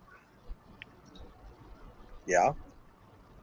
But they want you to, okay, keep that in mind. But they want you to think this common ancestor walked on all fours first, climbing a tree, being able to climb a tree. It got down out the tree, and because it was traveling and moving around, it because of the running. You can literally watch this on YouTube. They have all these descriptions that I'm saying. They want you to think, they want you to believe that this ape or this common ancestor started walking upright because of traveling more, and the body changed, and they're walking primarily after years of traveling. When the average baby starts walking at about 11 months, 10 or 11 months, it doesn't add up. Maybe you guys don't know these Tone it down, tone it down, tone it down, tone it down, please. Okay, I'm just saying. I've looked into this evolution thing multiple times. I look at it all the time. A lot of the stuff that they say does not add up. Yo, why he sound like Shadid Lewis, bro? It doesn't add up, bro. Why he sound like Shadid Lewis? Shaw, bro? are you saying that it was God that would have changed us from he doesn't believe one in species God to another?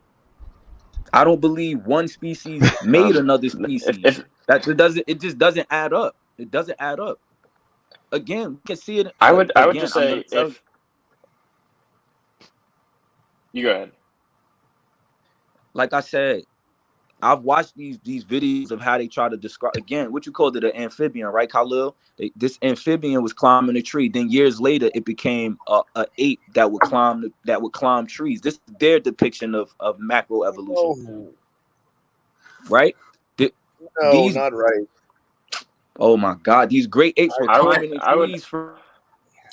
Shaw, I have a curiosity question. Actually, I have two. One, your thing says R-I, and your thing says Shah. I just didn't know if you would be interested in explaining that. Two, as I said, I'm a layman when it comes to. I know a lot. Oh, he left. Okay. Yeah. He might have dropped out. Yeah, we get heated with Shaw. There he is. Oh, Shaw's back. My bad. One of my girls was calling me. Oh yeah, I wish I had one of your girls. Are you talking about children, or you got multiple baby mamas? No, I'm like y'all. You know how y'all do. He has infinite baby mamas. We take responsibility for ours. We take responsibility for ours, bro. Word, Eastside, I hear you. Nah, but what I'm saying is I'm I've looked at this evolution theory. Let's be clear, the theory. We're attacking the theory because they make another distinction with that. But okay, stop right there. Go ahead. What is a theory? To me, it's just something somebody came up with, and they provide certain evidence, and it's just not facts. No, remember how? Let me give my definition for Logan, and Logan, you let me know because this is how I explain. You want the direct definition? My bad, Logan. Well, no. So how they want you to be at least close, not just yeah. So Logan, I would say that a theory, at the end of the day, is the graduating point of an idea. I would say it's a explanation of a set of facts that explain how the mechanisms work in a particular problem it addresses. Correct. So you have an idea, and it becomes a hypothesis when you start building evidence. Once you have enough evidence to be able to demonstrate it and multiply and reproduce it multiple times, and it seems like every time you try and reproduce it, you get the same exact effect from the cause, then it becomes the theory of gravity, things falling at 9.8 meters per second squared. It's the theory of gravity. We see it to be constant. We see it to be demonstrable. And that is the graduating point of an idea. Yeah, Shal. So when you just used the word theory, it wasn't in the scientific sense as I understand it, because but here's the thing. I've even seen a chart that puts theories over facts. Yeah, they crazy. Well, why are they crazy? I mean, because you got certain theories that's true, and you got certain theories that's just. But don't you need facts to build a theory? Yeah, but it doesn't finish. It doesn't mean it's gonna end as a fact. And here's the thing. Here's the thing. Just because that's the point that we're at doesn't mean that's the answer. It's a reason why we sitting here talking about the Big Bang Theory and we don't know. Okay. If we did know, we wouldn't be talking about it. I wanted to ask you before you lost your connection. Go ahead. Did you say you've watched a lot of videos, but what works have you read by actual biologists? For example, I've read, I can't recite it word for word or anything, but I've read Richard Dawkins, his books on biology. He's a horrible philosopher, but he's a great biologist, I think. Other works. Extended phenotype. Yeah. So what have you actually read from scholars in their field?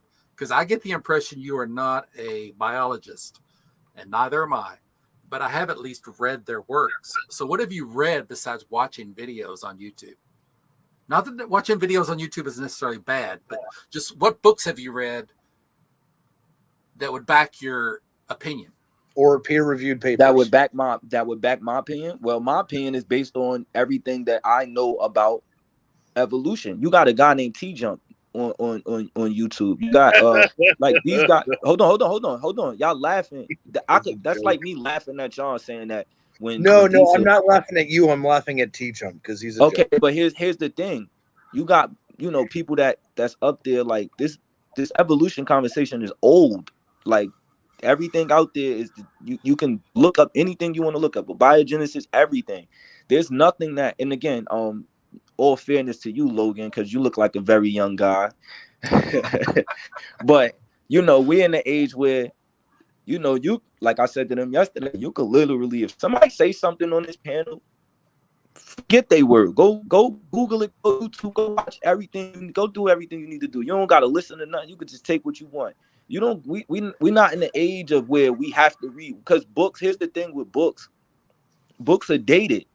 Not saying that they're not true, but the information has changed. Like he used deep time. Kino keeps using deep time. He doesn't know that the deep time concept has changed multiple times since it came out. So I can't use it. I don't think it has. Yes, it has. That's all right. Do you understand what deep time is? I'm saying the concept of deep time has changed multiple times. Okay, can you provide a reference for that? Y'all use words, but y'all don't know, but y'all want to reference. No. So here we go again, kind of like we did last night when things blew up with you. You've made a claim. I don't like how y'all cut me off, bro. You can't let me talk. Finish.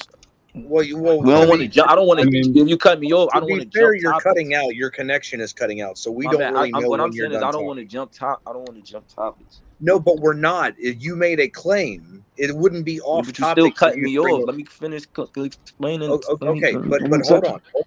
We're gonna talk about chill out. Let the host speak, please. So I'm just asking you before we move forward, because you haven't even answered Logan's question yet. He asked you, what books have you read on evolution? Well, yeah, but we kind of let you go on for 3 minutes. No, he said not answering his question. So I'm going to try and bring it right back to his question. He asked you, what books and peer-reviewed papers have you read on evolution to get a proper understanding of it?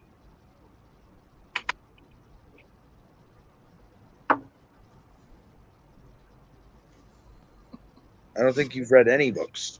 Wait, he said biology, not evolution. Okay, so what books about biology? I've read a few.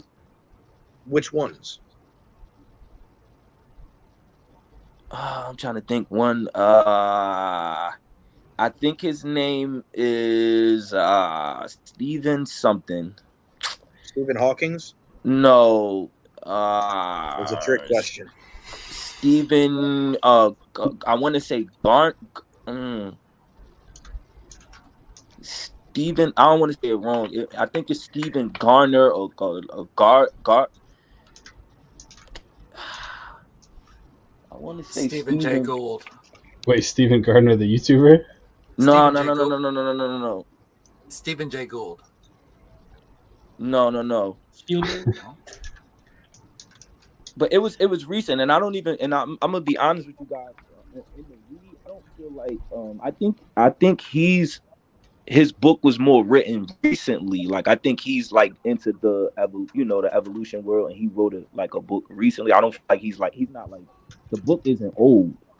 So could it be Steven Spielberg? But I've read a few books because again, like, again, none of the books you read about biology. Hey, Shaw. Hold on. It sounds like your electronic device is. You can't hear me? It's cracking up. Like now you're good. Now you're good. There you go. Yeah. What I'm saying is when you read most of the books that I've read, and there hasn't been a lot, they're not saying anything new. They're not saying anything that I haven't heard already. You get what I'm saying? They're not providing. It's just. Is it Stephen Jones? I think that might be it. No, it's not Stephen Jones. His last name starts with a G. Stephen That's Gold. what I'm saying. Garner. I don't think I know I'm saying it wrong. It's Stephen. It's his last name starts with a G. But long story short, like I said, when you read these books, if you're into biology or evolution, like Khalid claims, then there's a reason why I know the biogenesis. There's a reason why you hear philosophy. There's a reason why we're talking about this. Like Khalid said, we're in thing. Like, you're reading it helps if you just want to read a book. For instance, I use Islam. If you just read the Quran, that's not going to tell the truth about Islam. That's not going to tell the whole truth about Islam. Yes, it does, bro. What are you talking about, bro? Hold on. Bro, what are you saying, bro? Hold on. I'll explain. The Quran doesn't explain. Hey, yo, Shy, what up? You lying? I'm gonna give y'all example. Logan, can I hold on, Logan? Stop Hold on, Logan. If you read the Quran doesn't tell you like everything that the Prophet Muhammad was doing prior to him becoming a Muslim. It doesn't need to, bro. You hear what he just said? No, hang on. No. Hang on. So you hear what he just said, Logan? Reading the book doesn't tell you everything. Yo, just imagine one book contained all the information of the universe. That's not my point. It sounds like it's your point. No, my point is you saying reading a book like as if books tell the whole truth. It don't. It doesn't. It gives you the necessary truths and proofs that you need. All right, I agree with that. If you want to be Muslim, and that's I agree with the point that of the book. I agree. Just like the point of why Logan asked you what you have read on evolution is to see if you have a proper understanding. I do have a proper understanding. No, you don't. Yes, I do. I just don't agree with it. No. Okay, so Steelman, hold on. Steelman speciation for me. Oh my God. You go. With the undermining. No, I'm just asking. This is the same guy. Doesn't claim. I think everybody on this panel, even the guys that just met you, would say that you have no proper understanding of evolution. Hold on, Logan. This is the funny part, Logan. Hold on. Could I ask to understand your? Hold on, Logan. Hold on. He doesn't believe we came from apes. None of them on this panel, Logan, believe that. They believe we was humans all along, right? But he's bringing up all these terms to say what? He's bringing up phylogeny and all of these terms that suggest that we did. Tell them that part. I asked you what phylogeny was. I asked you what a lipid was. I've asked you many basic questions. Why, if you don't believe in them? Why? No, I do believe in them. He doesn't believe in lipid. Yeah. No, but that's the problem, is that if you're coming on here telling us what the evolutionary biologists are saying, and we have multiple times asked you for references of the claims that you're making. You said that you asked me to post them on here. I can't post them. I don't have a PowerPoint like y'all. Yes, you can. I do it all the time. I do it literally every live. I post references. Every single live. So what I'm asking you to do is, if you're making claims about what evolutionary biologists are saying, I'm going to ask you to provide a peer-reviewed reference, a peer-reviewed paper explaining to us from those people, so you, Shah, are not speaking for them. Let them speak for themselves. Provide a reference of where you have learned that they said that we most definitely came from great apes. You weren't able to do that. So I pulled up just even a quick Google search to where it says we did not come from great apes. We share a common ancestor that existed about 10 million years ago. You do know that's word semantics, right? because that common ancestor, say we came from it or not, it's the same thing. You playing word semantics. Was that common You're trying to ancestor sound a great smart. ape? Wait, Was you that said common what? ancestor a great ape?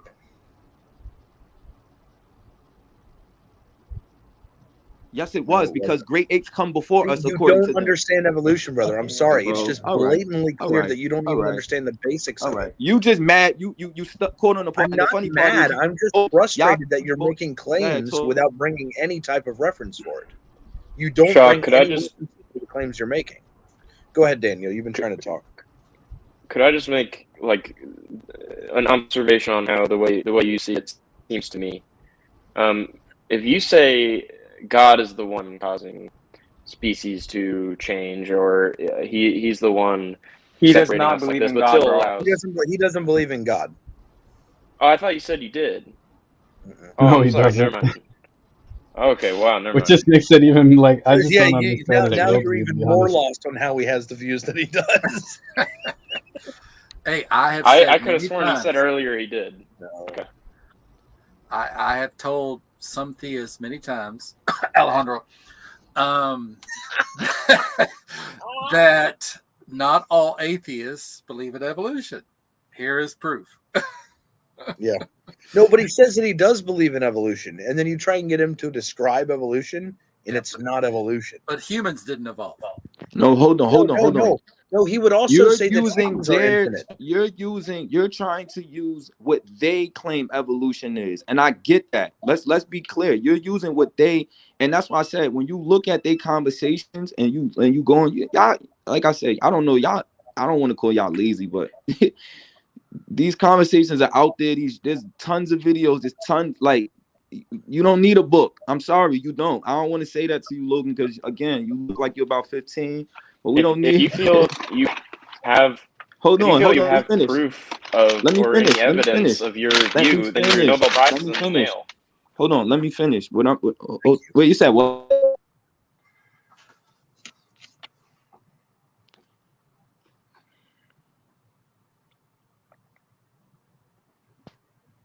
What did you say, Daniel? What'd you say, Daniel? Oh, sorry. I thought you were going. If you No, have you said something. I evidence wanted to know what if you you said. have proof Of what? I said that's what I'm saying. That's what I did say. If you have whatever it is you think happened that isn't evolution, and you think the entire scientific community is just in the most just awful state of incompetence, then your Nobel Prize is in the mail, and you're gonna be I like never said they was in remembered the forever. incompetence, I mean, because I never said. Hold on, I never said that evolution wasn't real. I've looked at their conversations, and I've macroevolution. I've listened to a lot You're of saying things it's that not they real. say, and again, a lot of things that they say. If you're a critical thinker like me, and you can hear it, you'll know.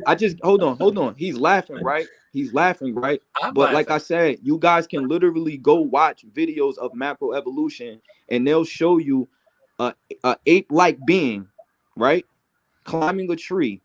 And when it comes down out of the tree, this is when it starts walking upright like a human, right? So this supposed ape-like creature crawled on it primarily walked on all fours. It could stand upright. Right? Listen to me. But again, I'm going to ask you guys who don't believe we came from an ape. The average baby starts walking upright at what age? Let's do 10 or math. 11 months, but this doesn't answer Let's any of do the math, questions. guys. Hold on, Daniel. Follow me. Follow me, Daniel. Don't That's listen to this me guy. Let's talking. do math. Let's use logic here. Math. This is Khalil talking. I'll ask Logan. Logan, you have kids? I have one. You have one. At what age did your child start walking? 11 months. 11 months, right? Yes. But these scientists will tell you that this species that we 11 months, from, right? Yes. But these scientists will. Oh boy, Jessica. What? You're welcome, Jessica.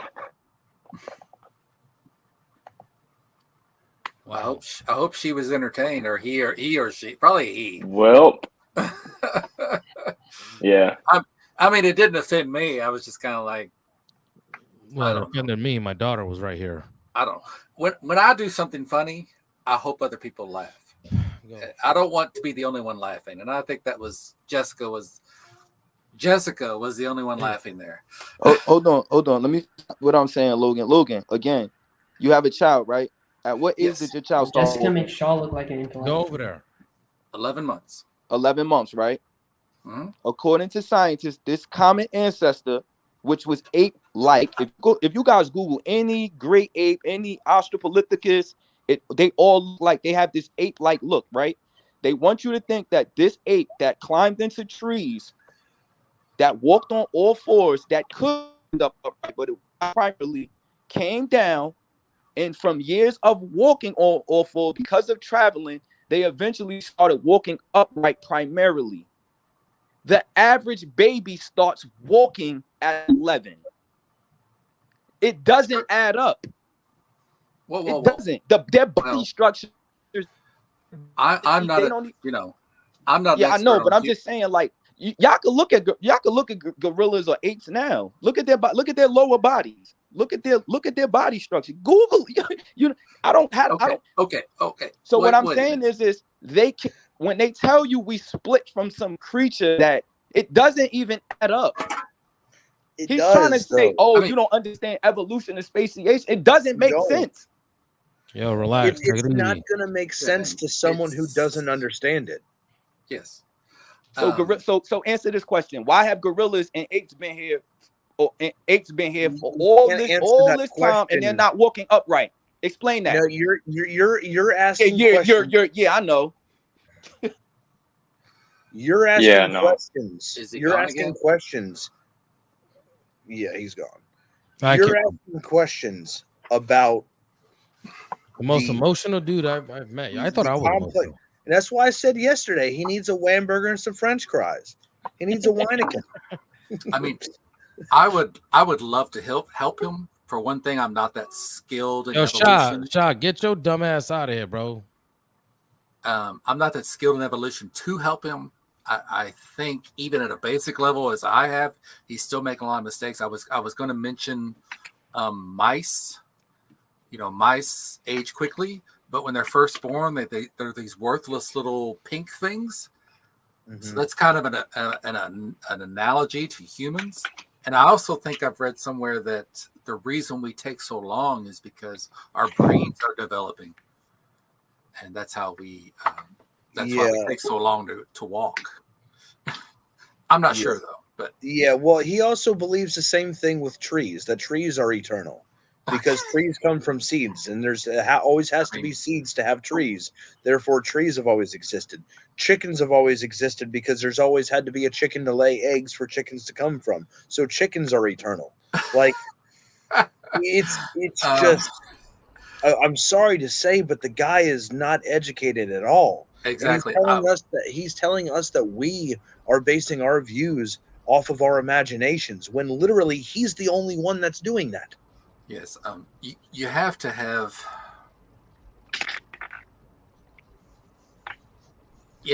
some body of work to work off of, and I don't know what body of work he's working from, because it's a group effort. We have to examine these issues together, and we can't be experts on everything. So I look to the biologists to answer things, and I think he's borderline troll. Because he says the sun is eternal, the earth is eternal, chickens are eternal, trees are eternal, mushrooms are like anything you could think of that exists right now. Yeah. If it has something that it came from, then it's always existed. Maybe he should seek a Platonic philosophy, where there are forms and stuff. These forms. I think he should stick to grade 3 coloring books. Anyway, I would like to hear from Daniel myself. I jumped on this because I heard Daniel talking, so I would like to hear Daniel talk some more. All right, what do you want to hear? Wherever you and Khalil left off, if you guys can recall. Okay. Hey, Khalil. Yeah, I don't know. Go ahead. Someone said you might have to restart the stream just in case your video doesn't get flagged, or it does get flagged. For what happened? If it does, I'll just clip out the part. All right. Yeah.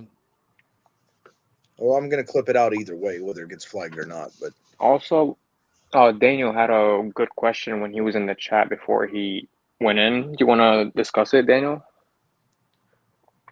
Sorry, which God being outside of space.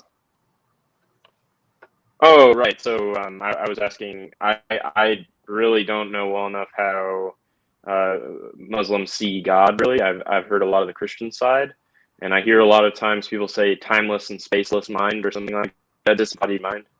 And I think it was Ahmed. You said you believe that he's spaceless, not timeless. And No, the other way I around. think I replied. The other way around. You do believe he's spaceless, but not timeless, right? Sure. I thought that's what you'd said. Sorry, I don't have it up anymore, so I can't see it. Yeah, it's fine, but it was the spaceless thing that you had a comment on.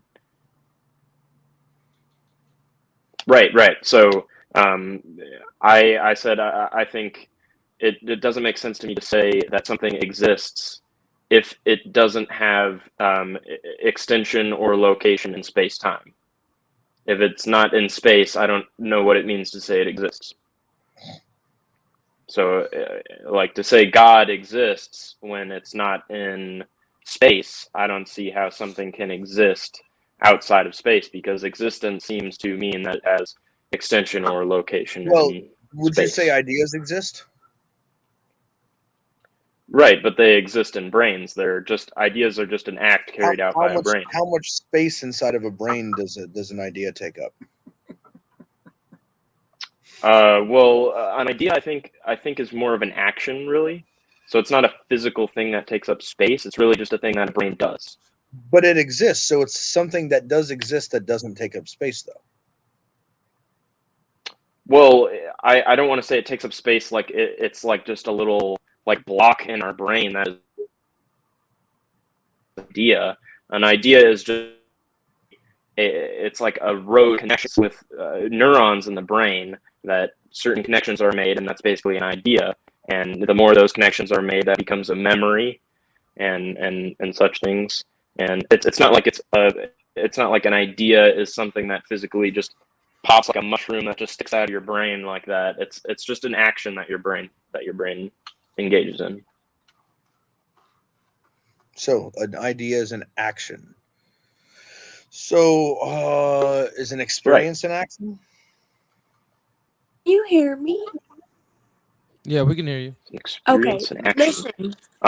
listen. They're gonna laugh at me. I was on here earlier, right? And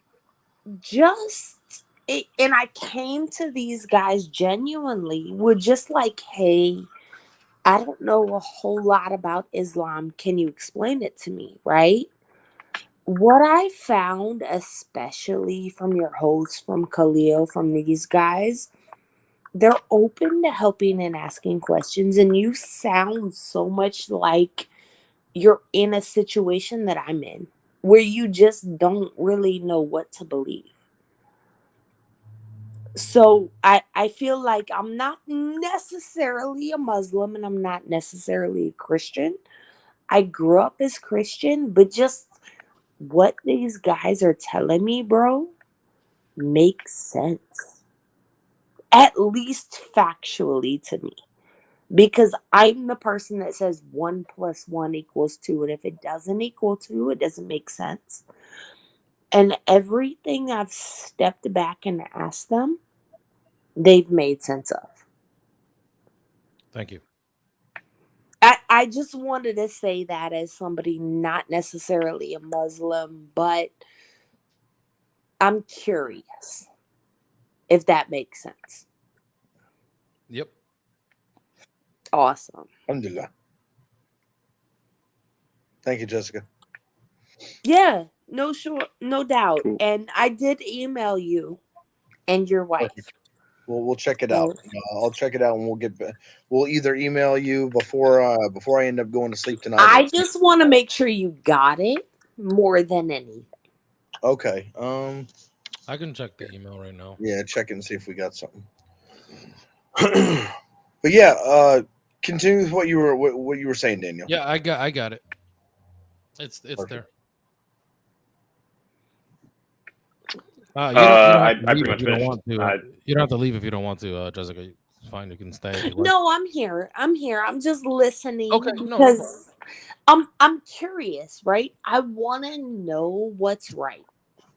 So the more people I can listen to, I feel like the more educated I am. And just to be honest with you, they were more open with me than anybody I've asked anything to. So that holds a lot of weight with me, right? Mm-hmm. Absolutely. Okay, I'm go gonna ahead, mute Daniel. myself. Go ahead. I just Okay. wanted to let you know, like, they're Thank genuinely you, good Jessica. Yeah. people from No. what I Yeah. know. You are like the nicest people I've ever talked to. Like you guys are so freaking smart with this stuff, and like Bro, when I I'm kind of told used to them, Christians. I said it They don't feels try as so hard. different. Yeah, like when I told There's a them, I lot of said it Christians feels that are so just read the different. Bible, read the Bible, read the Bible, and that's their argument. And I got that they're same just feeling with these guys because when, most of the time it's read or people think you're fighting. So I spent probably, and Kill will tell you this, I spent the first 10 minutes like, no, I understand. I'm not debating you. I'm sorry.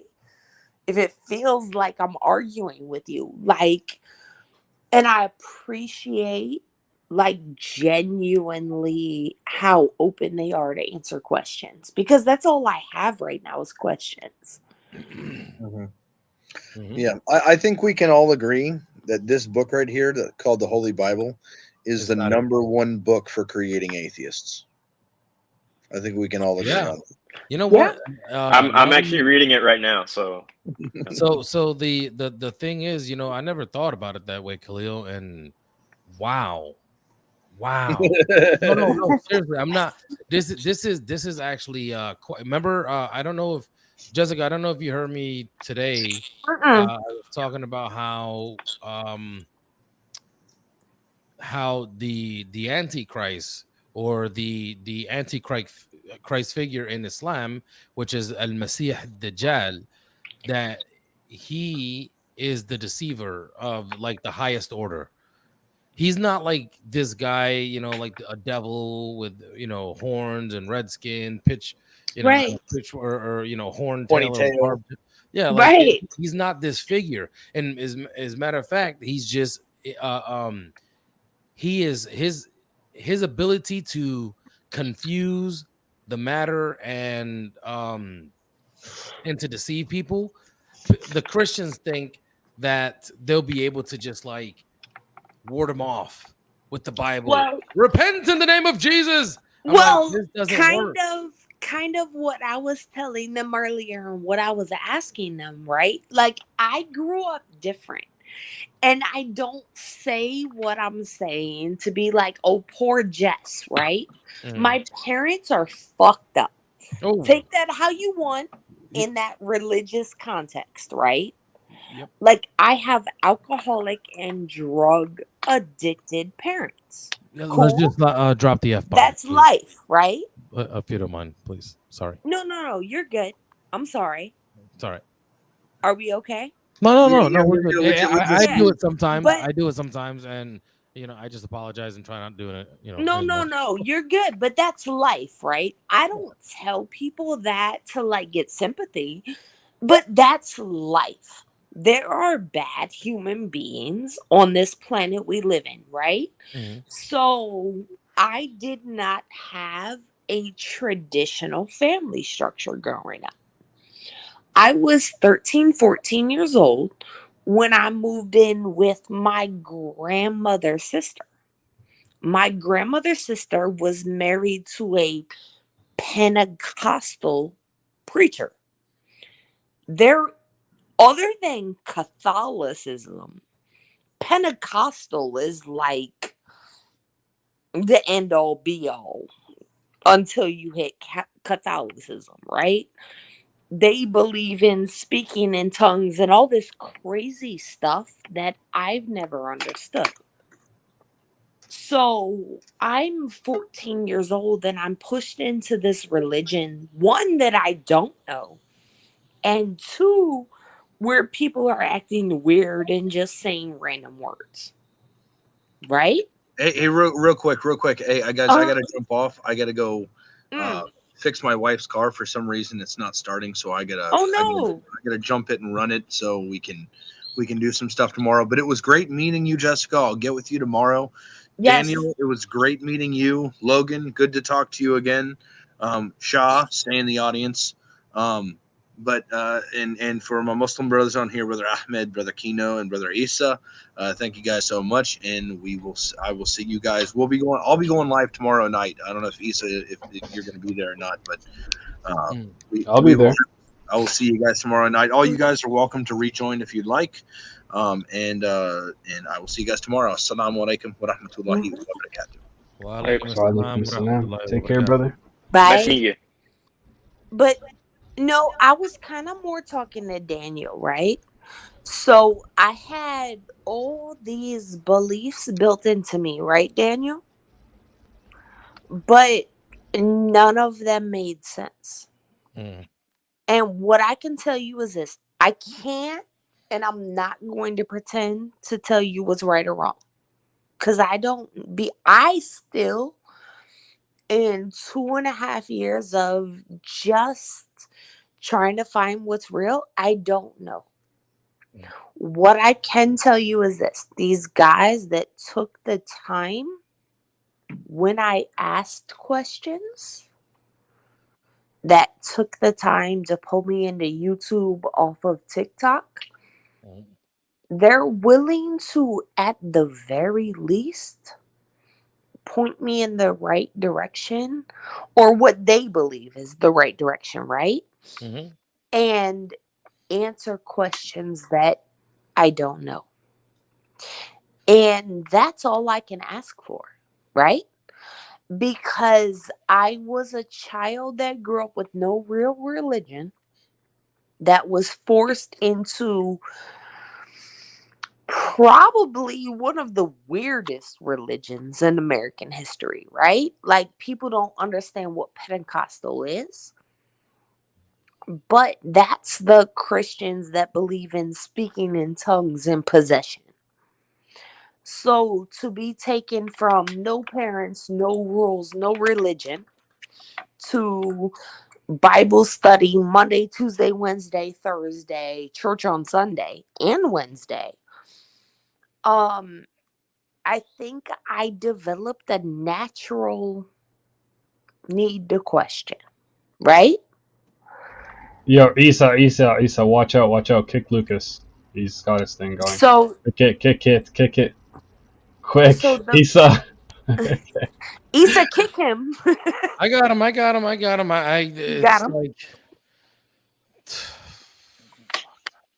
I should have banned him, bro. But every time you ban him, he has to use a different account to come up. God damn. Yeah. Like, son, you gotta have the smallest Peter in the world, yo, to like just come up here and do it. But Daniel, what I'm saying is this, right? I'm glad you called that. He's a hey, get him. He's a. But Daniel, listen, does that happen a lot? I'm not a biblical scholar, bro. I don't first go to time church every Sunday. I don't do any of that stuff, right? But I do know what I grew up in is wrong. And I do know I'm looking for the truth. And from what I found, I will tell you this. And Isa, I'm not tooting your horn because you could tell him as much as I can. The first time we ever talked is today. Right? I respect the openness. And I respect the fact that these people are willing to accept. I just want to know more. Yeah, and if you can show me more and you can allow me to make my own decision, I'll respect that 10 times more than anything. Yeah, I mean, in Islam, we don't believe that. You know, we don't make Muslims. You know, it isn't like, you know, I give you some information and then like no. No, hang on. So we don't in Islam we don't believe that we make Muslims, right? This is Mhm. all we believe. God chooses whom He wants to guide, and that person. Mhm. Hey Daniel, are you? Hey Daniel, wave for me. I think he's frozen. Oh, I hope he didn't miss what I said, Issa, because it wasn't for me to steal the spotlight. It genuinely was just like, I really appreciate y'all taking that time with me tonight. No, you're fine. I don't know what's Oh, going he's on. gone. I mean, No. he probably was listening. But yeah. So what I was saying was like, we don't make Muslims, So, Right. um, God chooses who He wants to guide, and anyone He does guide cannot be misguided, and anyone He misguides can no one guide him. It's very very simple. If you have an open heart and an open mind, these are people who we believe are sincere, and typically these are the people who are guided to the truth. This is what we believe in Islam. You know what I mean? I mean, if you feel like I'm in the way, I'll back up. I just kind of got directed here again by TikTok. Did But you? I genuinely appreciate you guys. Yeah. Did you? How long were you on TikTok? Like before I, told you to come over. I've had TikTok for a while, but like I was telling No. you, here's I mean Daniel. today. I Here's mean today. Daniel. Like before you came onto this stream here on YouTube. Like, were you listening in for maybe a few minutes or? So realistically, I've been kind of listening to this for about 3 to 6 months. Are you saying did TikTok randomly just find you? No. I'm asking when the stream that you were on. I Right. was on it as a guest, and I was talking to a few Christians, right? So Mhm. I'm asking how long were you on that stream in particular? I couldn't have been on that stream more than 5 or 10 minutes. Okay, all right. But with that said, I intentionally tried to find that stream. Okay. Does that make sense? Yeah, so long as It you're wasn't following. like TikTok promoted you. I fully feel like TikTok is suppressing you. Oh yeah, definitely. So I mean, if had you to go follow, search you out, babe. yeah, if you follow certain people, and Mhm. you'll get that type of content. You know what I mean? Right. That's just how it works on TikTok. It's the algorithm, yeah. Yeah, it's Yeah. the algorithm. So, but yeah, But I was looking for the content. So good. I genuinely appreciate TikTok for me looking for the content, but I know that they suppress your content a lot. Yeah, I got a So question if for there's any of the anything I atheists. can do to hop in, Daniel's back, by the way. I see him. Yeah, he's back. What'd you say, Kino? No, I was just wondering. I just had a few questions because I think this is our first time, Logan, that we've sort of, or at least I've seen you on Khalil's stream. So I was just wondering, have you come across any arguments that you thought were particularly good arguments? No. Interesting. Now, what are your thoughts on the contingency? I don't know if you want to discuss right now because it is kind of late. But could you just give me a quick abbreviation to make sure what you mean by that? So pretty much like, how should I say it? So we could talk about, I guess, alethic modality. So like how things exist. Now, stage one contingency would comprise of like, if things exist, how would they exist? And then you would also like the first thing you would come to would be like contingent beings or entities. And then the negation of that would just be necessary beings. So things that couldn't have come, or should I say? I think, how should I describe it? So necessary would be things that could have existed any other way, or like in a different way, like that you can like rationally think of. And then necessary would be not in the causal sense, but like more of like how should I say it? More of like, hold on, sorry, I'm sorry doing two things at once. But so I think, how should I say it? So necessary just be like they couldn't be any other way, whereas like contingency would just be like they could be other ways. So for instance, you could say, I think I'm not sure if you read the James Anderson paper. No, you haven't? Okay, so he brings up this. So he goes for logical, like he says the laws of logic are necessary truths. And the way that he described necessary and and uh, and contingent would be that they could have been in any other way. So something like the Allies won World War II, right? That would be a fact. Now, that would be a contingent fact, right? Because we could think of a world in which the Allies could have lost World War II, right? Now, there's been much fiction written that way. Yeah, but there's also the only other way that we could think of existence or other facts or truths or any other way that we can think of would just be that the Allies, like there's no other world that's logically possible in which the Allies couldn't have won, which wouldn't really make sense because we can think of a world in which Hitler won and the Nazis won World War II. Now, what I'm talking about when it comes to say something like existence is the stage one contingency would just go like, there's two because I think there's like the main one and then there's like the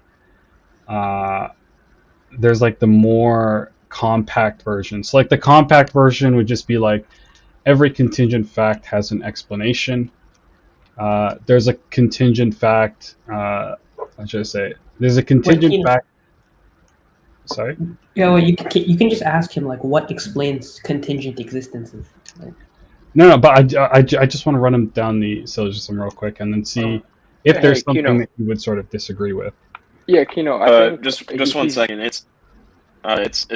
It's 1 a.m. where I live, so I'm probably gonna try and get to bed here. It was really nice to meet all you guys. I will probably try and join another one of these if you guys have more. It was really nice to meet you guys. Yeah, bro, for sure. Come on again. Peace out. Peace. Yeah, Kino, I was gonna say, I'm pretty sure he's had this whole entire conversation. I've watched him come before about the contingency and about the mind argument, and he agreed to the stage one, which is that there must be a necessary existence, and he agreed to it being the matter and energy. I believe so. You can correct me if I'm wrong, Logan. So he did agree to the stage one contingency, which is that matter and energy is the necessary being, but the stage two is where I guess he's stuck at. So you can move on from there. Okay. So would you agree with that, Logan? Well, matter is energy, so it's just energy, really. But yeah. Huh. Okay. So you believe in that? Okay. Now, what about the other argument? Now, I know I think Khalid, I think maybe have got I think you and him sort of gone over this. I'm not too sure, but have you heard the argument from necessary limits? I don't recall that particular terminology. Arbitrary limitations, I think. Yeah. Or arbitrary limitations. Don't recall that either. So it pretty much goes like this, right? I'm going to try and put it into like a little format here. Okay, we could say any kind of limit has a further explanation. A necessary being doesn't have a further explanation. And then therefore a necessary being doesn't have any limits. Something like that.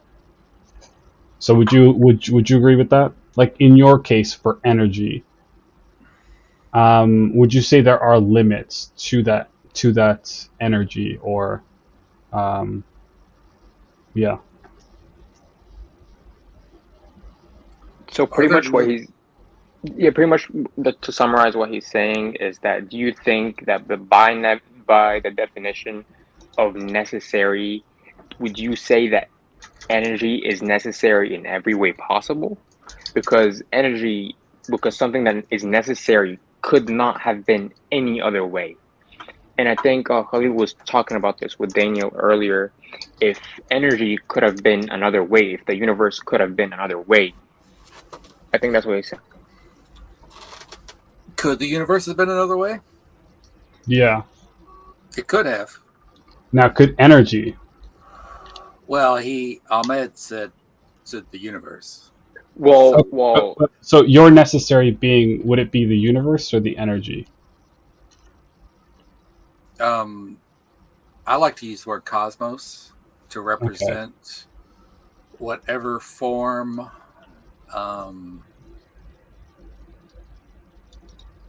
You know how we always say that time began with the Big Bang, and so therefore using before and after are problematic.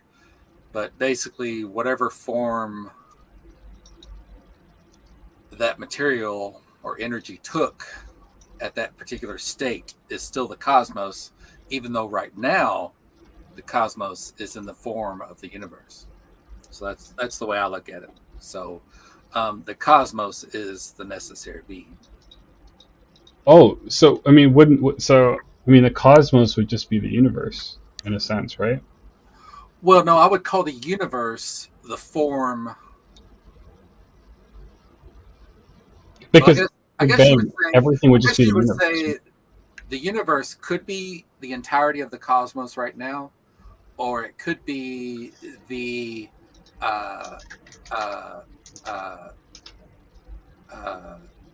range of our perception, and there still could be something beyond the universe that is still all part of the cosmos. It would be the stuff we can't observe plus the universe. So it could be either or. I don't know. I think so I mean, I'm sure you're aware there's like the observable universe, and then there's like the full universe, right? So everything when the singularity expanded and it created our universe, would you say that's the entirety of the cosmos? Well, I can't say whether it is or not. So would you just say existence would be the cosmos?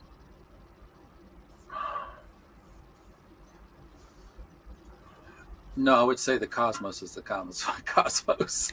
Because I'm really like, I'm trying to understand in what sense we're trying, because usually people would just say the universe, but I mean, if the cosmos is something bigger than the universe, then, or a limited part of the universe, I mean, I think we'd kind of have to make that distinction, no? Well, if you take all the energy of the universe, according to Stephen Hawking, all the negative and positive, it equals zero. Equilibrium, yeah. So that could be the entirety of everything that exists, or it could be like in Doctor Strange. I'm a big Marvel fan, even before the movies. So yeah. I'm an OG Marvel fan.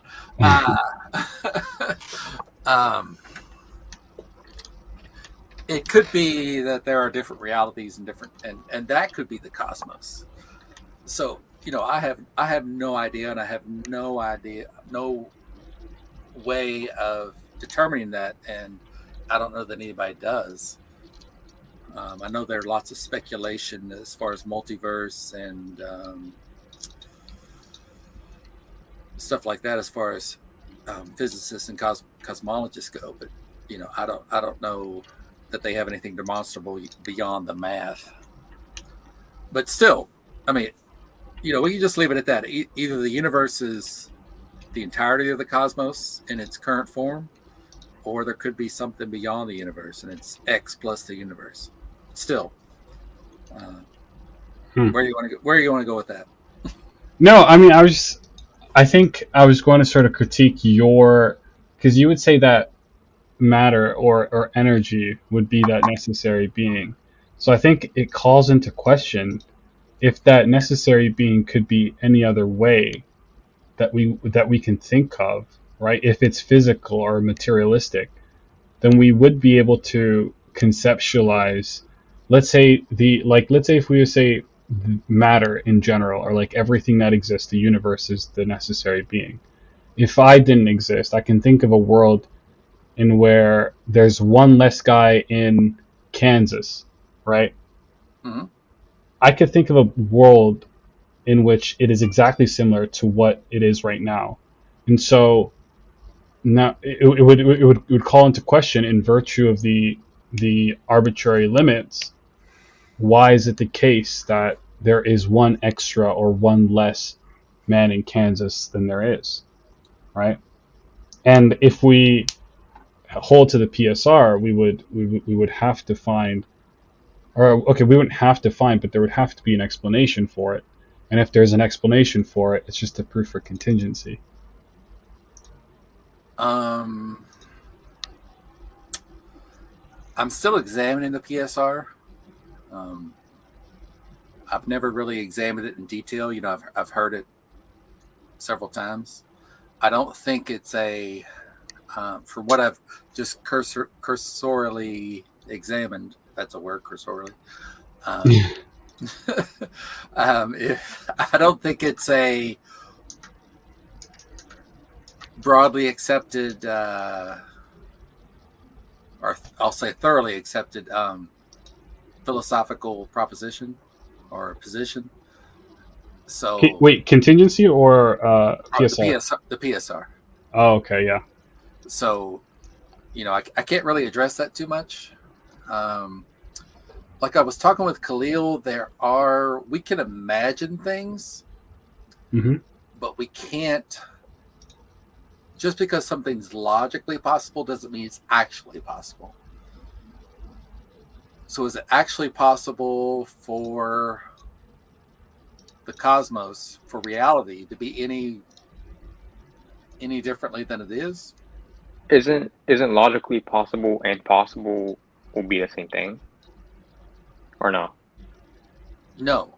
If logically possible does not mean actually possible. It is logically possible for Salma Hayek to be my lover. It's logically possible. But is it actually possible? No. Yeah. No, it's not actually possible. I mean, probability, it's not probable. Yes. Possible, yeah. I think I would still equate logically possible and possible, because they're both possibilities. It's just probabilities that differ. I think when you get to that point, though, it makes logical possibility an irrelevant position to incorporate into your arguments. Yeah, because people, when they look at possibilities and they begin to say, "Oh, that's impossible," they forget what it means for something to be impossible. Something would have to actually be logically impossible, which would entail that it would be a contradictory or this or that for it to be logically impossible. And this is what it really means to be impossible. But other than that, things are just improbable, but we just call them possible because of how far-fetched we think they are. Well, what do you think of the distinction between possibility and probability? I would say reasons, right? So yeah. I think, I mean, this is actually something. Actually, give me 1 second. Sorry, one of my family members is in my room. 1 second. Sorry. Yeah. So yeah. So you were saying the difference between logically possible and I mean possible and probable, and Kino said the reasons. If we have enough reasons to say that this is something that is logically possible and there's reasons for it, I think, I mean, I would want to equate it to a theory, if anything, right? A scientific theory? No, it doesn't have to be. Very, very quickly, did Jessica just leave, or did she get kicked out, or what? No idea. No, she left. Oh, okay, all right. Well, she's back now, but she's muted. Yeah. That's what I'm saying. Like she, I see her down here, or I saw her in the backstage, so I brought her up. I hope that's not a fake Jessica. But probably not. It's all good. Yeah. Logan, what are your main differentiators between logically possible and just possible? Like, how would you define the difference? Well, I said actually possible, between logically possible and actually possible. Actually possible would be working within the realm of reality. And logically possible would be working within the realm of don't know if I can think of a term. Logically possible would just be working within the realm of ideas that don't contradict each other.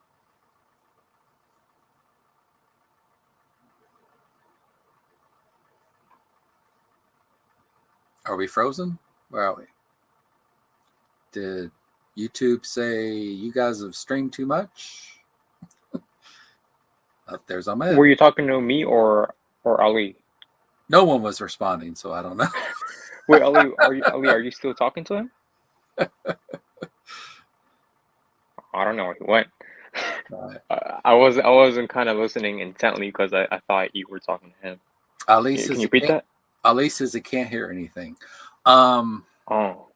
I said logically possible would be in the realm of speculation and using terms that don't contradict each other. Whereas actually possible would be working within the realm of reality, the way reality is. And there is, as I said earlier, I even give not just probabilities, but possibilities. I give a certain percentage to. And the percentage chance of Salma Hayek being my lover is 0.0001. Yeah, sure. Percentage, probability, all of that. Yeah. I guess maybe probability relates to actual reality, and possibility is speculation. Yeah, and probability is also based off reason, isn't it? I would just say, this thing is completely improbable because this, and that, right? Yeah, based on background knowledge. And then you go to you guess what's going to happen at work today or something, or you guess that your boss is going to tell you something at your job, and you just know that there's this high probability that you're going to hear something at work or predict something, and there's a probable chance that it's going to happen based off your reasons. You've heard it happen before. Blah blah blah. You got the reasons to say this is probable, even though you aren't 100% sure. It could be very much that it doesn't happen, but it's probable based off the reasons you have. Sure, because I have a background knowledge based in reality. Mm-hmm. Yeah. Okay. So when we take the background knowledge based on reality and the definitions we know and how everything works and all of that, we can't just how can I put this into words? I don't know, man. I feel like and this is just my personal opinion. I could be wrong. I feel like what we're saying is completely based off how we see things work in reality. And when we just put in some logical, deductive entailments and arguments, you just kind of put the blind eye to it. This is, we could think of things, imagination, kind of like Shaw does. I like you guys' imagination, but this is really how things work. We use the same methods, the same logic, the same reasons, and we try to go back and back and more. And you just kind of but this could be it, this could be that. It doesn't have to be this. But what we're saying is there's way too many reasons to suggest that this is the only way. What are those reasons? Yeah, bro, a lot of stuff, the contingency, the PSR, the mind, a lot of things on consciousness, just too many things that you put together that... What's the issue with the mind and consciousness? I think, I mean, I could probably. I've been working on something. I'm still reading a few philosophical books on neuroscience, but I think I have a little argument I haven't yet disclosed. If you'd like to hear it. Yeah, Khalid was speaking about it earlier, and he got into it, and Daniel was kind of like, this is interesting, you know. But I don't know if you were here listening to it, but he spoke about it right before you came in, Logan. But yeah, go ahead, you know. I mean, I think you could probably derive some type of argument. It wouldn't be the best argument, but it would go something like this, right? If there is something that lacks consciousness and it lacks the potential for okay. This goes against this is an argument against abiogenesis, right? But which I don't hold to. I would probably hold to the same theory as Khalil, okay?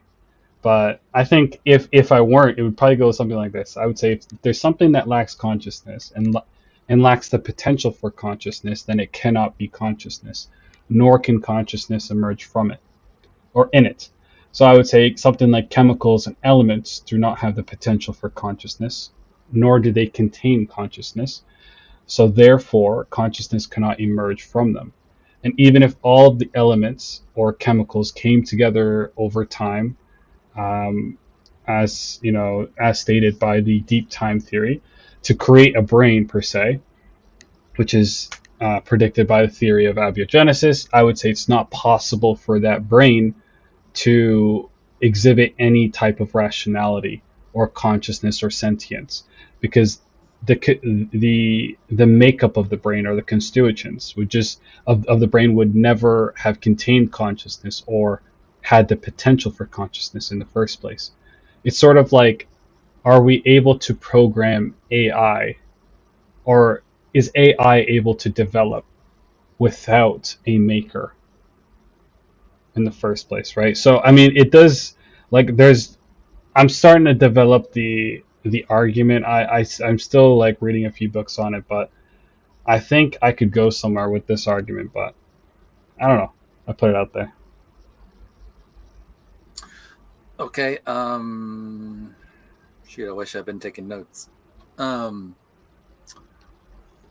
Why do you think? Well, tell me what you think consciousness is. Just give me a simple definition. I would say experiences, or I would just say probably like the quality of qualia. So the perceptions that the intersubjective perceptions that everyday minds perceive. Okay, have you ever seen a mind, or do you know of any mind that's not within a brain? Or No. that's not equivalent to a brain in a human, I guess I should say.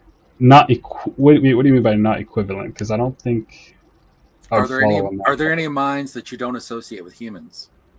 Yes. Yes, I would say, yeah. Which ones? Well, I mean, this is obviously coming from my perspective. I would say gods, but then again, if we're looking at in this naturalistic paradigm, then yes, I would say I would agree with you to a sense that there are, like, all minds that we've seen so far are grounded in brains. Okay. Now, obviously, this runs into the composite fallacy, right? That just because of everything that we've seen does not mean that obviously there can not be any minds outside of brains, right? Can there not be? Mm-hmm.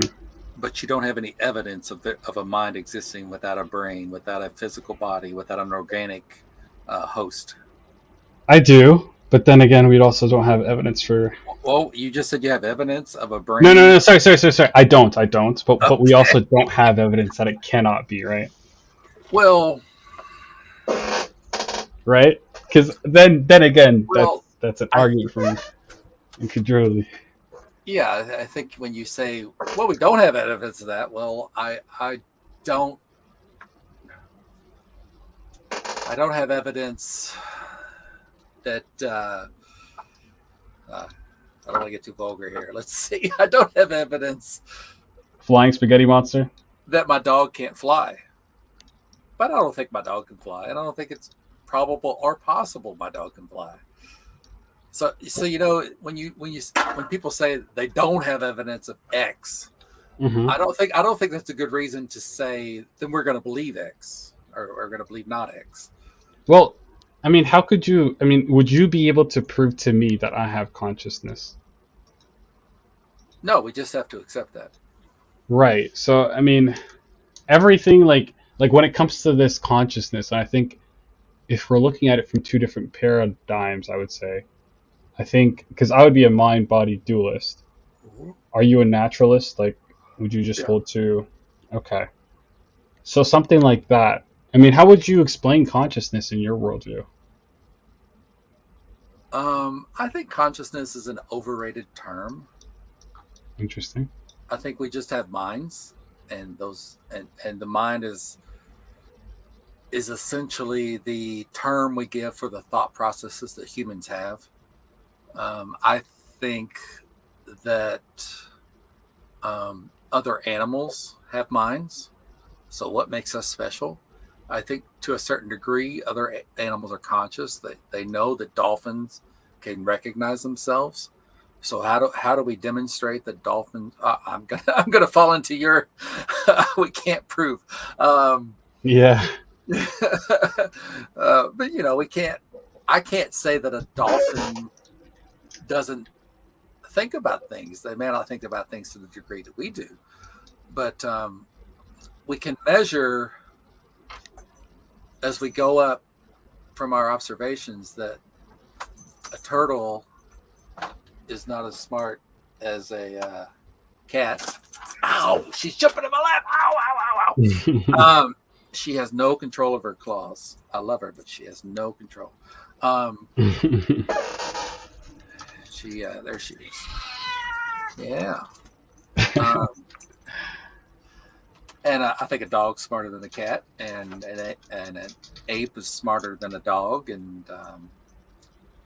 dolphins might be equivalent to apes. And, we see this gradation of intelligence, and I think we just thought we were humans and we're going to be special, and we're going to say, well, we have consciousness. But what is that really? It's just a term we've come up with, the self-awareness. At least that's the way I would describe consciousness. The consciousness is self-awareness. And I just don't. Okay, so would you say that, let's say, for example, like there's these new like AI robots that we create that seem to show, or not particularly AI, but they're like semi-AI, so they can sort of move around by themselves. Within the the programmed boundaries, and they can like look at themselves, look at their body pieces or whatever. Would you say those beings are more conscious or equally as conscious as animals? Yeah, they could be. Yeah. Really? Mm-hmm. So I think. I mean, I can't really prove you wrong, but I think I would sort of, because like obviously you can't. But I'm just saying. Well, I'm not saying I I'm would right hold either. intuition. I'm just saying they could be. I'm not saying I'm right. I'm saying they could be. Okay, because I would look at, let's say, any type of robot or anything of that nature, and I wouldn't put it in the same category as, like, say, natural animals, such as, like, cats or dogs. Because, I mean, we could say that, I mean, it's also how we're defining consciousness, because I think consciousness at the grassroots levels is just that inner subjectivity, right? The ability to make your own decisions that comes with that will. So we can look at a cat or a dog, they can make their own decisions. Mm-hmm. Whereas, like, say, an AI, I mean, it depends. Like, AI today is different than AI 1,000 years in the future, or whatever, right? So AI today, they're limited in the sense of what they can do. Mm-hmm. Whereas, I mean, let's say 1,000 years from now, I may classify that robot as sentient or conscious because of if they're able to express their own will against the programmer's wishes, etc., or even codes or whatever. So I think as of right now, I wouldn't classify AI or any type of like mechanical robot as like fully conscious in the same sense that we would call humans or animals, at Right. least. And I think that's sort of where I would go with consciousness. But I think, I mean, how would you describe, or like how do you feel about the gap problem within consciousness? The gap. What's the gap problem? The gap problem is pretty much like, I think I think it's actually a part of the hard problem of consciousness, and it was, I think the guy's name was Chambers or Chalmers. He essentially said that there's like these philosophical, what is it called, zombies, right? So let's say it pretty much just says that even if we mechanically understand everything about the human body, right, including the brain, we still wouldn't be able to like create an idea of how consciousness would be produced by the brain, how it would be an emergent property. Why not? So he essentially talks about the philosophical zombies, right? He talks about like a human being with no inner life, right? Well, wait a minute. You just said we understand everything about the brain. No. So there's a lot of things we still do not understand, but if we were to understand everything about the brain. Right. So if we were to understand everything about the brain, he is either saying that we will understand consciousness, or we will understand everything about the brain and consciousness is unexplainable, which means we may not understand everything about the brain after all, right? One thing I wanted to say, because I feel like we were. You go. I do have to end up going in like 2 minutes, so I just wanted to say something. Go. But so I actually want to pick up pick up at this topic next time we talk, hopefully, Logan. But pretty much like he essentially says like the human being's like no inner life, it has no inner life, and the zombie is exactly the same as a normal human being, you know, the same brain function, but it has no conscious perception of anything. And he says that if these zombies are conceivable, right, and we're able to make them, then we have a big problem, like scientists and like I guess philosophers, in how they conceptualize the mind-body relationship. And I just want to talk about this next time, hopefully. If you want to say something, I got like 2 minutes, but hopefully. Did you say inner life or light? Inner life. Okay. Yeah. I have no idea what that means, but okay. Okay, hopefully we could talk about this next time, but it was lovely meeting you. All right. Ahmed and Isa, it was a pleasure, boys. Yeah, I'm about to wrap it up here. Take care, guys. Yeah, it's about 3 a.m. here. Yeah, that's what I'm saying. It's about time for me to get off now. All right, take care, guys. My personal opinion is I wouldn't like to waste any more time on Shah. I banned him. Yeah. I mean, he's not a bad person, I don't think, but I've had enough of those conversations. He just starts going crazy from time to time. Yeah. You have to like reel him back in. It's like, yo, relax. You know what I'm saying? Yeah. All right. This was fun. I'd like to hear more from Daniel. I like seeing young minds crank those gears. See, the thing is, it's weird. I never like a young atheist like him. I think he's like 19, 20 years old. I think he's 20. But to me, it just doesn't make sense. It's like, how did you come to this conclusion? I don't think I've ever met anybody who didn't believe in God at a very, very young age, and then they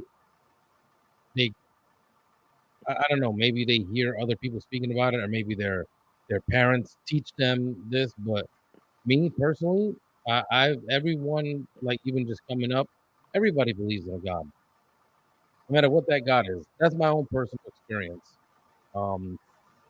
Yeah, me too. I was raised a Christian, but I think it's going to be becoming more and more common as the decades go by. I mean, considering what Khalil said, I was like, yo, that makes like sense about the whole, the Bible produces atheists, like left, right, and center. Yeah, man. And then we gotta fight with them to instead of going, okay, well, if Christianity is wrong, why not look into something else? You know what I mean? Yeah. But they go from Christianity to like atheists. It's like, oh, forget this. I can't believe in this, so there can't be a Everything God. is false. Yeah. Yeah. Yeah, and like I appreciate like for example, like Daniel, he seems like he's just going based off what makes the most sense to him. So what he's Yeah. been presented, okay, this is God, this is his book, and this is how it works. He looked into it, doesn't make sense. He looked into what the smarter people are saying, and he just kind of followed what the smarter people seem to be saying, the more logical ones. But he's not coming with us with any like preconceived experience, preconceived emotions, or something, some type of hatred against a belief in a creator or a belief system. He's simply trying to find one that makes sense, that is consistent, that matches reality the most, that could actually be justified, not just some, hey, have faith in something that doesn't make sense and go and just Yeah. And I appreciate people who are like that, trying to learn instead of just like is comfortable in their own position and have like this preconceived idea of like, I'm right, I'm just here to see what these people are saying and try to like get them or be insincere. Yeah. And that's what I appreciate about younger people. Yeah, absolutely.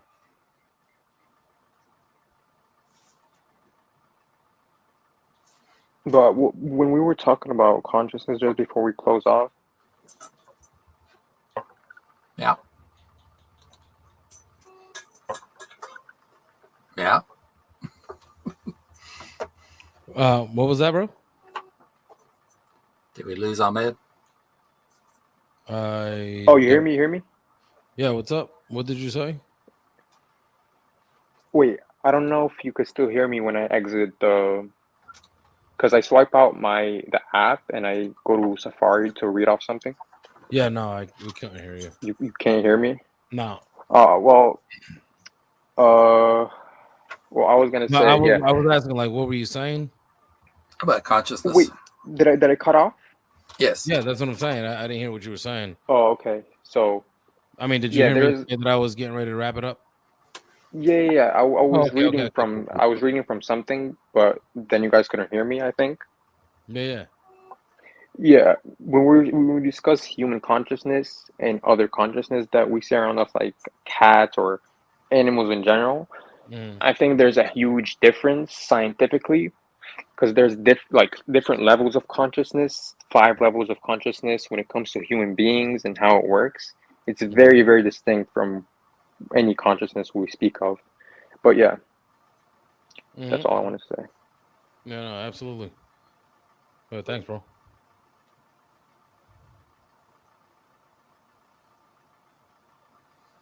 All right. So, yeah, I'll try to read this paper that Khalil sent me. I actually wasn't... I saw you guys were on last night, so I wasn't expecting you guys to get on tonight, so I wasn't really we totally get on almost every night. Yeah, I know. But you do skip some nights. No, I know. That's what I'm saying. Almost every night we're like, you can expect us. It's like a 85% chance you're gonna catch us streaming either on TikTok or YouTube or something. All right. It's cool. I'll definitely be back. Yes, sir. And like I think it was sorry, what's her name? Was it Jessica? Yeah. I think she was saying about how you guys were so welcoming. And this isn't a competition for me. I get tired of these Facebook groups where everybody's trying to just compete with one another and go, that's a fallacy. That's a fallacy. Just talk, man. Just talk. Yeah. For real.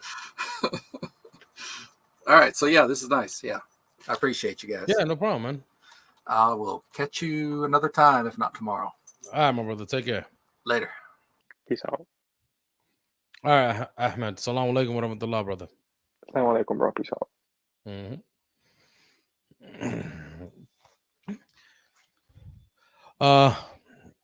All right, guys. Yep, I'm gonna be taking off. Thank you guys for being here.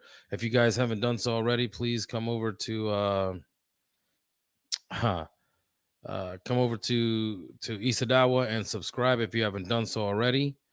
Please. And if you haven't subscribed to Khalil, go over there and vice versa. Just subscribe to our channels, inshallah. Let me see.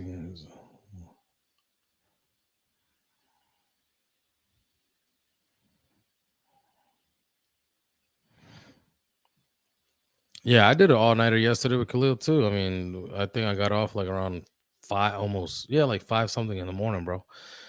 Almost 6, but